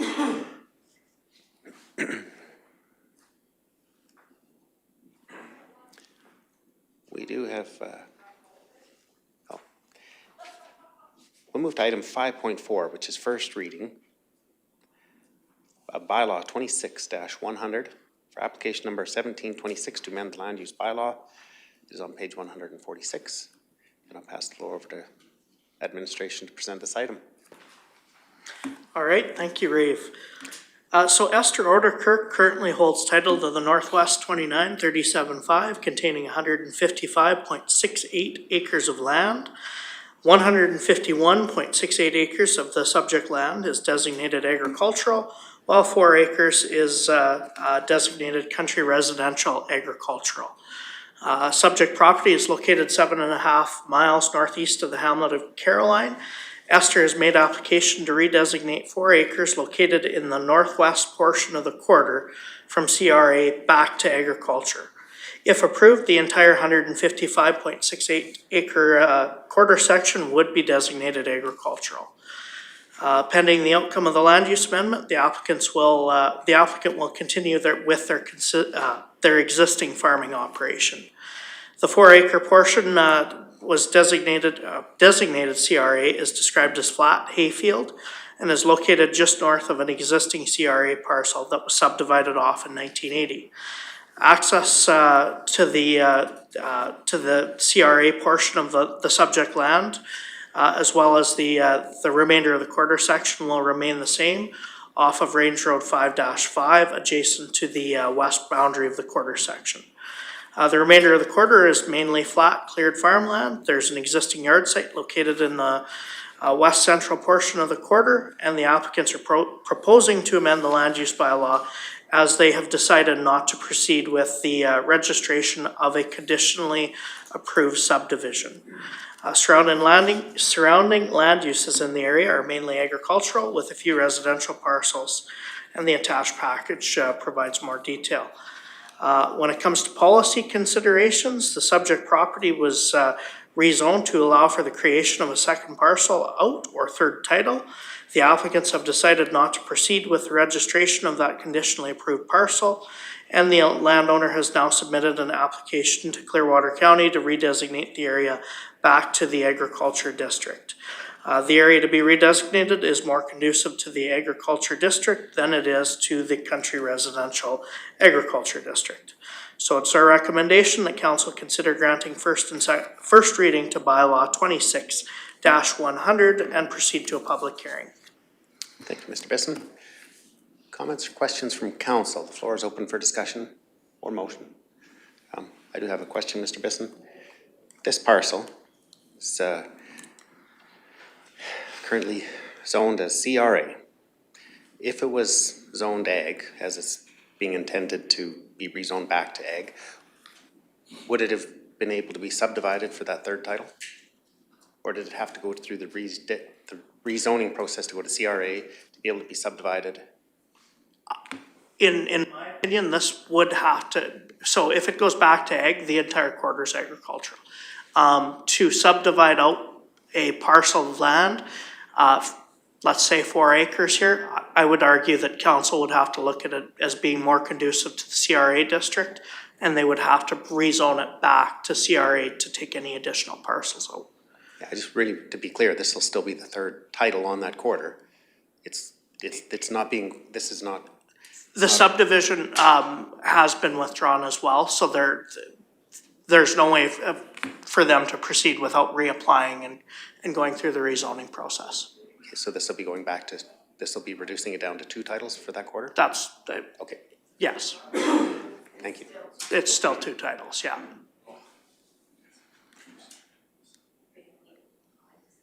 Is it? Ms. Gillen?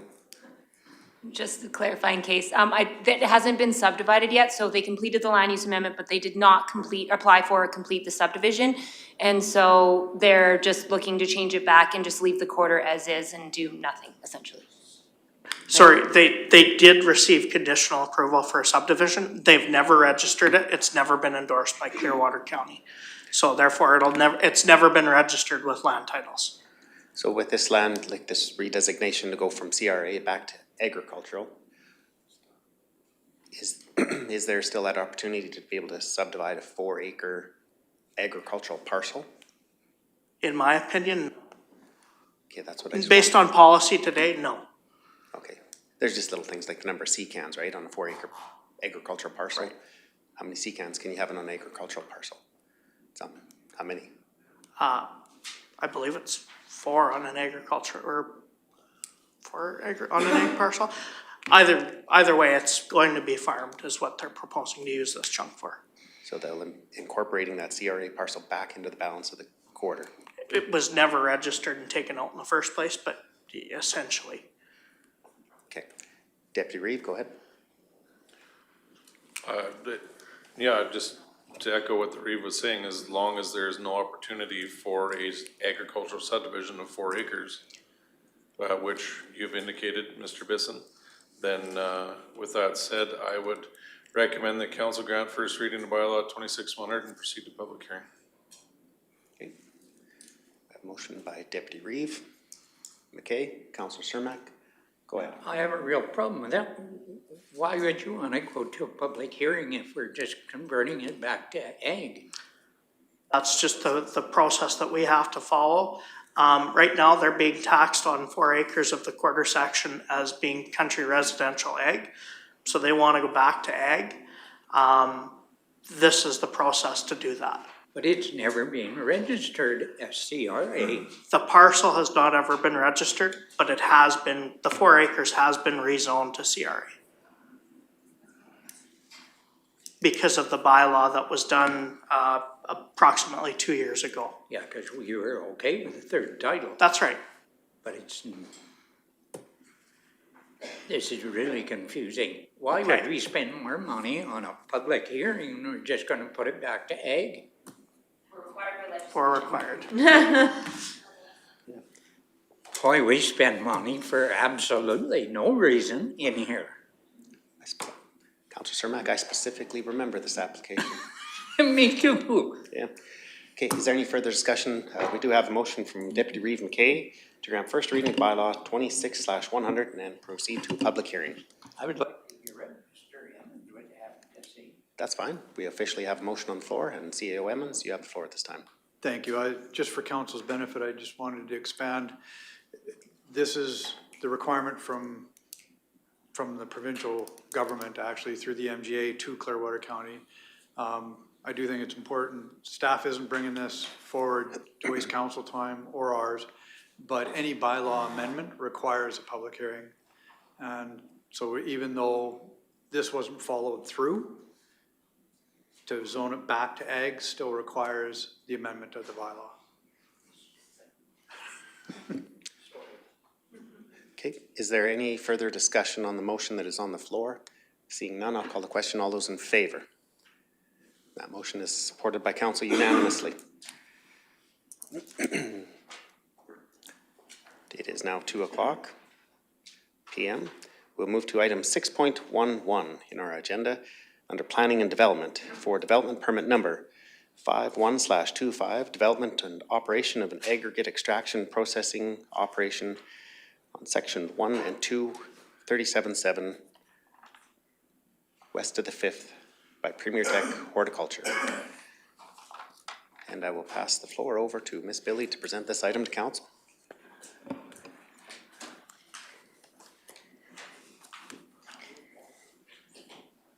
Good morning, council, or afternoon, I guess. So Premier Horticulture has made application to develop and operate their peat harvesting extraction within the south, or within sections 1 and 2 of 37.7 southwest of the Dover Court Hall. The lands are designated direct control aggregate extraction, wherein the proposal is a listed discretionary use. Council first reviewed this application on April 28, 2026, and the decision was tabled pending clarification on potential appeals to the Land and Property Rights Tribunal Board, Alberta Environment's water release process, and the operator's reputation in other municipalities.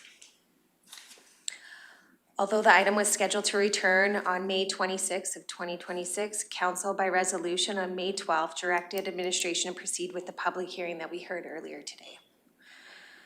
Under the direct control district, council is the sole decision maker and no appeal to the subdivision development board is permitted as per the Municipal Government Act. The MGA does not clearly state whether the Land and Property Rights Tribunal appeal is possible. The tribunal advisory outlined that jurisdiction would be determined only if an appeal was filed. Sorry. Environmental matters including water, wetland, reclamation, and wildlife also fall under provincial authority. Council needs to ensure we do not contradict provincial decisions granted. Administration did seek clarification on the water release process with regards to the monitoring and testing, and Alberta Environment and Protected Areas commented, comments were very short and outlined Mud Creek will not be physically impacted. 100-meter setback distance is required and impacts to flow and temperatures are expected to be negligible. They also stated that a surface water monitoring program with threshold triggers is in place. Council's role is to assess whether the use is appropriate for a direct control aggregate extraction district and whether local impacts may be managed through reasonable conditions. The proposal meets the requirements of the Public Lands Act and Water Act and aligns with other provincial and federal legislation requirements. Wetland matters have been addressed through the provincial agencies.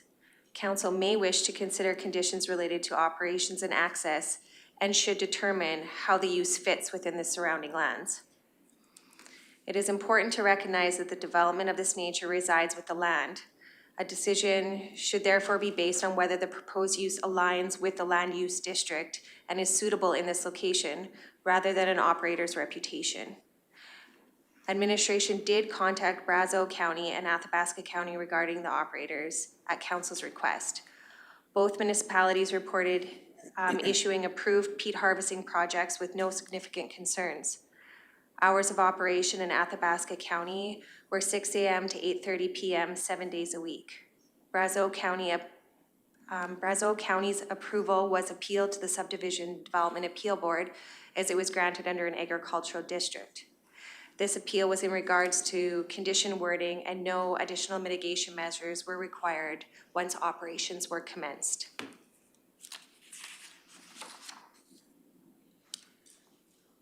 In April, council previously discussed reducing the harvest season operating hours, and the applicant noted that it was weather dependent and they needed to utilize the harvest window to do and have some flexibility. We would like council to consider the hours that were originally requested. And I also just wanted to reiterate that we did receive 2 petitions, one in April and one yesterday. And although they don't comply with the Municipal Government Act, council should treat these as public input rather than formal petitions. So for planning direction, council's options are to approve the application with or without conditions, deny the application with reasons, or defer the decision for further clarification. If council is not in support, outside of the environmental concerns and associated nuisance factors that were noted earlier today by adjacent landowners, I did want to note that in the direct control aggregate extraction district, there is development restrictions from mining property boundaries that could affect the use on adjacent lands. And if they are in support, administration recommends that the following conditions be listed on the development decision. And the ones that are included in red have been amended since the report in April. So would you like to hear from the applicant first, or do you want me to kind of go through what conditions would be put on there if you guys were motioning that way? I think it'd be appropriate if you were to carry on with the conditions Sure. at this point in time, please. So condition 1 is the supplementary information, and it basically ties all the information that's been gathered to this development permit. So any information submitted by Premier forms Schedule A, the site plan would form Schedule B, land disposition would form Schedule C, and the Water Act would form Schedule D.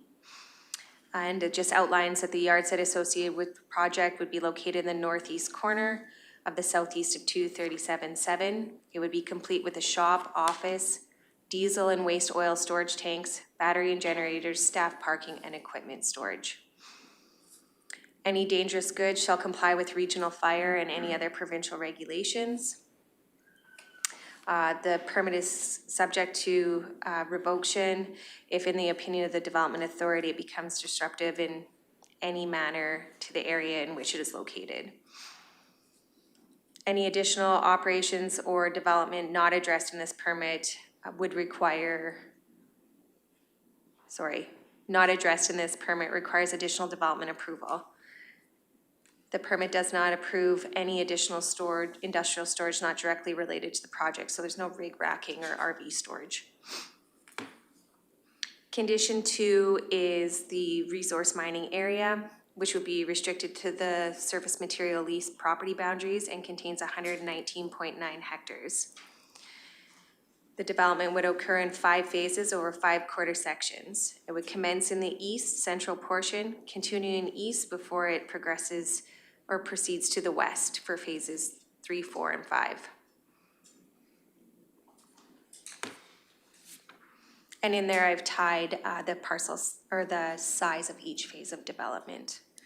It would be progressively reclaimed, and specifically this was an alteration from the previous condition where we outlined that phase 3 would not be able to commence until phase 1 was completed, with the exception of the yard site. Phase 4 would not be able to commence without phase 2 being completed, being reclaimed, and phase 5 until phase 3 was reclaimed. Condition 3 looks at the undisturbed natural buffer areas, so would be the 40 meters between the project area and all property boundaries forming the surface material lease, and the 100-meter natural vegetation buffer between the project area and Mud Creek. Dust suppression would be required to mitigate effects of dust on surrounding lands and in the project area and along the haul route. This would be at Public Works request through their road use agreement. Visual and noise impacts, so any portable lighting shall be directed down to reduce light pollution. Stockpiles would be located along the access road. Noise abatement measures around the generators and water pumps when in use. Equipment storage would be located in the southwest portion of the yard site, and there would be no stacking of trucks permitted. Truck traffic shall be staggered to reduce traffic on the road network. And there's no parking of trucks, equipment, or staff vehicles along the access road. No operations are permitted when winds exceed 50 kilometers an hour. Additional visual and noise mitigation measures may be required at a later date. So the operating schedule, they have two operating schedules, winter and harvest season. Winter operating schedule would be restricted to Monday through Friday between 8 and 4, and there shall be no operations on the weekends during the winter. Harvest operating schedule would be April through November, weather dependent, and it would be 7 days a week between the hours of 7 a.m. and 9 p.m. No operations are permitted on statutory holidays, and there would be no extension to allow additional days or hours. Condition 7 is the number of employees, which would be approximately 14 employees. Hauling would be year-round with the exception of January, and the haul schedule is consistent with the operating schedule.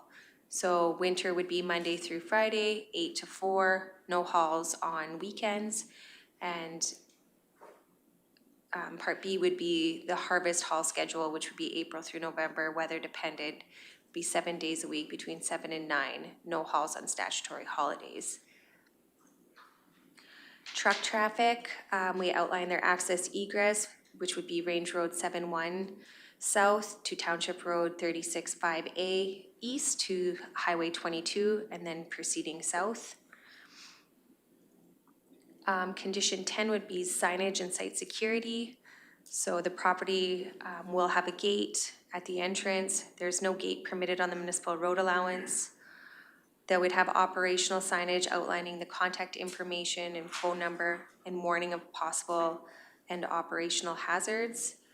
Fencing is required on both sides of the right-of-way through the grazing lease, and additional signage on the Range Road and Township will be required at Public Works discretion. Road construction and upgrades. Access to the land shall be constructed and upgraded to an industrial access road standard, complete with a turnaround to municipal standards. A traffic impact assessment shall also be submitted to Clearwater County Public Works Department as well as Alberta Transportation for their review. Any requirements that may be necessary from the results will be implemented. Floor areas, because they are going to have structures within their yard site. We look at the size of the Quonset style shop, which is 600 square meters, and the mobile office that they had noted, which is 75 square meters. Any additional structures placed or constructed on the land would require separate development approval. Condition 13 is for the overall height, which we would restrict at a maximum of 32 feet to comply with county policy. Condition 4 is the setback distances from the property boundaries included in the surface material lease, which the proposal can achieve because their yard site is located kind of in the central portion of their proposed area. We have a condition about any other approvals, so anything that Clearwater Premier Peat Harvesting Project submits shall be also supplied to Clearwater County, so that includes your annual reports, monitoring tests or submissions or any renewals that they are required. And then condition 16 talks about the validity of the development permit and basically ties it to the provincial approvals that they have in place. So if something was to happen and they no longer had their public lands approval or Water Act approval, the county's development permit would become null and void. And that is everything I have for council this time. Thank you, Ms. Billy. I'd like to invite the applicant to provide any comments or remarks. Sure. Thank you, Mr. Reeve, and appreciate you've spent a lot of time on this issue today and over the last couple of months. And I know council, it takes a lot of work to put together a 400-page document, and just a kudos to the administration in the county for their hard work. We had a PowerPoint, but I think it's probably most effective if we look at the map that's on the screen. It's interesting because that map outlines the project. You can imagine the 100-meter setback from the creek, 40 meters from any of the adjacent land, And what's interesting is the yellow lines. And when I was going through the review of the materials yesterday, the yellow lines was an interesting addition. And if you look at it, you see how that speaks to another resource that our province has in abundance that we responsibly develop. And that is an oil and gas pipeline. And the work, the diligence, the effort that has been done over the course of decades to ensure that Alberta is a global leader in terms of the responsible production of that resource. Now, to put your minds at ease, that pipeline that goes over the project is not at risk and is noted and is part of ensures the project development ensures that there's no risk to that particular pipeline. But I think it speaks to something as with the rigs that I saw driving through the county, the development, the forestry, the shops, the businesses, whether that's in Rocky or whether that's across Clearwater County. There is also controversy that I think can be noted, and the frankness and the candor that was expressed earlier today is appreciated certainly by myself, who was brought on to this process to help build bridges. And let me highlight my appreciation to every individual that spoke out, sent letters both in favor and against, and additionally all of those who I spoke with. And I would just make a couple of notes. You know, the population, according to your website of Clearwater County, is 11,967. There are individuals who are opposed to this. This is a project that would bring about $1 million in yearly economic value.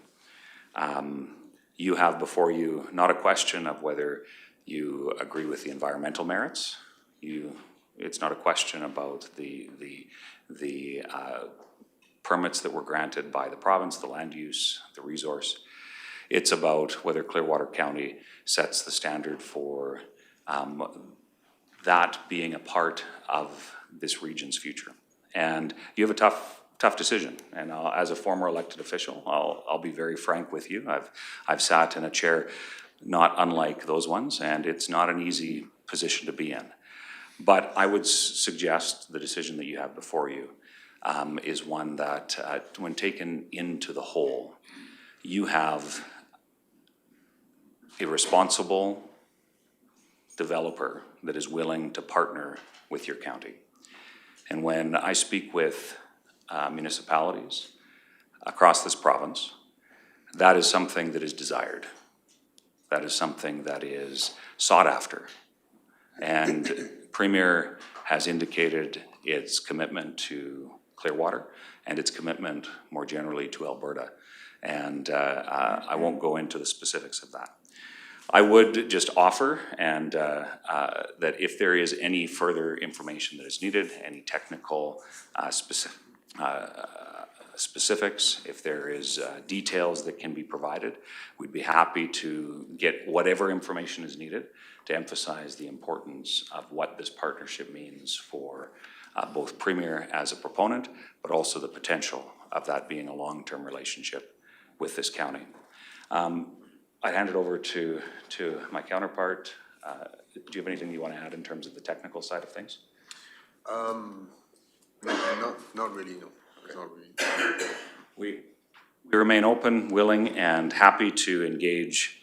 And just, I would close with saying, you know, we have an operation that doesn't fall directly within agriculture, doesn't fall directly within aggregate, doesn't fall directly within oil and gas, but it is a development that can be done responsibly and is a resource that the world, there's a demand for it. That's why a company like Premier exists, because there's a demand for it. And despite some of the suggestions otherwise, it can be a part of the economic and development future of this part of Alberta. So I'll simply conclude with saying, Mr. Reeve, happy to answer any further questions, but would leave it at that in terms of our presentation. Thank you. Excellent. Thank you, Mr. Carrick.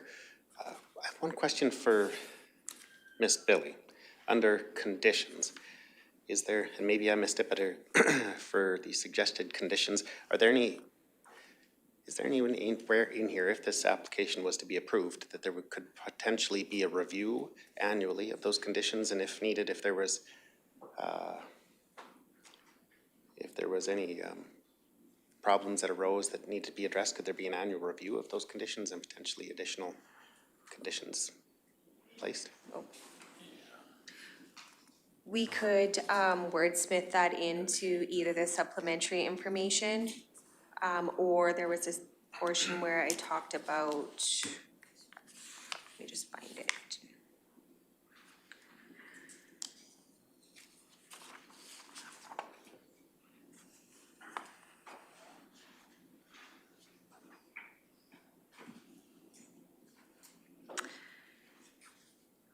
Maybe just under the supplementary information, Kim, unless you have a better location for it, for the conditions.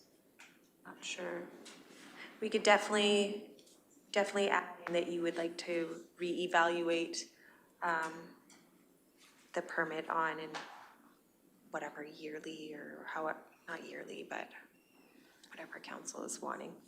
Yeah, right now there's no official motion on the floor, but I'm just wondering, in the event that this was to pass support by council, if there was an opportunity to have that on there where there could be an annual review of the conditions, and if there was additional conditions that may need to be considered in the future, if that could be a condition at this point in time. Yeah, I believe it could.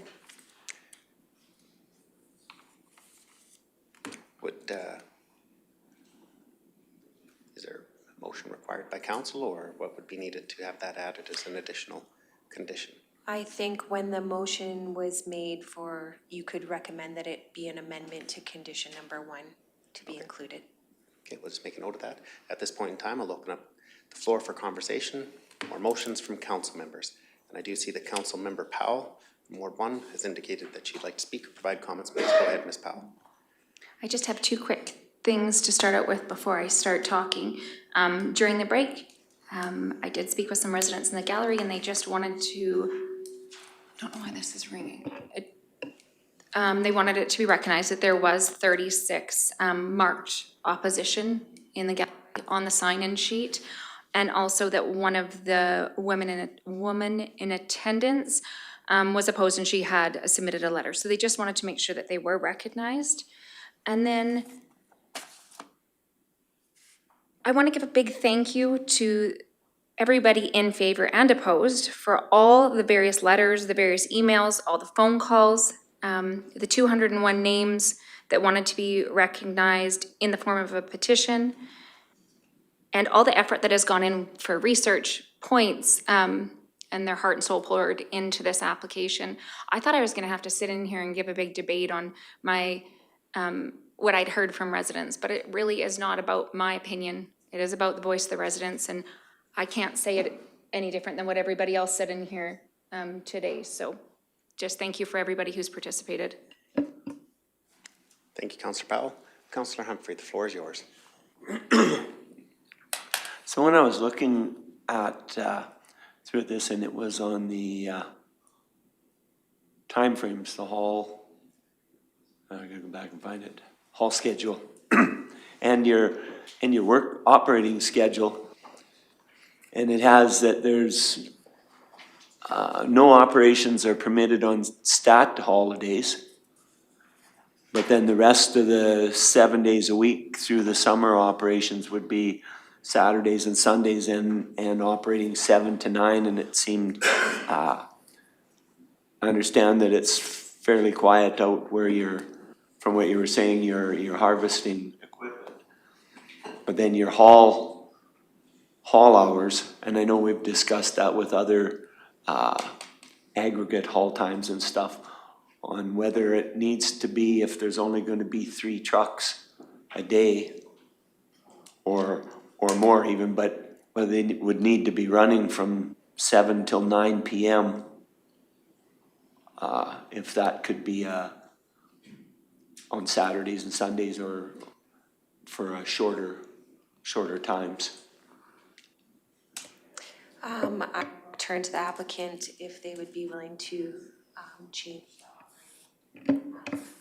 For hauling peat, for hauling peat, we can do Monday to Friday, 7 to 4:30. That's basically what we do all the time. Yeah. No, this is only We for. wouldn't need it to be 7 days a week, that'd be. No. I think that'd be nice. Yep. Counselor Letwin? Damien, your math on the trucking, 1,000 loads for peat versus 2,500 for farming? For agriculture, pardon me. For aggregate, like a gravel pit type. Oh, gravel pit? Yeah. Well, you were saying about farming 6,000 acres. Yeah, so it's about 1,000 loads for a 6,000 acre farm, which would be similar to my apologies, Mr. Reeve, through. Go ahead, please. Through you, the comparator to this operation would be an average sized farm in terms of the number of trucks. You were mentioning 6,000 acres? Yes. And 2,500 to plus loads versus only 1,000 here. Yeah, so what the comparison that I had endeavored to make was that this project has stipulated about 1,000 loads, and that would be subject to the municipal road use agreement. The comparison that can be made is an average sized farm. If you include an average yield to and from the farm bushels the acre, I believe. Yeah, that works out to be about 1,000 trucks. Now, when I spoke to a number of residents that are familiar with local gravel pits, the feedback that they gave me in terms of what the numbers would be is that both in Clearwater County, and then I called some friends that I have in other parts of the province that have gravel pits. They said for a decent sized aggregate gravel pit operation, it's between 2,500 and 5,000. So to provide that as a comparison between the 1,000 for a farm, the 1,000 for this peat operation versus the 25 to 5,000 for a decent sized gravel operation. I'm sorry, I don't remember hearing the aggregate part. I remember hearing the agricultural farming part of 2,500 acres, or pardon me, 6,000 acres. Okay, so that explains your math because you went aggregate on me. My apologies. Yeah. Royalties paid to the province. What type of royalties are paid to the province for 1,000 loads a day or a year? Yeah, so it's about $200,000. 200,000 in royalties. Yeah. So and that's and like I mentioned, it's not up to us where the royalties go, but that goes to the province. To the province. Yeah. Yes, sir. Gotcha. Alrighty. You also mentioned that you'd already spent $500,000 in Clearwater County. Yeah. Which companies in Clearwater County did you hire for that $500,000? So it's a host of operations which include consultants that have come to do work here, stayed at the local hotels, the environmental reviews, all of the work that's been done has been focused on the project here in Clearwater County. Okay, so none of that $500,000 went to WSP or to Stantec? Yeah, yes. Well, that was part of it. Are they residents in Clearwater County? They are not, but the work that they would have done in terms of the water testing and associated land use surveys and whatnot, all would have been done here in Clearwater County. Right. Sorry to backtrack here, back to trucking. So you'll go south on Highway 22, take Highway 54 through Caroline, each load, and come back empty the same way. Is that correct? So over to Olds. Okay. The Peasmont plant in Olds, was that also owned or a subsidiary of Primary Tech Limited? Yes, it's Premier Horticulture. It's owned by Premier Horticulture, yes. Okay. Yes. Right. So that, yeah, letter of rule there. And, okay, so you want to hire 14 full-time employees, or some part-time, but full-time. Okay, so is Premier Tech going to buy brand new equipment for this job site? Yes, I would believe we were gonna buy some new equipment. Completely new?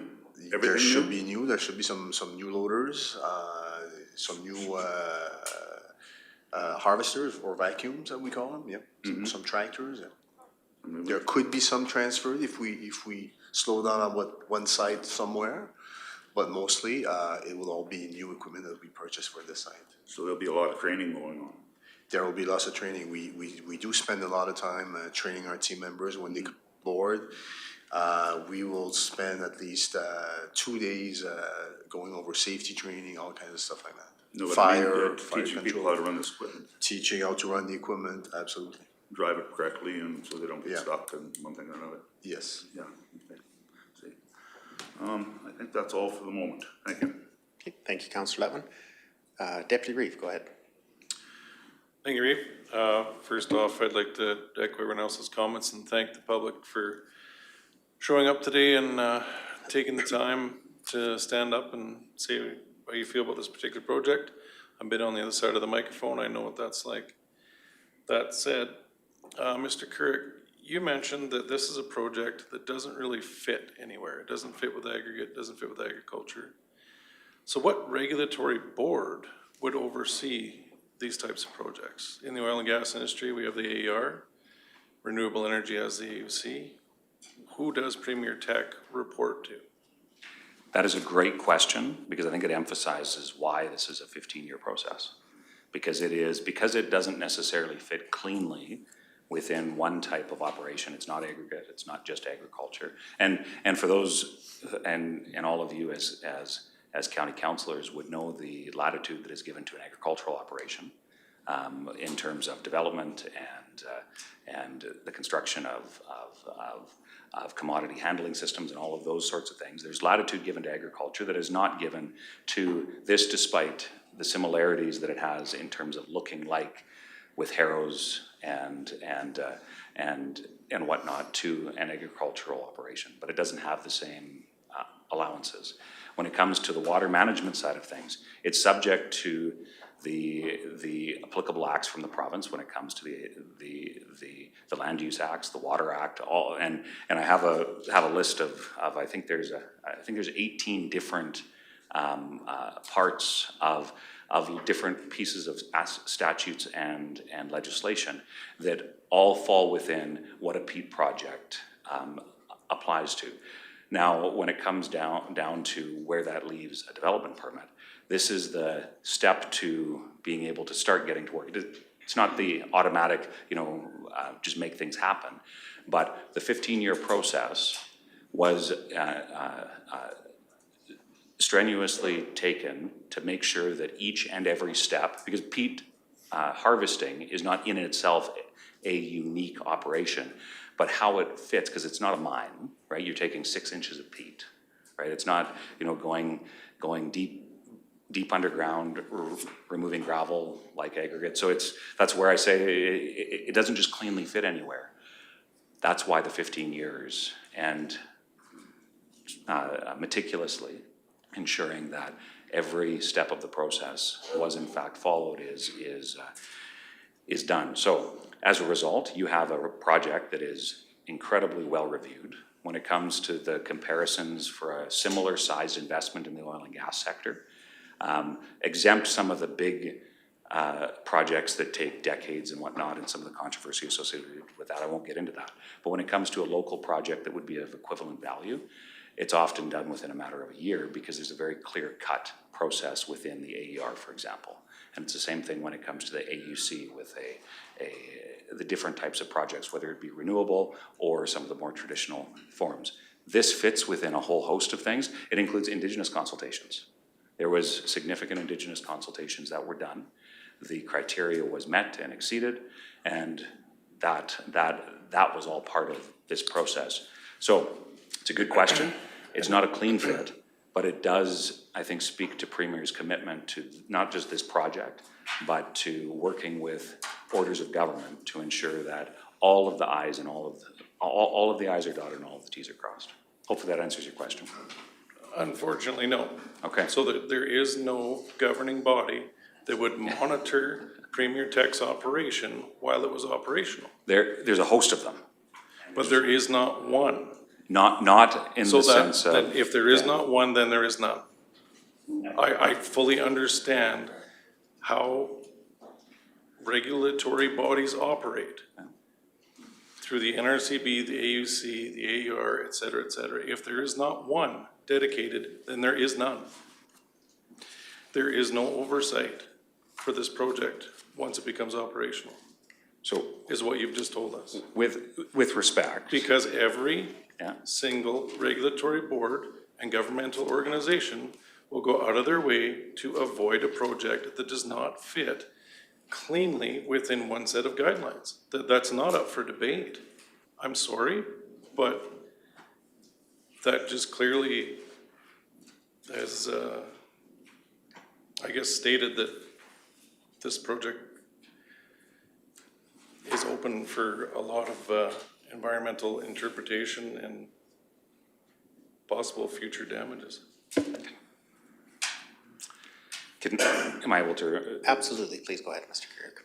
So with respect, I would suggest that when it comes to the role of government and regulatory authorities associated with it, the ability for a project like this to succeed has to check a host of boxes. And because peat in and of itself, if this was the first peat moss project in Alberta, then I may share your concerns, but it's not. This organization has been able to successfully navigate the myriad of different statutory rules and regulations, including the Alberta Water Act. That's not something that is by accident a part of this process. There is impacts that have to be monitored, guidelines that have to be exceeded, the whole part of it. So that's part of it. When it comes to the land use and crown land use designations, that is all part of it. It has to fit within that. So with respect, I think that when it comes to the different elements of this project, each aspect is clearly fits within something, but that's where it's unlike the AER, unlike the AUC, it's not a one-stop shop. Thank you, Mr. Carrick. Deputy Reeve. And who would be responsible for ensuring that the water quality and sampling is taken at the appropriate times and the appropriate manners and submitted to the appropriate bodies? Can I call up, just because this is a very technical question, I would ask my counterpart, Frederic, to come in. It's just a simple answer, who? Yeah, and that's. Is it a contractor, is it? Actually, who is the Alberta Environment and Protected Area? That's the responsible body for the, we're regulated under that for the water sampling. They're the one that will enforce. If we don't do what we're committed to, what's in the permit, we lost the permit. And that's we lost the water right. Maybe I can go back a little bit just to explain you why it's like that. Because I participate in the regulation development. So in 2016, 2014, 2016, I don't recall exactly the name of the ministry, but the Alberta Environment and Protected Area were with the Alberta Forest and Park. So it was one minister. So they were responsible for peat operation.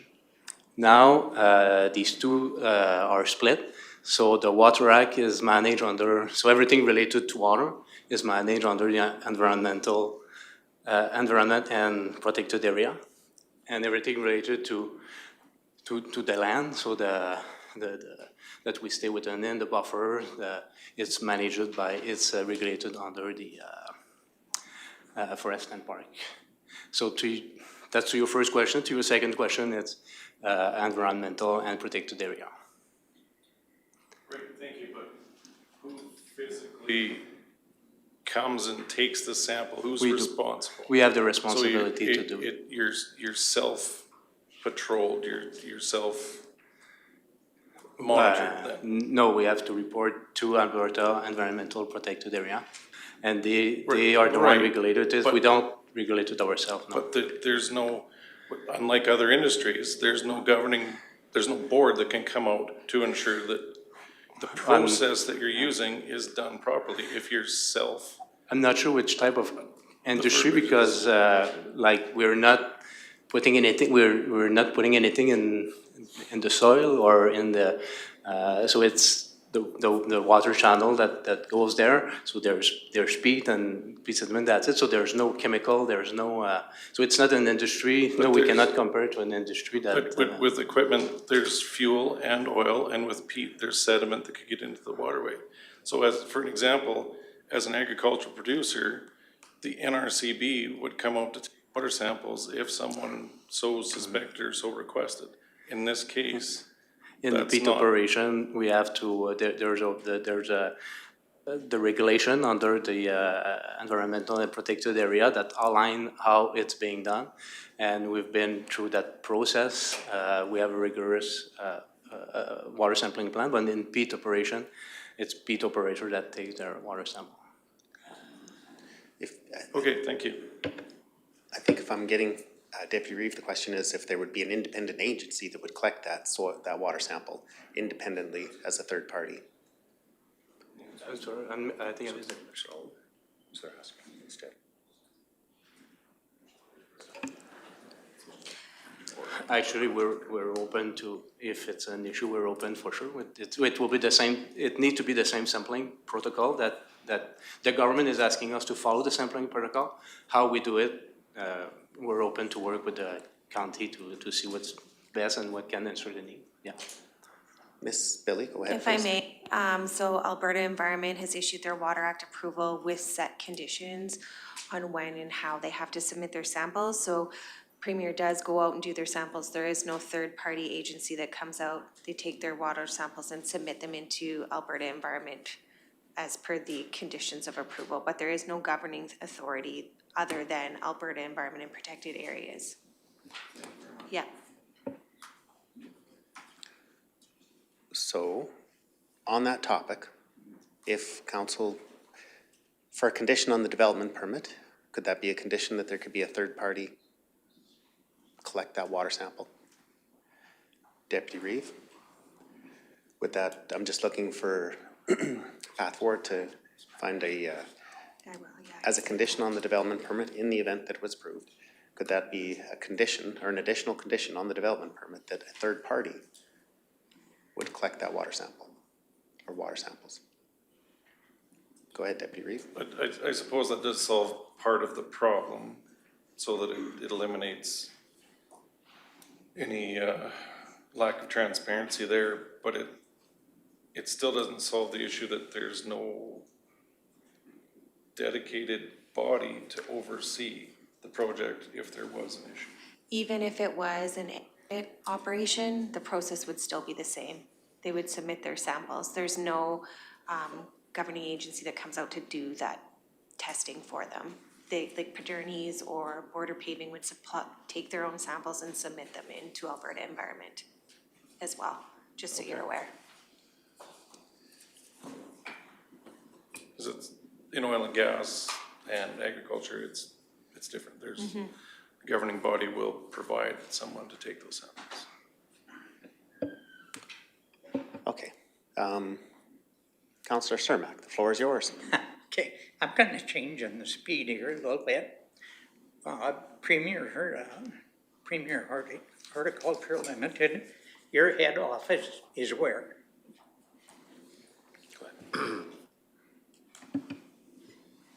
Our head office is in Rivière-du-Loup in Quebec. Okay, how many projects of peat farming do you have in Quebec?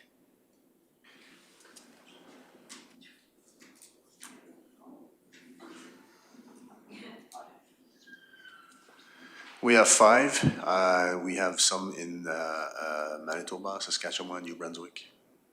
So you are in 5 different provinces, including Alberta. Okay. Do you have any further comments, Councillor Cermak? No, that's. Okay. No, there's lots of discussion here. Councillor Powell, go ahead, please. Okay, I was gonna talk about 6.2.8, in the MDP because there is a multi-lot subdivision a half mile across country. And normally when there's an aggregate operation of any kind being applied for in the direct control district, we don't want to have a multi-lot subdivision within a half a mile. So the way that the crow flies, this is within half a mile. Was that taken into consideration, or is that just for the new subdivisions being put in, not the new aggregate? That's a question for administration. Ms. Billy? It was taken into consideration, but the land had already been redesignated for this use. So because it's a listed use in the existing multi-lot, it was taken into consideration, but it did not. I do have when was that subdivision, the multi-lot subdivision? So it was prior to 15 years ago? It's been there for a while. I'm not 100% sure. I could find that information for you. I know in the past, it has been taken into consideration, the half-mile multi-lot subdivisions next to aggregate, and it is in our MDP. I did have a really interesting conversation with one of the multiple residents that called me and told me to go take a drive down that road, and I did. It's absolutely beautiful down there, and there is a lot of homes. I had no idea how many people lived down that road. It was unbelievable, but it's beautiful down there and I can understand why, but I didn't know how many people live down there. And for any counselor that hasn't been down that road, there is a lot of people, that is a lot of homes that is being affected. And some of them are in less than a quarter of a mile, some of them are directly adjacent.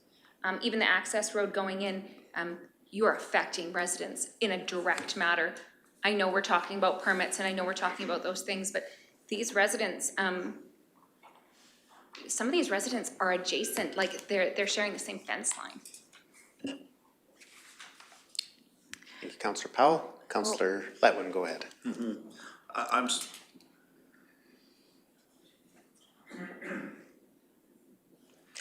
If I may, we do have the answer for when that multi-lot was created. Okay, sorry, go ahead, Ms. Gillen. I looked up thanks, Jenna. I looked up when it was registered, and it was registered in '99. So like the subdivision would have been applied for prior to that, so. Thanks. Go. Mr. Kerr, go ahead. Just a small clarification in terms of the distance between the peat harvesting operations and those affected. I'm not sure if it's exactly beyond the half a mile, but in terms of the footprint of the project versus the footprint of the land versus the footprint of the actual project, there's a bit of a difference there that would need to be taken into account as well. And then you have the setbacks on top of that, the 100 meters from Mud Creek, the 40 meters from the edge of the property line, so. Councillor Letwin, go ahead. I'm sorry, I never got the answer straight there when Councillor Shermack asked you how many projects you have going on in Quebec. I heard Manitoba and Saskatchewan, but there was no definite number for Quebec. It's 5. Thank you for the clarification. One further thing too also, it's been referred to equally as oil and gas production in this province. Your royalties to the province is $200,000 a year. One well in the oil and gas industry will give the county hundreds upon hundreds of thousands of dollars, if not $1 million a year, as well as revenue to the province. So not only did the province do well, but the county does well also. I just want to make the difference between oil and gas and peat farming. Thank you. Councillor McCulley. This is for Premier Tech. Just curious on the understanding from most of the people who are in there. There's a gentleman here who said he moved here from the 80s, and understanding the change of permanence that comes with this project, where his land isn't the same after that project gets put in, and it likely will never be the same again for the state of his life. What's your arguments, I guess, or how do you make him understand the project, or like, what do you have to say for that? No, It's a fair point, and I noted that comment very specifically. And he did say that there has been change up to this point without a peat project, and he is concerned about the possibility of further change. And that's where there is two things. One specifically, and this offer has been made previously. In fact, I believe it was made at the previous council meeting. If there's any interest in seeing more about what these projects and what the practical remediation and reclamation looks like, there is an outstanding commitment from Premier to help bridge that with folks here in Clearwater County. So that is something that is a commitment made now. That is a commitment made for the future as well. So in terms of the specifics of the reclamation and the time that it takes to see that land brought back to, its natural bog and wetland state, my counterpart here would be happy to give you some of the technical details as to how they do it and kind of kickstarting back the natural development of the peat process, and I think it's called the Veriflora. There's a whole host of things that have been researched and created to help make sure that this is done in a responsible way, not only here in Alberta but across Canada. So there's a whole host of those things, but I think some specifics can be provided to whatever extent is. Yeah, we do have a certification that's called Veriflora, and they audit us every year to make sure that we are sustainable and we are responsible managers, or we manage our operations responsibly. So they look at everything. They look at safety. They look at environment. They look at everything that we do. So we do have that. If I may, I did pull up the aerial photo just so that Councillor Powell can see. The provision that you talked about with regards to multi-lot outlines the half mile. So their access, the industrial standard access road that wouldn't be required to be developed would be within that half mile, but the actual project itself is outside that half mile from the multi-lot. Not much, but it is outside that half mile. That's what I was getting at. It's really, even with, and I don't want to get into numbers, it's not by much. We have residents down there. We're talking about a little bit of mileage that's going to affect, like, it's just within that half mile. I can see where the crow flies to the first part there. Whether we do the buffer, the 100-meter setback, et cetera, you are extremely close to residents. And if I could, for residents, I would make that a mile, because we are in the MDP, we're talking about people who have lived in an area, and this is their heart and soul, and this is where their home is, that could be permanently affected. And this isn't just someone fracking next door that's gonna last X amount of months. This is an operation that could last 25 to 30 years for these people. I just wanted to clarify that one, because I'm like, that's why it wasn't. Thank you, Ms. Billy. Councillor Humphrey. I'm just go back to when you're extracting the peat. You take a top layer off and you stockpile it to use to put back on, correct? Is that what I was? You take some and you save it for reclamation? So we have some areas identified on the bog that will never be touched. Okay. For the life of the bog. These are a reserve of the vegetation that was initially all over the bog. Right. That's gonna be a seed bank that we're gonna use when we're ready to restore it.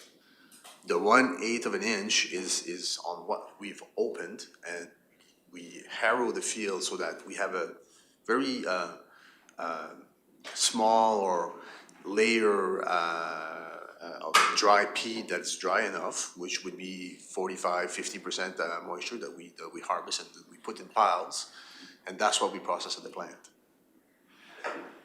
So, and you take this down to 6 inches, you don't take it any further? Or is that 6 inches per phase, or? It's gonna be, per year it's gonna be 6 inches per year, and So in for over 30 years, we'll go deeper in the bog. Yeah, so we'll over harvest more 30 peat. years, you're gonna be down 15 feet? We're gonna be down, how deep does it go, that bog? It's we have to leave 3 meters, or excuse me, 1 meter of peat, for us to do the restoration, but for sure that there will be, we'll go lower in If you the go bog, yeah. if you go down 6 inches per year for 30 years, Yeah. that'd be 15 feet. It depends. Here's the different phases of the project as well, right? There's 5 different segments that's done progressively, so it's not one part that gets done each of the 30 years. There's one section, and then and if you look in your package, there's part of that outlines So you do 5 different. that first section for 6 years. So you go down 3 feet. And then you move to the second one and you do that, and it would do, so I'm just looking for how deep on an average do you excavate it for your peat extraction over the lifespan of this? Cause I'm trying to see you're reharvesting it, replanting it basically. Yeah, so the restoration, like I said, we need to leave a certain, 4 and 6 feet? Yeah, okay, so do you wanna comment on that? Sorry. We need to leave the peat depth minimum to be able to restore. So the wetland, it's not all the same depth, it's not stable, consistent. So it's between 4 and 6 feet, depending on the area where we are. So that will remove the the amount of peat. Peat 4 to 6 feet. Then you'll take the stuff that you left. I'm just trying to understand this, and I'm thinking if it helps me understand it, it helps maybe everybody else. So now the stuff that you didn't extract, that's your Maybe I can help again. There's the area, it's called a donor zone area. So it's an area where we will take the living material on top and we'll spread it on the area where it has been harvested. So the donor area, the vegetation still grow. And on the donor area, the living material will, that's why the technique is really with to put some straw on top, making sure we monitor the water level, so that starting again, the vegetation growth. And then how long does it take, how many years does it take to come back till you show us a picture, an after picture where it was green? The vegetation comes back after 3 to 5 years. Then the vegetation help to bring back the hydrology, because the vegetation, the sphagnum, the plant is there, it's able to absorb water and regulate the water. And then the plant accumulation start back again. That whole cycle will take between, there's tests done all across Canada, and it's between 10 to 20 years that everything is back to, so from the accumulation is not back, but the top layer, after 20 years, you cannot say if it's a natural or a restored area. Okay. Yep, thank you. Councillor Cermak. Yeah, I need to talk to administration. Has there been a traffic impact assessment done on the road, the Hall Road, and especially at the intersection of Highway 22? It's a condition of the development permit if it's granted.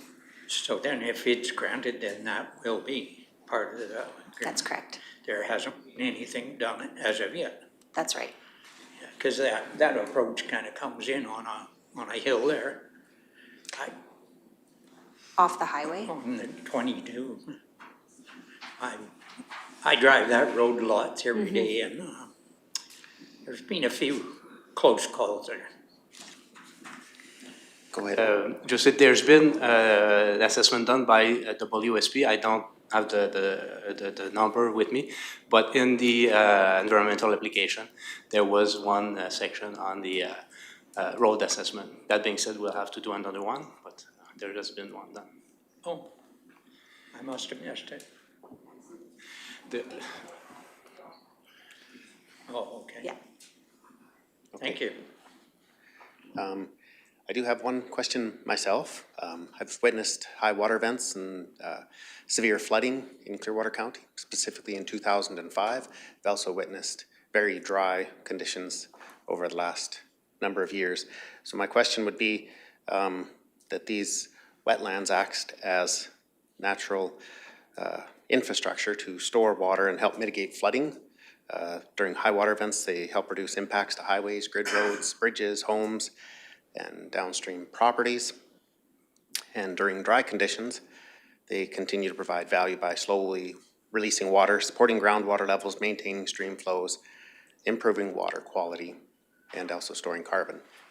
With the removal of the peatlands, to re-engineer or replace that natural infrastructure, I think the cost would be,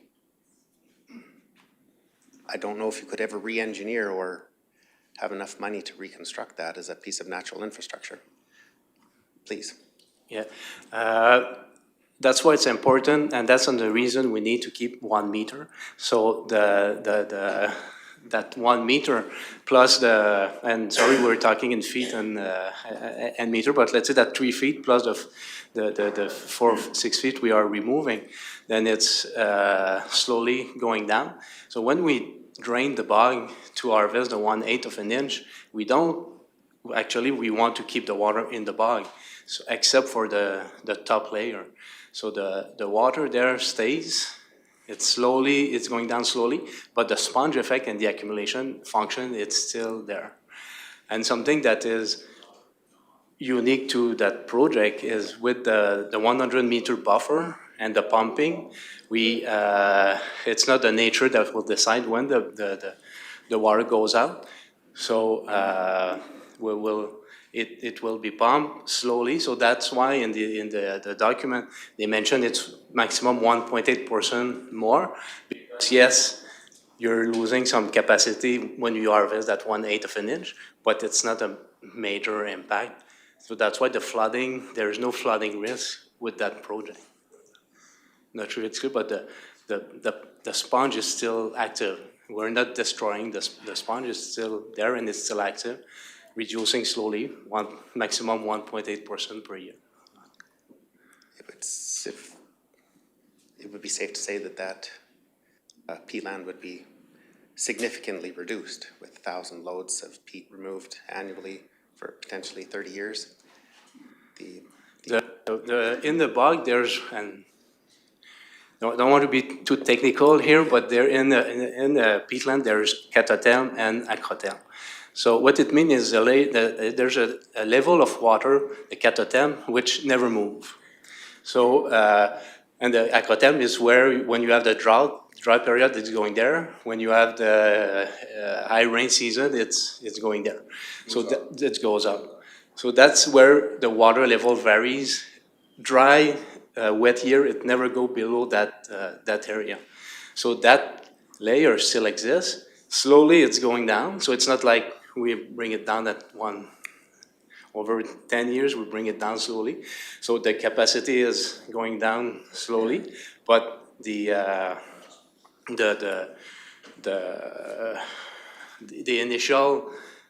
initial capacity, it's still the same, and it's really slowly going down. Then it's being rebuilt after the restoration, slowly again at the same. Okay. Yeah, through conferences and so on, see the province and the federal governments invest magnitude of tax dollars to mitigate flooding or to, during drought conditions, try to have access for water to communities.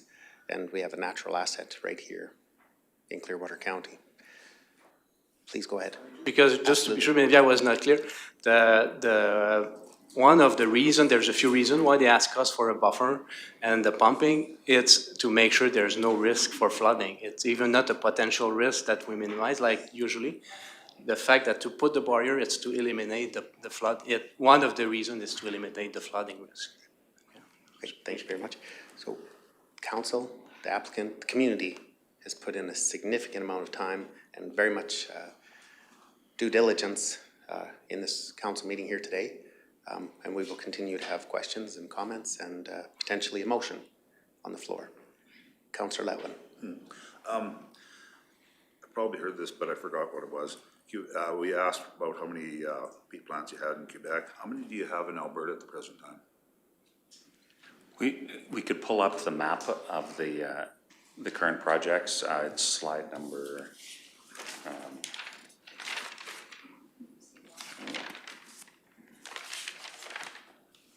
slide number 7. But there's some in Athabasca County. There's Valley View.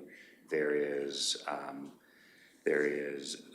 Pembina and Buck Lake, and then there is the processing facility in both Olds and Balzac, although it is the Olds facility that this particular project would ship to.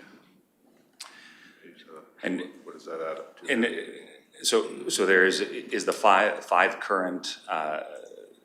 That's 5, right? Five current operations, and then there's the 4 that are currently undergoing restoration. And it's my understanding that the Beaver Babette site is a progressive. So the first 4 ones, the 5 one, Airport, Paxson, Babette, Ferguson, they're all in Athabasca. They're all different bogs in Athabasca. Then you've got Valley View, close to Valley View town, the town of Valley View. Then Pembina is close to Evansburg,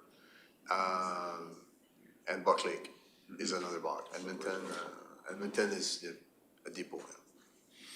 Thank you. Okay, so go ahead, Ms. Billy. Sorry, just if I may, Alberta Environment did comment with regards to flooding, and in here they say, while the project as proposed will not cause flooding, natural or seasonal flooding events may still occur. Just so you're aware. Thank you, Ms. Billy. Councillor Letwin, do you have further comments? No, that's fine.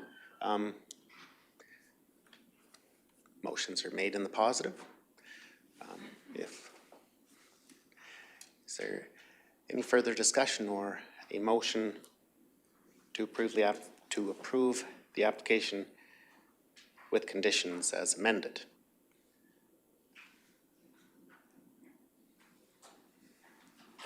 Is there any council member willing to make a motion or further discussion at this time? Councillor McCauley, go ahead. I'll make the dive. I will request the council makes the motion to approve development permit number 51/25 with conditions as amended. Okay, we have a potential motion from Councillor McCauley. Ms. Billy. I just wanted to seek clarification, so that would be, are we talking about adding an annual renewal, third-party testing, or reducing the hall schedule from 7 to 4:30 Monday through Friday? Yes. Because those were discussed, okay. I'm seeing consensus from council on all of those amendments as you've indicated. So, Ms. Powell, before I place the motion officially on the floor, go ahead, please. I just want to make a comment that I have heard from multiple different wards in the county, and I believe that it's not up to me, and my opinion doesn't matter, so I haven't given it on the project what I think, but I do believe as a councillor we're represented to be representatives. We're here to represent the people. It's not about I or what I think might be a good idea. We are here to represent the people, and it is not just the people that have been directly affected. There has been multiple phone calls, emails from the entire county. I just believe that we as councillors are to be representatives of the people. Okay, I know that there was reference to Clearwater County's new strategic plan earlier during the public hearing, but I would have to say that one item in there is responsible development, and it was that Clearwater County will support development that is fiscally responsible, environmentally appropriate, and aligned with community expectations. That is in our strategic plan that this council has adopted as of this term. I also get the privilege of having these little quarterly Reeves reports in the newspapers. I don't know if anybody's read them, but there was a statement that I'd made in this Reeves message, and I stand by it still today, and I always will, but it It says, council's goal is to represent the perspectives and priorities of the people who live in Clearwater County as accurately as we can so that the residents feel heard and know their community is being thoughtfully considered in the decisions being made. And I think that would extend to all elected officials, from MLAs to MPs to council members. So with that being said, I do see there's some discussion before we place the motion on the floor. Councillor Humphrey, go ahead. Yeah, I just, my head hurts with this one.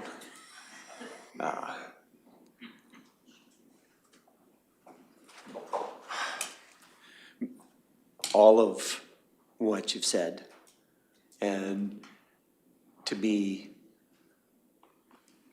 you know, we want economic development, we want responsible economic development.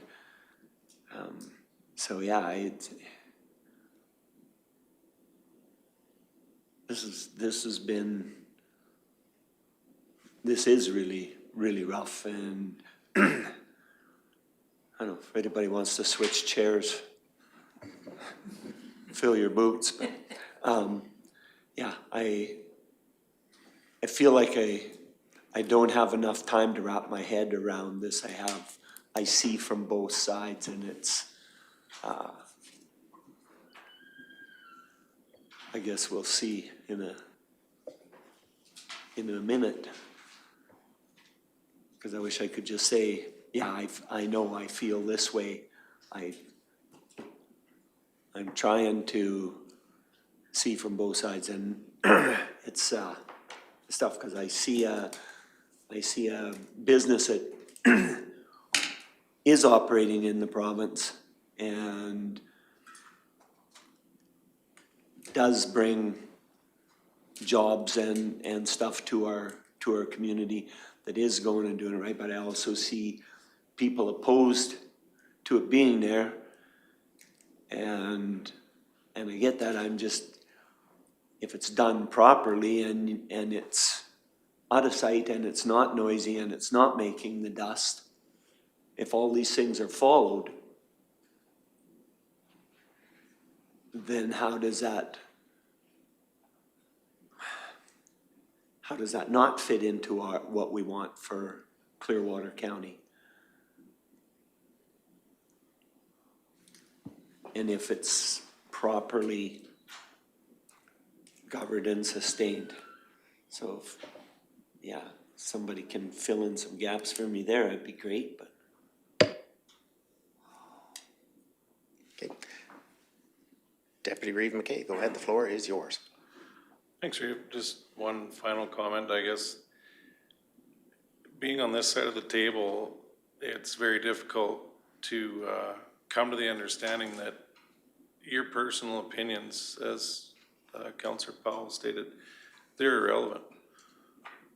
We're here to take the information as best we can and the opinions of the public and make the best informed decision based on what the people of the community want and what's in their best interest. So I guess with that, it's their opinions and their many phone calls, their many emails over the last month that are going to shape our decision, and also those that came to speak today. Thank you. Okay, I will officially place the motion on the floor from Councillor McCulley that Council grant development permit number 51/25 with conditions as amended. I will ask and request a recorded vote from administration, please. Okay, Councillor Letwin is asking for clarity on a recorded vote. Okay, a recorded. Okay, I will repeat the motion on the floor. Councillor, I'm officially have placed the motion on the floor, and I will repeat it. The motion, and all motions are made in the positive. They're made in the positive. So the motion officially on the floor from Councillor McCulley is that Council grant development permit number 51/25 with conditions as amended.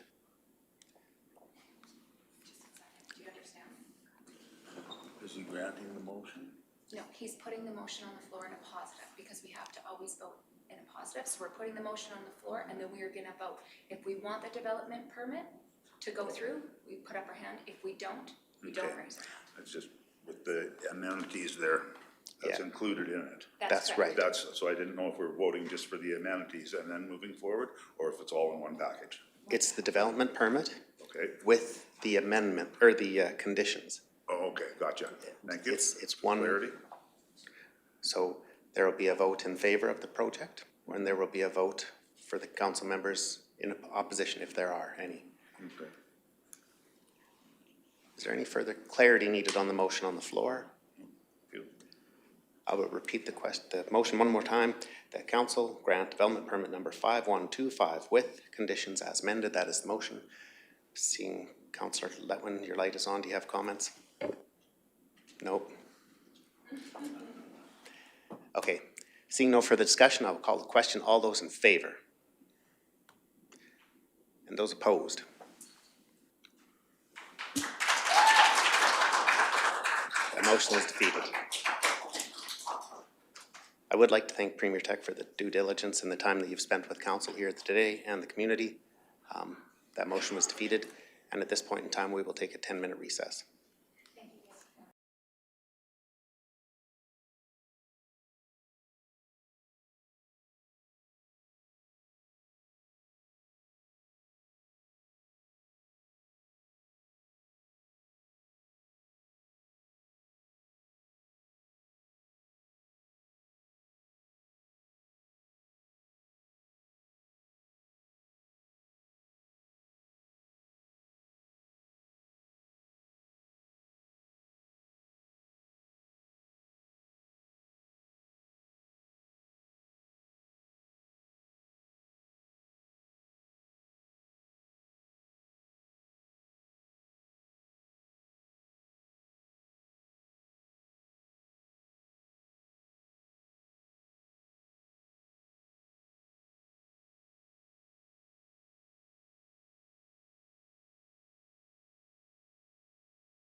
Welcome back from our recess.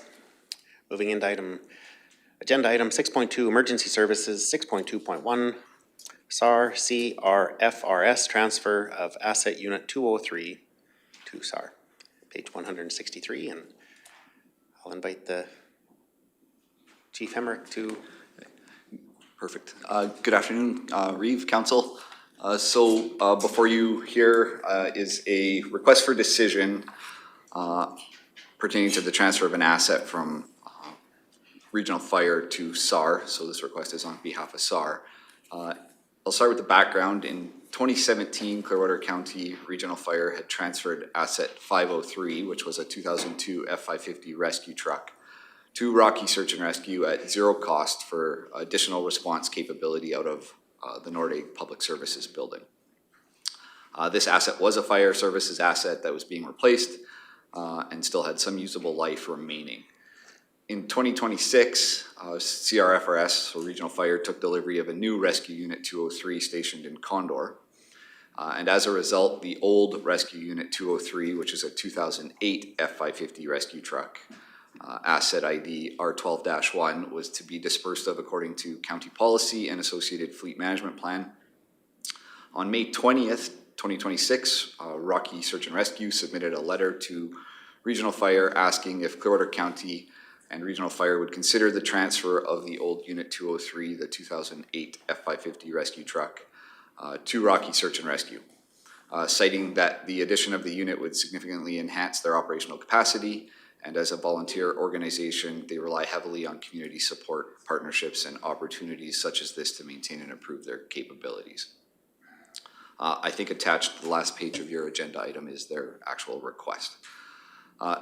Unit 203, the 2008 F-550 rescue truck, is currently not in service with CRFRS and is awaiting dispersal. The unit was originally purchased for $150,000 and is approximately valued at $60,000 today, with about a $25,000 sale price to a reseller of fire apparatus. Clearwater County's standard dispersal method, as detailed in the fleet management plan, is to send the unit to auction. It is difficult to estimate what the county might realize monetarily if that unit was dispersed through auction. Clearwater County is the registered owner and insurer of the Rocky Search and Rescue vehicle fleet, so this transfer request from Regional Fire to Search and Rescue is a result of the deviation from the fleet management plan. So the ask is option 1, that council supports Search and Rescue's request for the transfer of the asset R12-1, the 2008 F-550 rescue truck from Clearwater County Regional Fire to Rocky Search and Rescue, or option 2, that council does not support Search and Rescue's ask for the transfer of asset 12-1, the 2008 F-550 rescue truck from Clearwater County Regional Fire to Rocky Search and Rescue. Thank you, Chief Hemrick. Deputy Reeve has a comment or question. Go ahead, Deputy Reeve. Just a quick question, Chief. The O2 then would end up getting sold, or what are we going to do with that? So I sort of anticipated somebody was going to ask this. Since I don't necessarily manage SAR, I don't know their exact intent. Oh, okay. My feeling is that they were looking to use this to replace that unit. As that one's aging out and becoming a little more problematic, they want to put this one in its place. I just don't want to get in a situation where we need to provide storage for yet another vehicle, right? We're kind of having some storage wars at the moment here. Rocky Search has their own building in Rocky Mountain House here where they house their apparatus, with the exception of the one that's in the Nordegg Public Services building. So they only have that allocated space. They haven't asked for any more space. They have their bay there. They can put what they wish inside there. Okay, well, as long as we're not gonna have to provide additional storage, then I would recommend that council support SAR's request to transfer the asset, the 2008 F-550 from Clearwater County CRFRS to Rocky Search and Rescue. We have a motion from Deputy Reeve. Are there any further comments? Ms. Serhan, go ahead. Yeah, I just wanted to add that Clearwater County does fund SAR through an annual payment for maintenance of their vehicles also, and operation of that, so that would be another consideration if they were keeping both vehicles.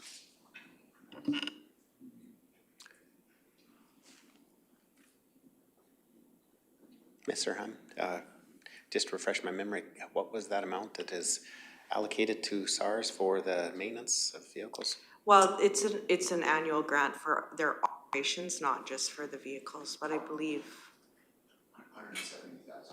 170? Yeah. Okay. Okay. So I'll place a motion on the floor from Deputy Reeve McKay that Council supports Search and Rescue's request for the transfer of Asset Unit FD 203-R12-1 2008 F550 rescue truck from Clearwater County CRFRS to Rocky Search and Rescue. Seeing no. I suspected there was another comment coming out of council. Go ahead, Council Cermak. Mr. Ann, if there was a catastrophic failure to the motor transmission, would this council be liable for that repair? No, they would have to use the funds that were in their budget. If they required additional funds, it would have to come to council for a subsequent decision. Oh, okay, so we just pay for the maintenance of it, not the repair. Well, if it's within their budgeted amount, maybe Clearwater does fund the repairs. However, I would expect, like, if there was a large repair that was required, it would go above what they had budgeted for the year, and they would subsequently have to come back to council and ask for additional funding. They do have other fundraising that they do to fund some of their operations, but. Oh, okay, thank you. I have one more question, Ms. Serhan, or maybe Chief Emmerich. Is there any reporting on that 170,000 grant for maintenance? Is there any reporting back, or what kind of reporting would, if so, what would be included in that report? Yes, there is some reporting, I've only seen it once, and without it in front of me, I can't give you the detail of what exactly is in there, but I believe they do detail where their funding that we allocate to them is dispersed. And the agreement between us and them speaks to some of the maintenance. It's more around keeping them road legal, like commercially vehicle inspected, the CVIPs, since we are the insurer. It's my understanding that our fleet managers or mechanics like to look at them. So yeah, I'd have to come back with more detail if you were looking for it that I don't have right off hand. Okay, no, maybe in the in the future that'll be maybe a document available for budget discussions or something like that. But seeing no further discussion, there's motion on the floor. Does anybody need any clarity on that? If not, I'll call the question. All those in favor? And that is unanimous.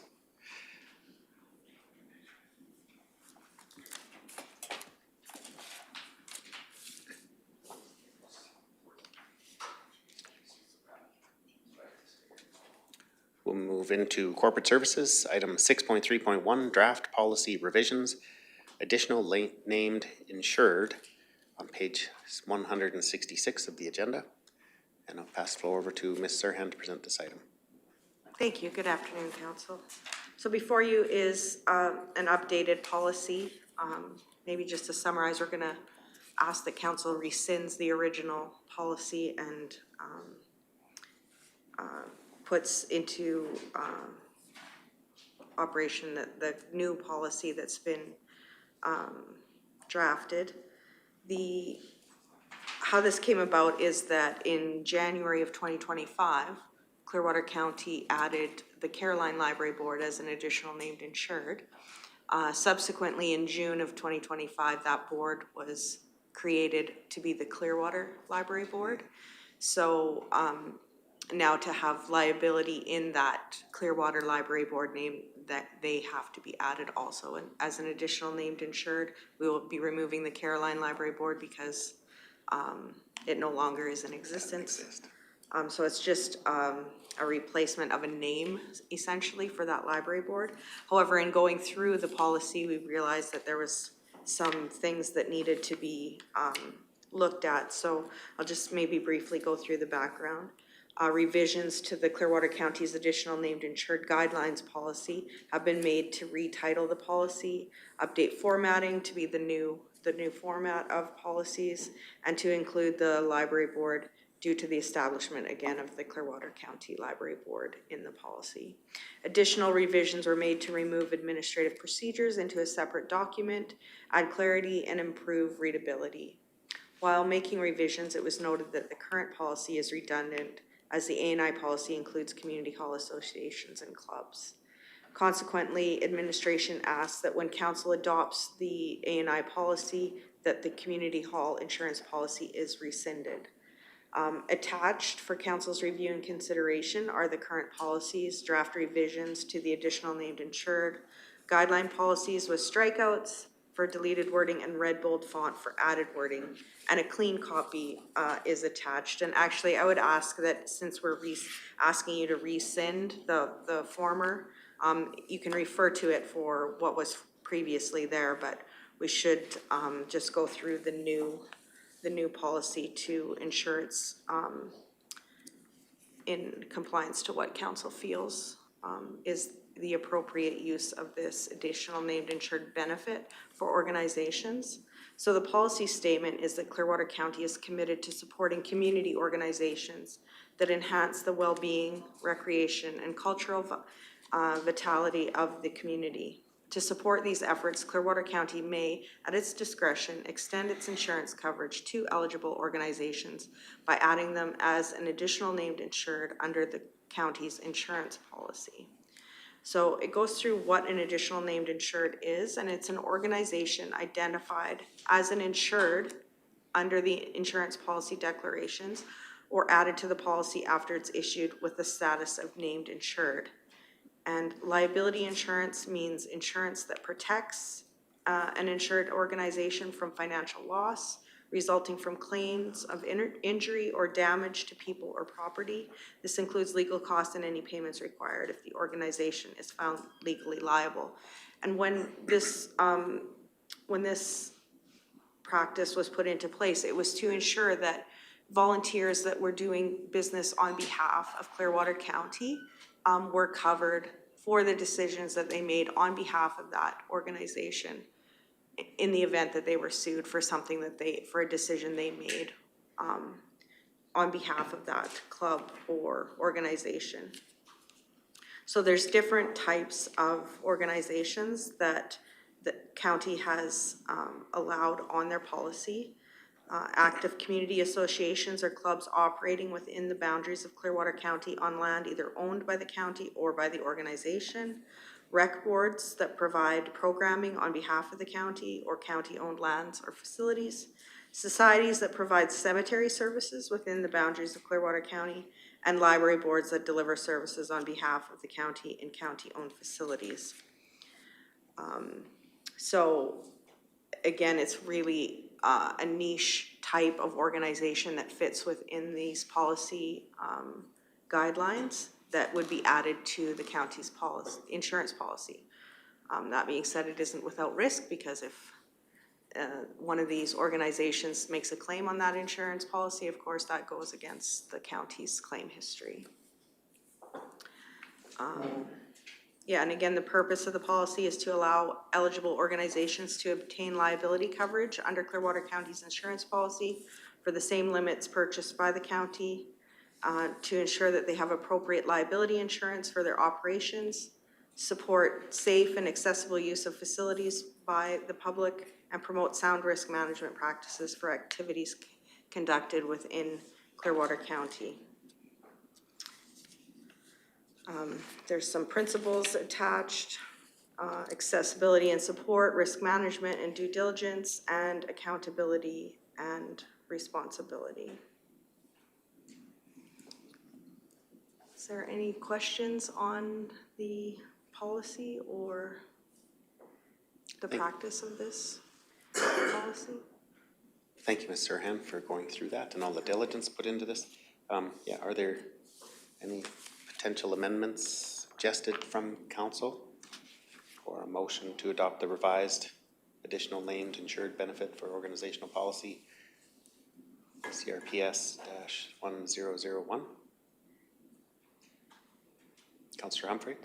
I make a motion that we adopt the revised additional named insured benefit for organizations policy CRPS 1001. Okay, we'll place that motion officially on the floor from Councillor Humphrey. Deputy Reeve McKay, go ahead.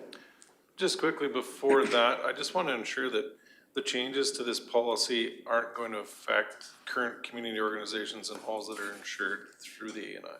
We're not changing the practice of what's happening currently, so all of the community organizations, the community halls are eligible, and the county actually covers the cost of the premiums for the liability insurance for those groups, and that will not be changing at all. No, just as long as it's not going to create any issues there. That sounds great. Thank you. You're welcome. Seeing no further discussion, I'll call the question. All those in favor? That motion is supported by council. There's a second motion required on this agenda item. Councillor Powell, go ahead. I'll make the motion that council rescinds the community hall insurance policy. Okay, we have a motion on the floor from Councillor Powell that council rescinds the community hall insurance policy. Seeing no discussion, I'll call the question. All those in favor? Again, that motion is supported by council. Thank you, Ms. Serhan. Item 6.4 on today's agenda, Public Works Infrastructure 6.4.1 Leslieville Lift Station Upgrade Tender Award on page 178.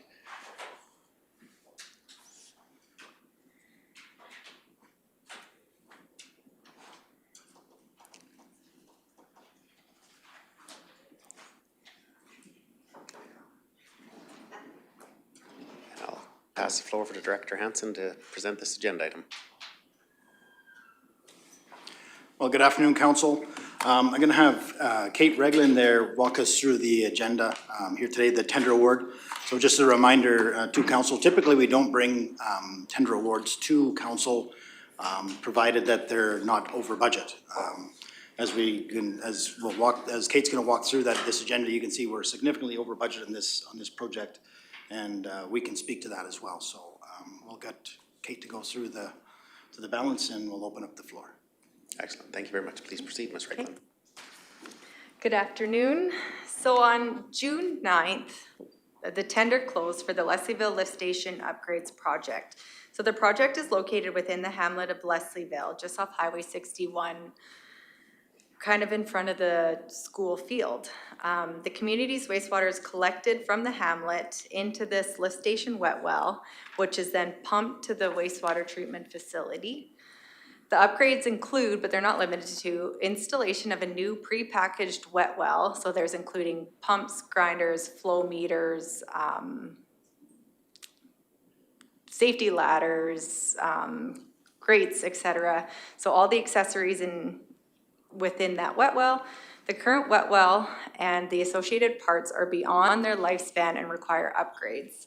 A couple examples that I was just talking to operations about is we do have a failing pump. They said they think it's a broken propeller. They're further investigating. It's newly found. And the other pump is not properly sealed to the pipe connection due to corrosion. So like I said, multiple components are corroding, resulting in the pumps failing. The wet well was installed in approximately 1979. So when the tender closed, we received 5 bids, with Urban Dirtworks being the low valid bidder at $919,869. So then we have a breakdown. So the construction, as I mentioned, was the $919,000, a 10% contingency for unknowns. We have at 10%, so $91,000. Then the consulting services, which would include all work in 2026 and 7. So it does include the tendering, the detailed design within that $80,000. So the total projected cost for the project are $1,092,806. So the project total is approximately $432,000 over the 2026 budget amount of $660,000. So the increased cost can be contributed to working within a tight area. So if you're not familiar with the area, it is just located outside of David Thompson's in Leslieville, right? So it's located just outside their fence by their kind of field approach. So it's a tight working area. So there is shoring that's involved to dig in the new wet well, because we're gonna install, if the project is to proceed, it would be installation of a new wet well beside our existing one, and then we would decommission the existing one. We've done test holes, and there is an increase in groundwater resulting in dewatering. Also, there was a 15% increase since February in the pumps and parts. So the current construction schedule is to procure the equipment in 2026 and install within 2027. So we're presenting 3 options for your consideration. So option 1, council award the Leslieville lift station upgrades to Urban Dirt Works and reallocate the required $435,000 from one of the sewer restricted surplus. Option 2, council can choose to postpone the project and retender in 2027. Some of the kind of risks that we thought of was postponing the project may result in cost escalation. However, retendering the project early in the year may have potential for additional contractor bids above the 5. And option 3, council can choose to cancel the project in its entirety as it is over budget. The risk associated with canceling the project is potential for frequent breakdowns and emergency repairs. The existing equipment will continue to degrade, and there's an increase in likelihood in failure.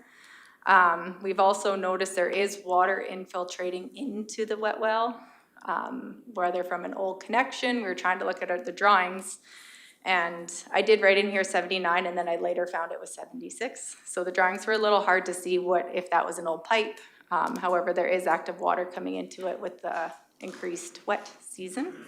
And as Eric mentioned, we only are coming for asking for additional budget.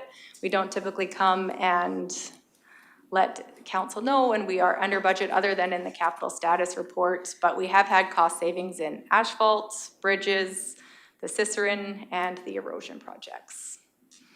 So staff is recommending that council award the Leslieville lift station upgrades to Urban Dirt Works, and that council considers increasing the Leslieville lift station upgrades by $430,000 funded through the sewer restricted surplus. Councillor Levin, go ahead. So this was installed in 1976 or 79? Sorry, it is, on the agenda 79, however, I later found the drawings and it is 1976. Okay, and how much maintenance and repairs have gone into this lift station over the years? I'll direct that to Jody Langford because operations looks after the day-to-day. Hi, everybody. We haven't done a whole bunch lately. The new pumps were installed approximately 10 years ago, I want to say. 10 years ago? Yeah. Ish. Okay, no, it just seems like this has been an ongoing, recurring situation. It's getting worse all the time. And lots of times I drive through town and there's stuff ripped apart all over the place, and it's a continuous thing. So if we're gonna go over budget, is there some way that we can modify this so it's not such a problem? And with groundwater leaching in and all these other The groundwater looks to be an old vent pipe that was in the original drawing that's not there anymore. So somebody's patched the hole in the side of it, and it's leaking in that patch, it looks like. Right. So now if we install a new pump station, we're over budget, how are we gonna rectify the new one so it doesn't incur the same problems as the old system? It's a whole new can, if you will. They just installed a whole new wet well with new hardware and the whole 9 yards. Okay. New man. And what's the life expectancy of this one? 40 to 50 years 40 to 50 years? is approximately wastewater. And what does it look like for the maintenance cost issues yearly or? They should be similar to what Jody's spending Yeah, now. pretty low really with the new pumps. Okay, what are we spending now or in the past? Have to look at our 20 budget. years or whatever for maintenance yearly, annually, pardon me? Yeah, if you give me a minute, I can pull up their operating It's not budget. broke down between the lift station and the lagoon is the only problem. Pardon me? It's the cost. Oh, it's all in one? Correct, Leslieville Okay. wastewater is one number. We don't have separate line items for the lift station and lagoon. Should keep a separate file. Thank you. I'd like to make a motion that they keep a separate file. Do you want another line item? No, okay, Are there any other, thank you very much. do you have any further comments, Councillor Levin? No? Okay, Councillor McCauley, do you have a comment or question or motion? And my screen just shut off. I'll make the motion that council award the Leslieville lift station upgrades to Urban Dirt Works Incorporated. And Is reallocate, it one motion at a time? yeah, option number 1, is that? Oh, I see. That is in the agenda item, it says part of it wouldn't be spent until 2027. So would you need any of that 435 in 2026? Forward there, so it's undetermined Yeah. how much we would actually use in 2026, so it'd just be carried forward. Yep. So the request would be that we have all the money allocated in 2026 and we just carry forward the balance. Okay, so we have a motion on the floor from Councillor McCauley that council award the Leslieville Lift Station Upgrades Project to Urban Dirt Works, Inc. That is a motion on the floor, seeing no further discussion. Call the question, all those in favor? That is supported unanimously by council. And there is a second motion required, Councillor Humphrey. Yep, I'll make a motion that council considers increasing that we increase the Leslieville lift station upgrades by $435,000, funded through one of our sewer restricted surpluses. Okay, seeing no discussion, so motion on the floor from Councillor Humphrey that council considers increasing Leslieville lift station upgrades by $435,000 and funded through one of the sewer restricted surpluses. Motion is on the floor. Seeing no discussion, I'll call the question. All those in favor? Motion is supported by council.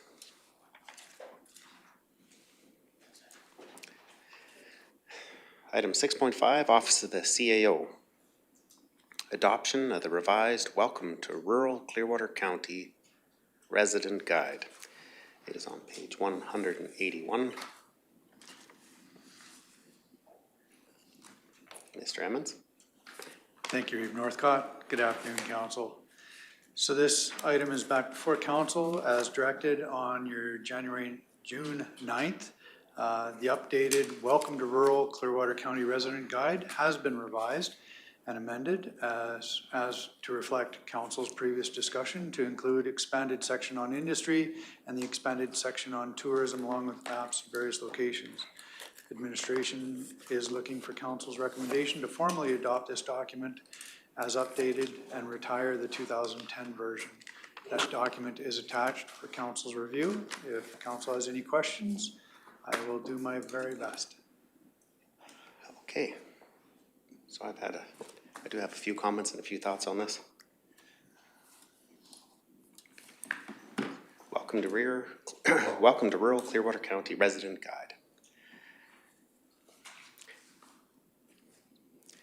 In many ways, this appears, I don't know if, I think there's a lot of information possibly missing out of this document, and it gives me the impression of it's more of a sales flyer, but it doesn't really reflect a lot of the realities of Clearwater County. It's a resident guide. It doesn't say it's a tourism guide. It should, in my opinion, reflect more the realities of Clearwater County. Example, Caroline Ambulance Service. We have a basic life support ambulance there, and we have one, and we'd sent a request to have an additional advanced life support ambulance located in Caroline, but that is not available. And it's not being considered. So a lot of the community members are visitors to the area, and again, this is a resident guide.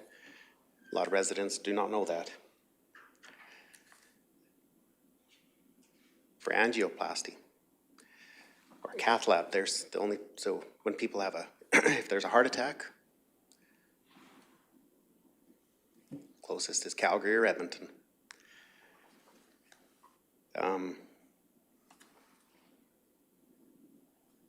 There's no identification about the hundreds of thousands of people that come through Clearwater County in the summer months as visitors with the addition of traffic.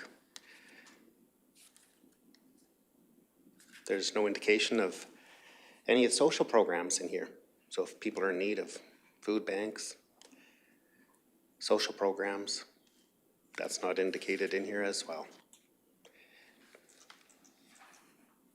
The pictures are all very nice, but I don't think in some ways they reflect the reality of Clearwater County. Like I say, I think it's more of a promotional document than it is the realities of living as a resident guide in Clearwater County. We have a lot of aged and dated infrastructure in this community.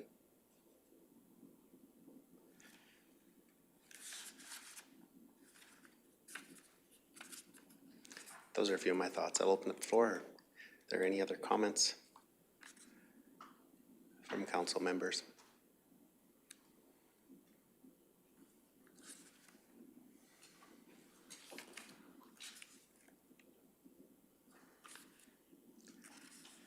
Councillor McCauley? Just, it's from my personal, it's a document, and it sort of is a, like, if you had a realtor and they were showing someone the area, I would say that yes, this document would be in their hands and being handed to someone potentially moving to the area. You know, here's a rundown of what the community looks like, here's the stats of it, it's a quick rundown of our area. I think it does that well.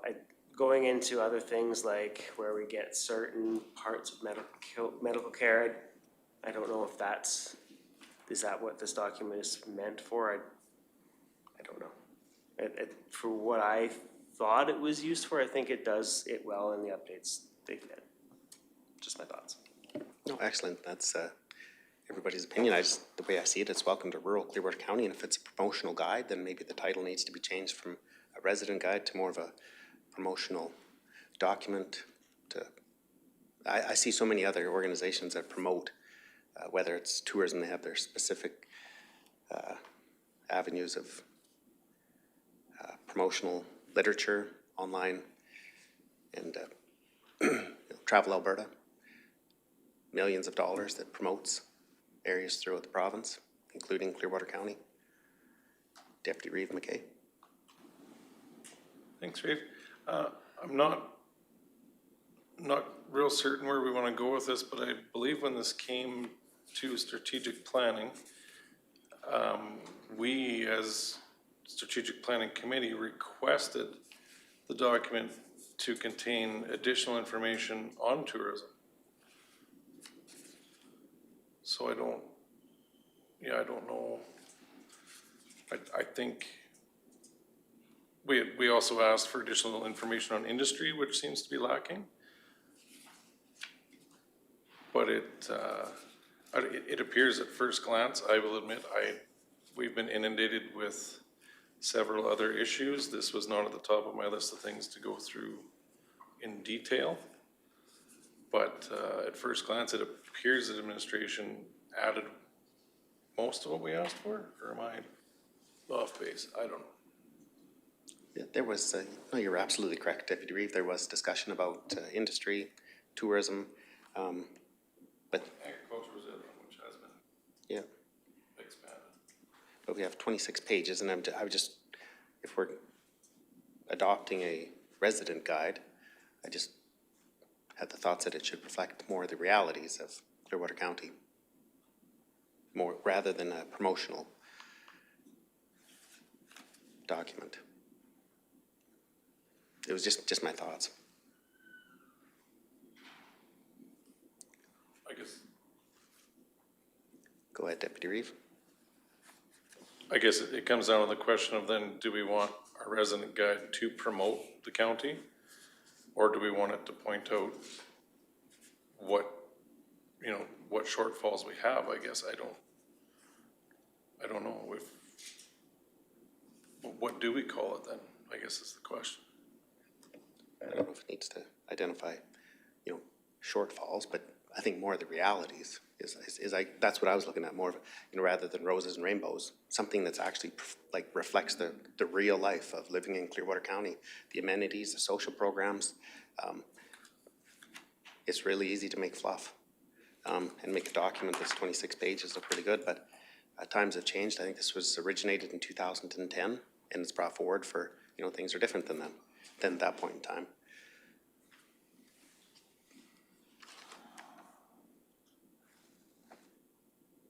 Councillor Letwin.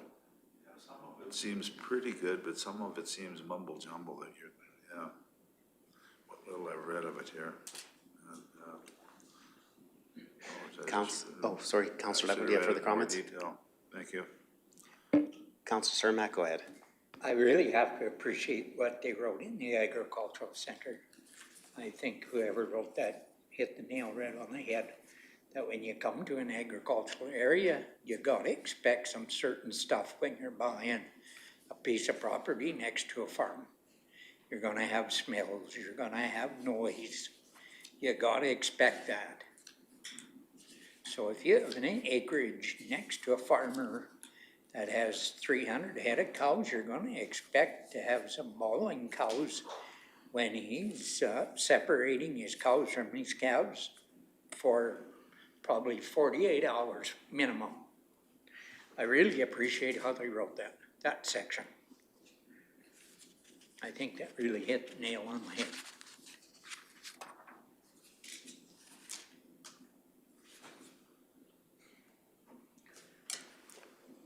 Councillor Humphrey, go ahead.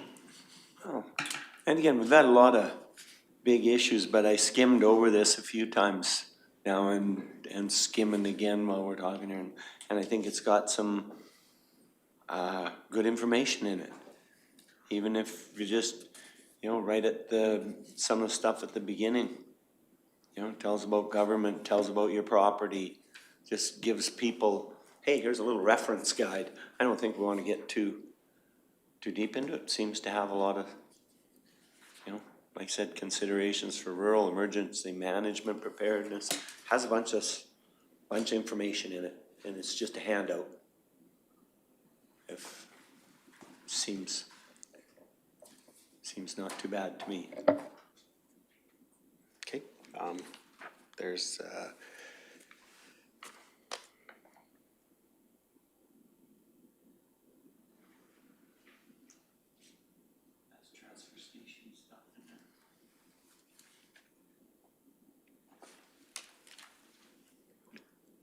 Councillor Cermak, go ahead. I think that if our, what is that when you go into the computer and you're looking for something, you put in a search engine? Boy, it'd be nice if something was as easy as this to read as it is to get into something in our email. I try to look up a bylaw number such and such.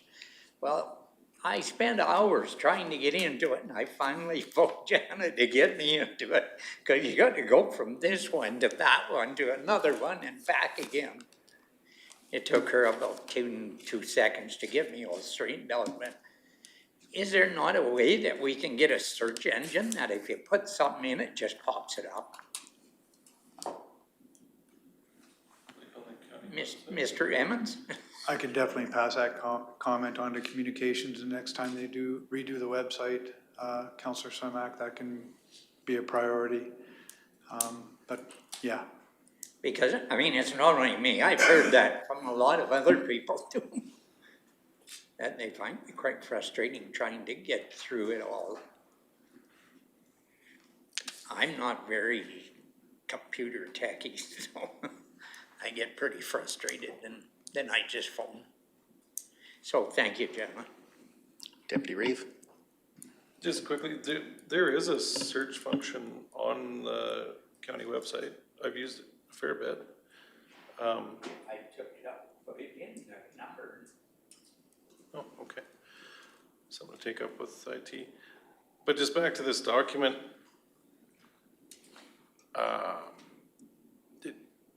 I think I've heard from council that some of the literature maybe wasn't as positive as it could be, and that sometimes we don't get a positive spin on things like we could, and I think this document is very positive, and it's well done, and I don't know that redoing it is going to be beneficial.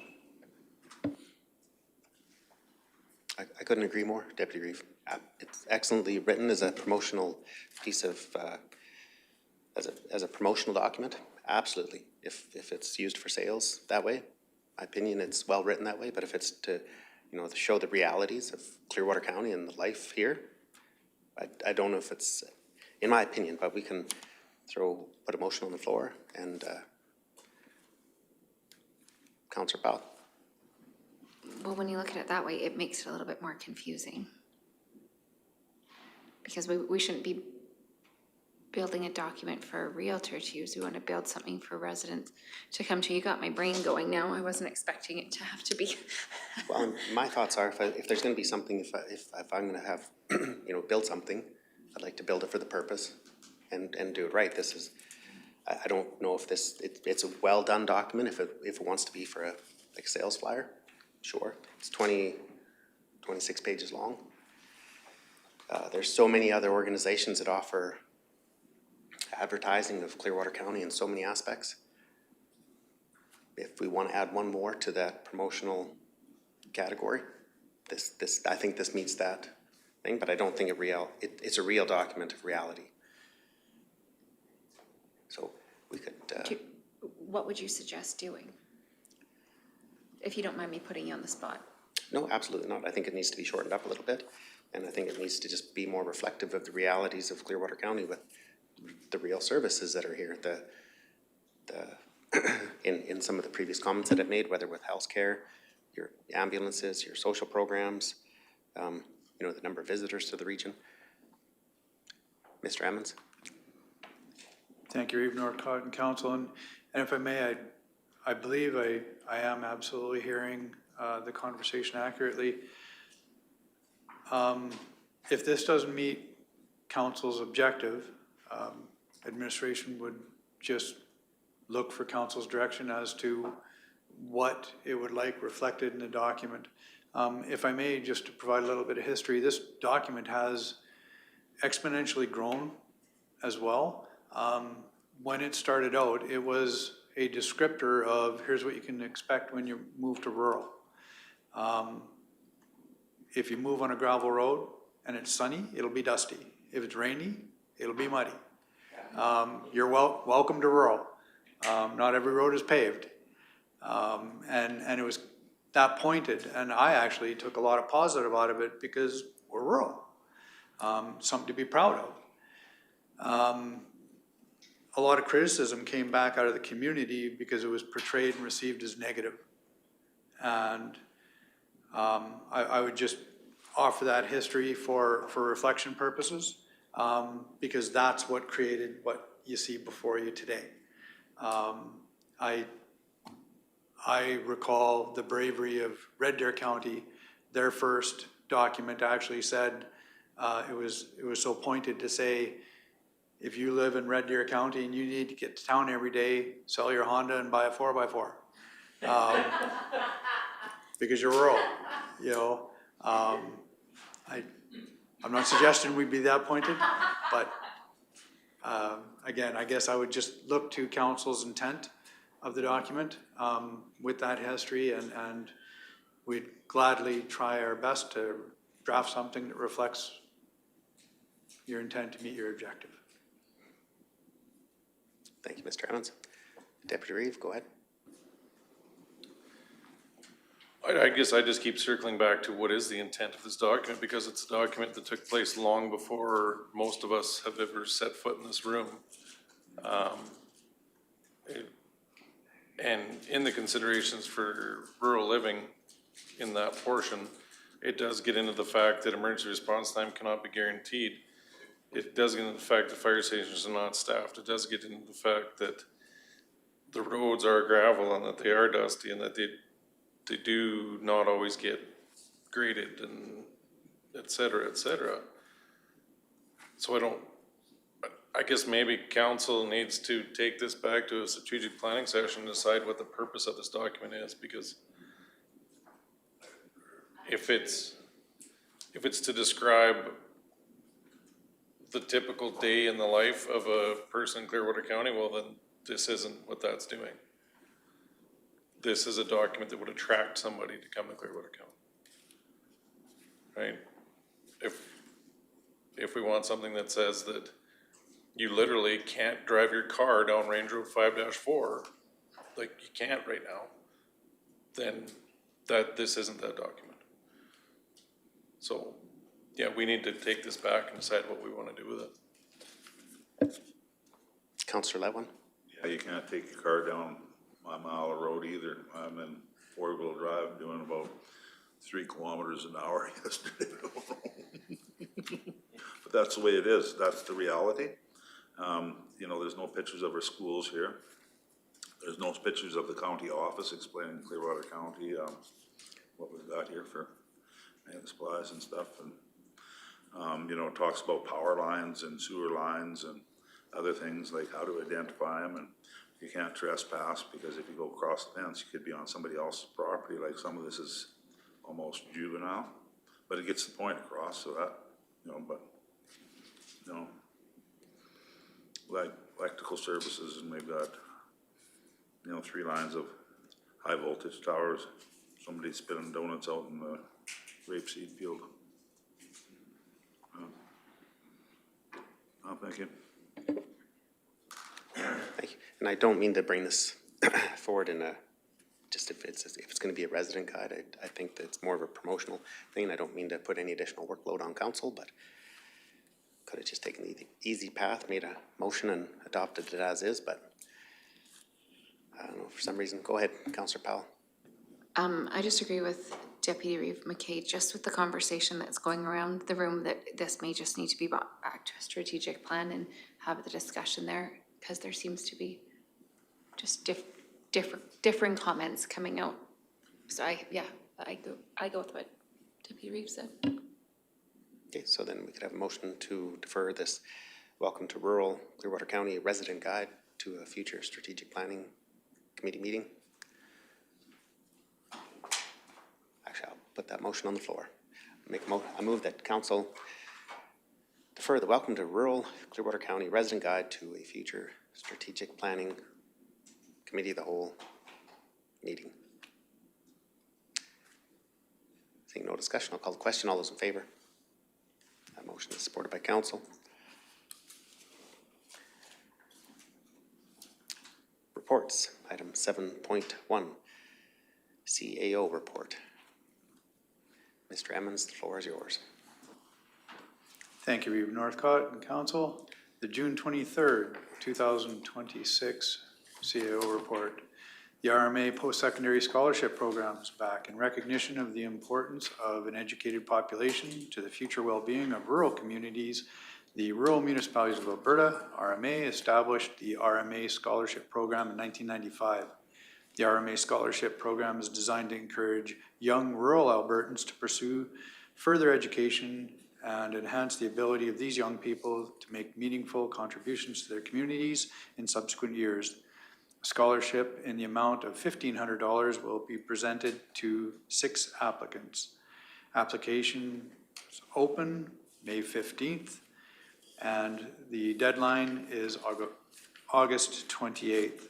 Eligibility and the scholarship applications can be found on the attached link. Next item is the Government of Alberta extends PERC and DIRC programs through 2028. The Government of Alberta has announced a 3-year extension of the Provincial Education Requisition Credit, which is PERC, and the Designated Industrial Requisition Credit, which is DIRC. Programs expanding eligibility through 2028 tax year and increasing the annual PERC program cap to $7 million. This extension is connected to recommendation 12 of the Property Tax Accountability Strategy. Final report will provide credits to municipalities to the education designated industrial requisition amounts tied to the uncollectible oil and gas taxes. To wrap that up into a bow for council, with the unpaid oil and gas taxes as a municipality, we are liable for the school requisition portion unless we write it off. Once it's wrote off, then we're no longer liable, so it's uncollectible. In recent letters to municipalities, the Minister of Municipal Affairs confirmed the following updates. Perk and Dirk eligibility is extended through the 2028 tax year, retroactive to 2015. The annual Perk program cap increases from 3 million to 7 million, reflected of increased program demand.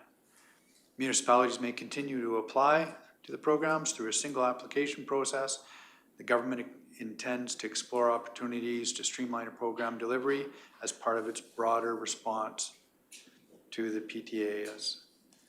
Bill 28 update. At last council meeting, administration was directed to draft a letter to Honorable Dan Williams, Minister of Municipal Affairs. This letter outlines key concerns that council would like to share with the minister regarding Bill 28. Municipal Affairs and Housing Statutes Amendment Act 2026.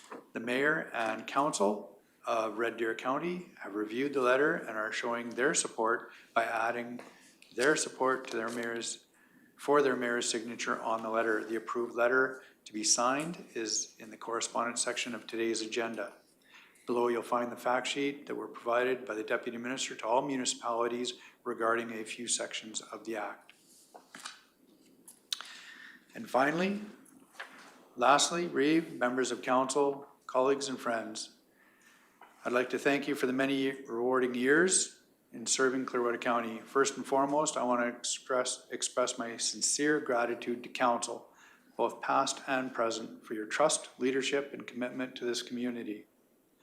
Serving alongside you has been an honor and a privilege.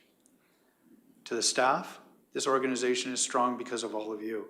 Your professionalism, dedication, pride in your work are what truly makes Clearwater County operate day in and day out. I've had the opportunity to see this firsthand, the expertise and commitment that exists at every level in this organization.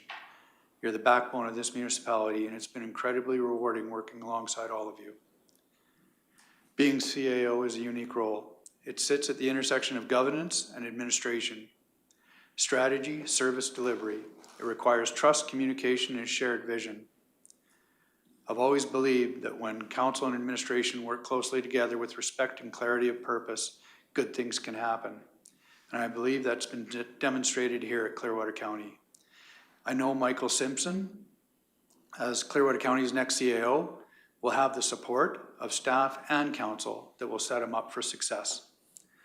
As I transition into 100% farming, I want to thank you for your leadership, all your dedication, and I wish council and staff continued success. Thank you very much for your CAO report, Mr. Emmons. You're welcome. Are there any comments?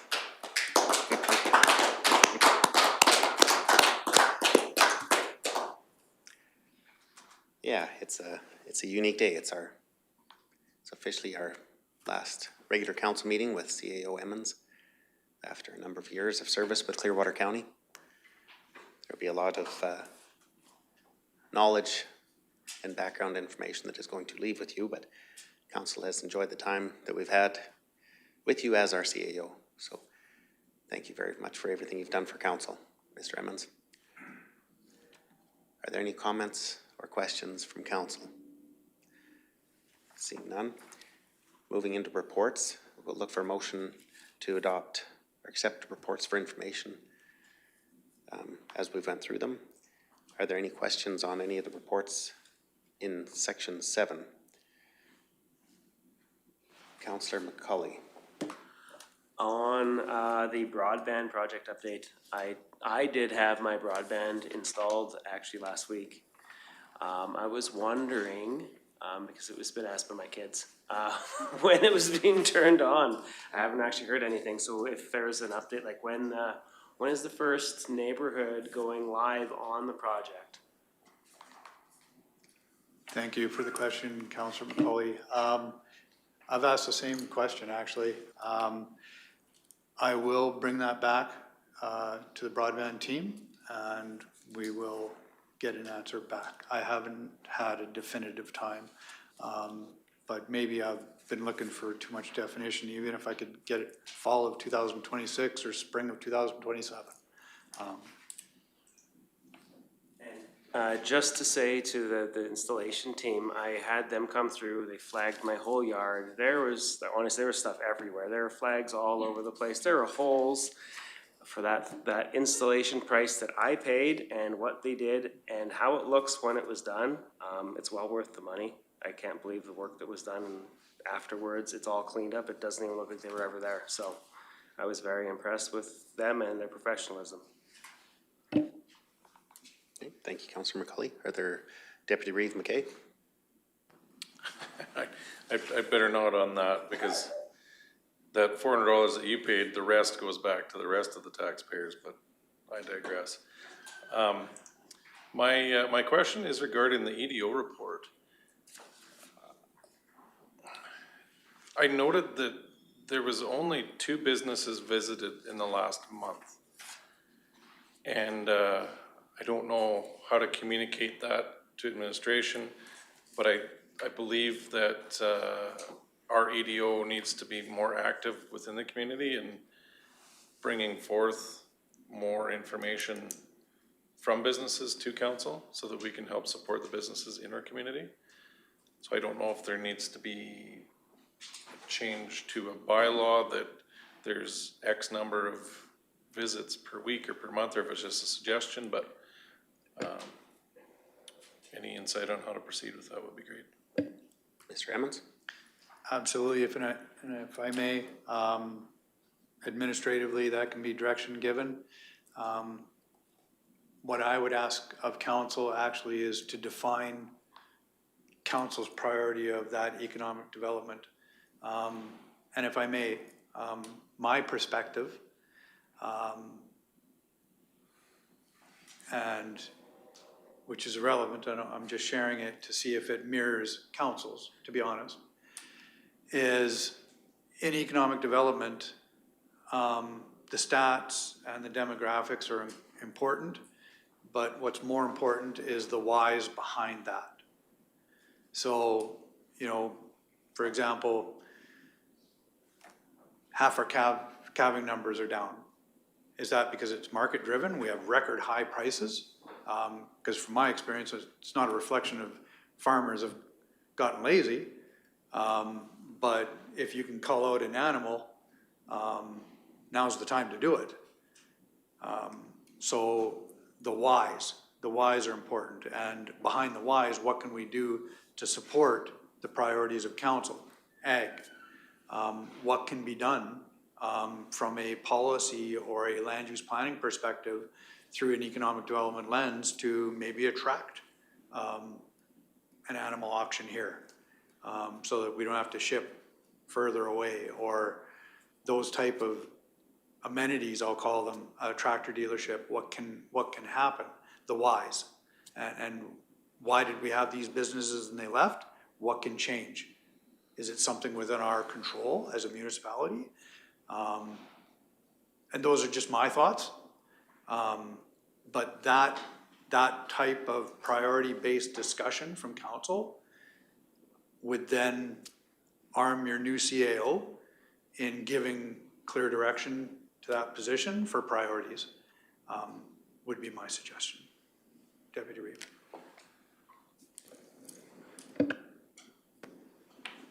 So would it be appropriate to request that the priorities of the EDO were brought to the next strategic planning meeting for discussion then? Would that be an appropriate path forward? Or, if I may, the Director of Planning could do up an agenda for strategic planning, requesting council to have a conversation and identify those priorities. I'm just communicating my perception, working with council. That is what I would assume, and that would be my direction. Unless council directed otherwise, that would be my thoughts. But if council had different visions, different priorities, perhaps bringing an agenda, just requiring the conversation, to be honest, and give that information and objectives to the new director so that he can direct his staff accordingly to support council. Understood, and with our new strategic planning document and with some of the courses that we've been taking, I guess maybe there hasn't been the right direct direction from council, but we'll be sure to rectify that. Thank you. Are there any other comments from council on any of the reports? If not, we'll move into councillor verbal reports. Actually, what I'll do is I'll back up a little bit and I'll go through each item and ask if there's any questions. Capital project status update report. Are there any questions or comments on that?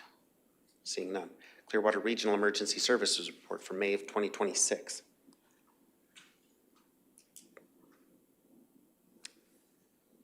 We have had discussion on the broadband project update. We've also had discussion on the Economic Development Officer report. Moving into item 7.6, RIMBY RCMP Q4 Quarterly Crime Statistics Report. Is there any discussion or questions on this report? Seeing none. Councillor remuneration reports for May of 2026. Are there any errors or omissions noted on those reports? Seeing none. Verbal councillor reports. I'll start with councillor in Ward 1, Ms. Powell, go ahead. Thank you. Okay, on the 17th, we had a municipal planning commission meeting. There was 8 temporary business development applications and various other ones. I won't go into a lot of detail today. It's been a long day for everyone, but those are posted online for anybody that wants to see them. I did get to take my 2 boys to the Rockin' in the Mountains that was here in Rocky Mountain House, the Indian relay races and the bull riding. Anybody hasn't been, whoever organized all of that, it was absolutely fantastic. And it is well worth going to. And I want to thank all the residents who call and email. It's great to hear from all of you. And I also encourage the ones that aren't to please continue to call your counselors. That is what we are here for. Our phones are on and we do like to hear from you. And I just want to thank CO Emmons for everything. I won't go into a long speech, but I thank you.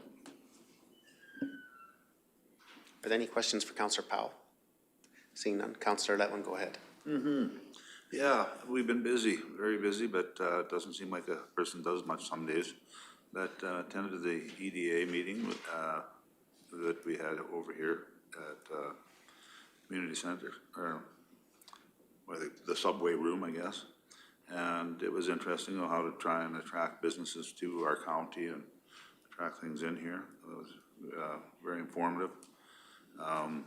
Busy with the tourism industry, with the Saunders and Lexel, as well as Ghost Lake there. You got that one right. Yeah, it got put out, the Minister of Tourism put a pamphlet out on the internet there, and it included Clearwater County. So that was quite interesting to see what he had to say.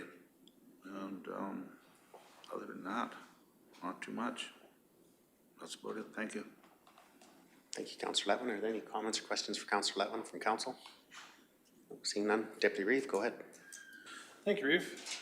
It's been quite hectic with graduation season and work being busy, but last week on June 10th, we attended the yearly FCS, I guess, AGM strategic planning meeting. So that was really good to get the new board together and discuss the priorities for the next year for FCSS. And then as well as Councillor Letwin attended the EDA development course, which was very informational. And then on the 12th, we had our special meeting to announce our new CAO. Kind of a big step for this council moving forward. And throughout the last 2 weeks, there was a lot of conversation with residents via phone, via email, regarding today's agenda item with Premier Tech. So that was really good to hear from the community and get a clear idea of where they stood. And lastly, I would also like to extend my congratulations to CEO Emmons for finally getting into 100% farming. You may never retire, but at least it'll be enjoyable. Thank you. Are there any questions for Deputy Reeve McKay? Seeing none, Councillor McCauley. I think like everyone else, it's either feast or famine for our hours on what we're doing. Either we have stuff going on and you can't find the hours in the day, or you wake up and you have all of the time and nothing to do. That is how it works. For the last 2 weeks, it's been just like that. So some days it's been absolutely crazy, and then other days there's just all the time.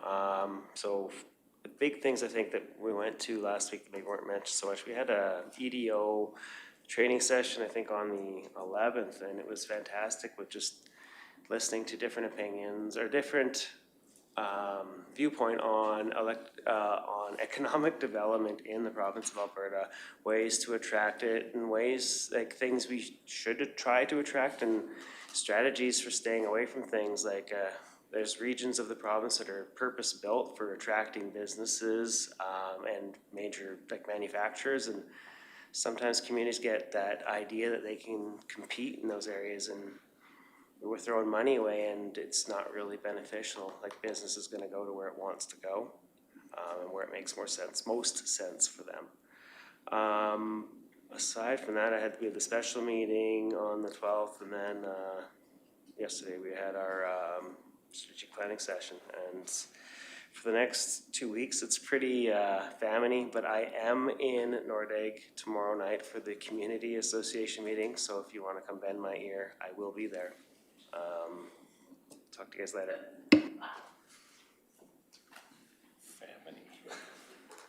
Thank you for the report, Councillor McCauley. Are there any questions for Councillor McCauley? Seeing none. Councillor Cermak, the floor is yours. Thank you. I would like to thank the rest of council for taking up the slack that I didn't do anything in the last 2 weeks. I had operations on both of my eyes. Recovering, I think. Hopefully it's going to be better. I did go to the Horse Guard Cemetery cleanup, and I would like to give kudos to Clearwater County on how nice that they have kept our cemeteries in Clearwater County. Can you please give the people that do our cemetery cleanup? Wendy Lund was especially appreciative of what they do out there. She was, that was on Monday night we went out there and did a cleanup. And that was about all that I've done. And I hope you enjoy your retirement, because I never did enjoy my retirement. I retired, or tried to retire 3 different times and didn't like it any of the times. So keep farming. That's what I'm doing. Any questions for Councillor Cermak? Seeing none, Councillor Humphrey, go ahead. Oh, great. I'll just be reiterating what everybody says that went around the room. It's been that kind of week. It's going over the issues that we've discussed in some detail over the last couple days. Has been, and prepping that prior to that, and yeah, it's been busy. So it's been covered, so I'm not going to rehash it anymore. I will say congratulations to Mr. Rick Emmons on your retirement. I do have one farming tip for you, and it's how to make a small fortune in farming is start with a large fortune. Yep. Enjoy, Rick. Are there any questions for Councillor Humphrey? Seeing no questions for Councillor Humphrey, I did attend, I'll give my report. I did attend many of the similar events as council. I did attend a few appreciation events. I've attended the Dover Court Hall, 40th year of the Dover Court Hall. That was really nice. I got to see our MLA Nixon, lots of community residents there.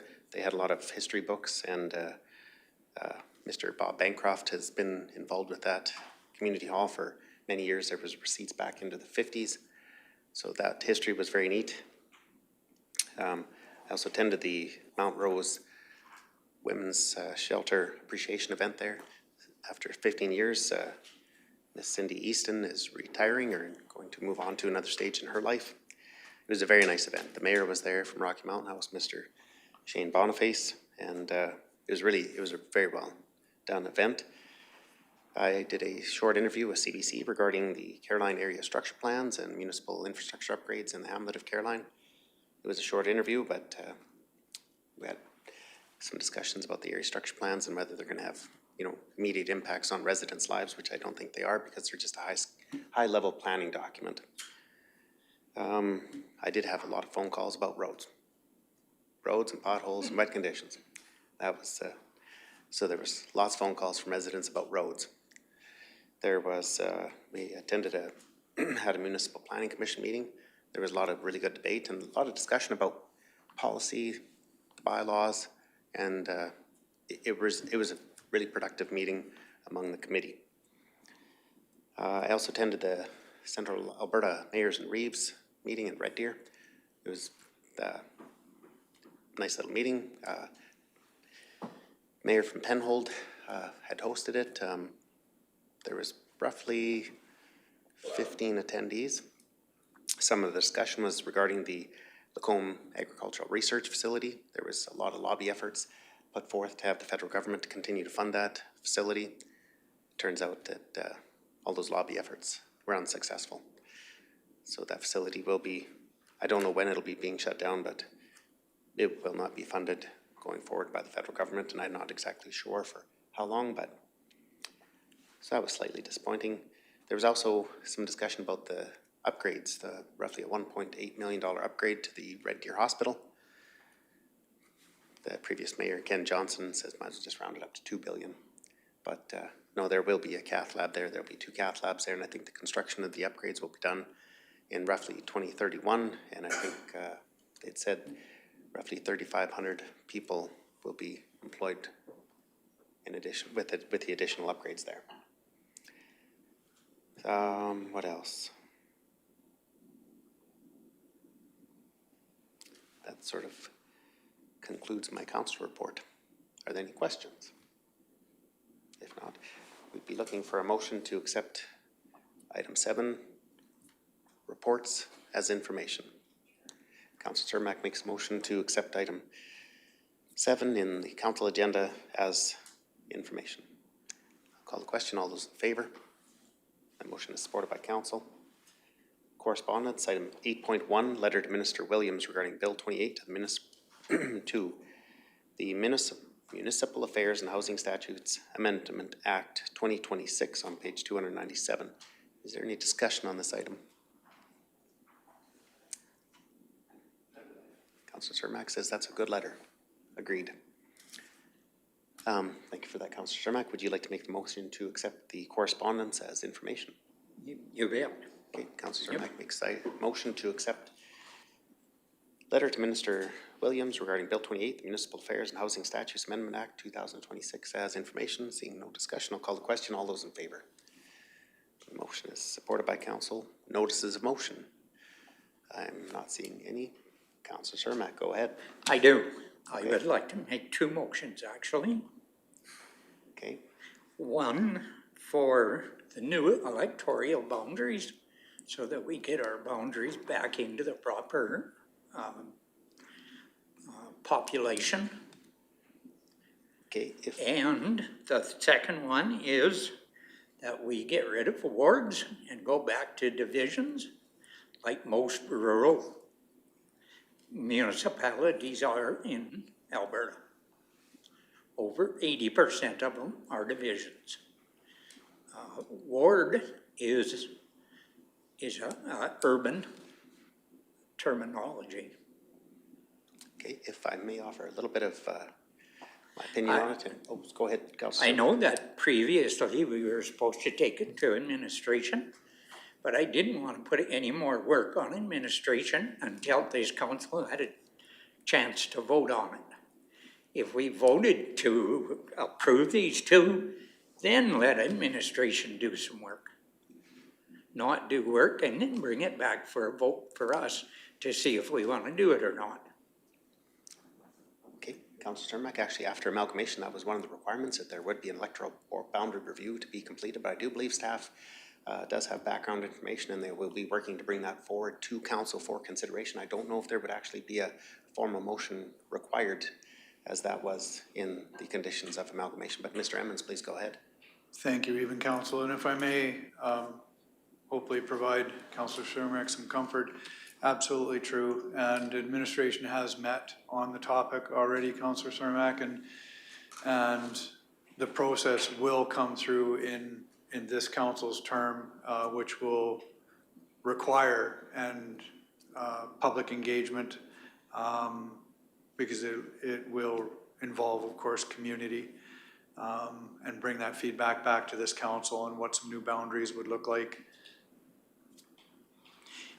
But there's a time limit. It has to be done 23 months before a new election. Absolutely, and those were the discussions administratively, the importance of dealing with that in a timely enough manner that it can be implemented prior to and in preparation for the next election of 2029. Yeah. So we have about a year and a half to get that completed from now. And you're gonna have to do quite a few in-house meetings or community meetings. Truly, that'll be up to public or council to define that for staff, what level of engagement council feels would be appropriate. Those proposals will be brought to council for conversations in the future, whether it's, maybe 3 main halls, bigger areas, or for convenience, a hall per division type thing, to make it more accommodating. Those conversations will happen at a council level. Yeah, I just didn't want to be left out in the open there, and then we didn't get it done within the time manner that MGA says we have to have it done by. Absolutely, Councillor Cermak, yeah. Thank you. You're welcome. Thank you, Mr. Councillor Cermak. Ms. Thompson, did you have any comments? I just believe Ms. Haight had mentioned in the past that the timeline is based on the census. So now the federal census is complete. We're awaiting those results for population as that has moved. So when we get those results, then that will help with defining the boundary changes. Okay, perfect. So Councillor Cermak, just to, I don't think that there's any motions needed to be brought forward at this time, is that? Yeah, I just didn't want it to be left out in the cold because I know that you gotta have it in so many months before the next election. Absolutely. Or it can't be changed. So are you I'm good confident with administration and the responses that council Yep. will receive? Okay, thank you. So that would mean there's no notices of motion at this time, and we did not have any items tabled on the agenda of June 3rd, 23rd. Motion to go past 4:30. Councillor Cermak, I'm sure you'd like to make. Okay. We are past 4:30. Councillor Cermak makes motion to go past 4:30. Call the question. All those in favor? Motion is supported by council. Before we conclude today's agenda, are there any final remarks or comments from council? Seeing none. Mr. Emmons, as CAO of Clearwater County and your time here at Clearwater County for the past 41 years, if I'm not mistaken, thank you for your dedication and everything you've done for the residents and staff here at Clearwater County. I do wish you the best in your future endeavors, and thank you. That being said, I look for one final motion for adjournment. Councillor Letwin makes a motion for adjournment. I'll call the question. All those in favor? That motion is supported by council.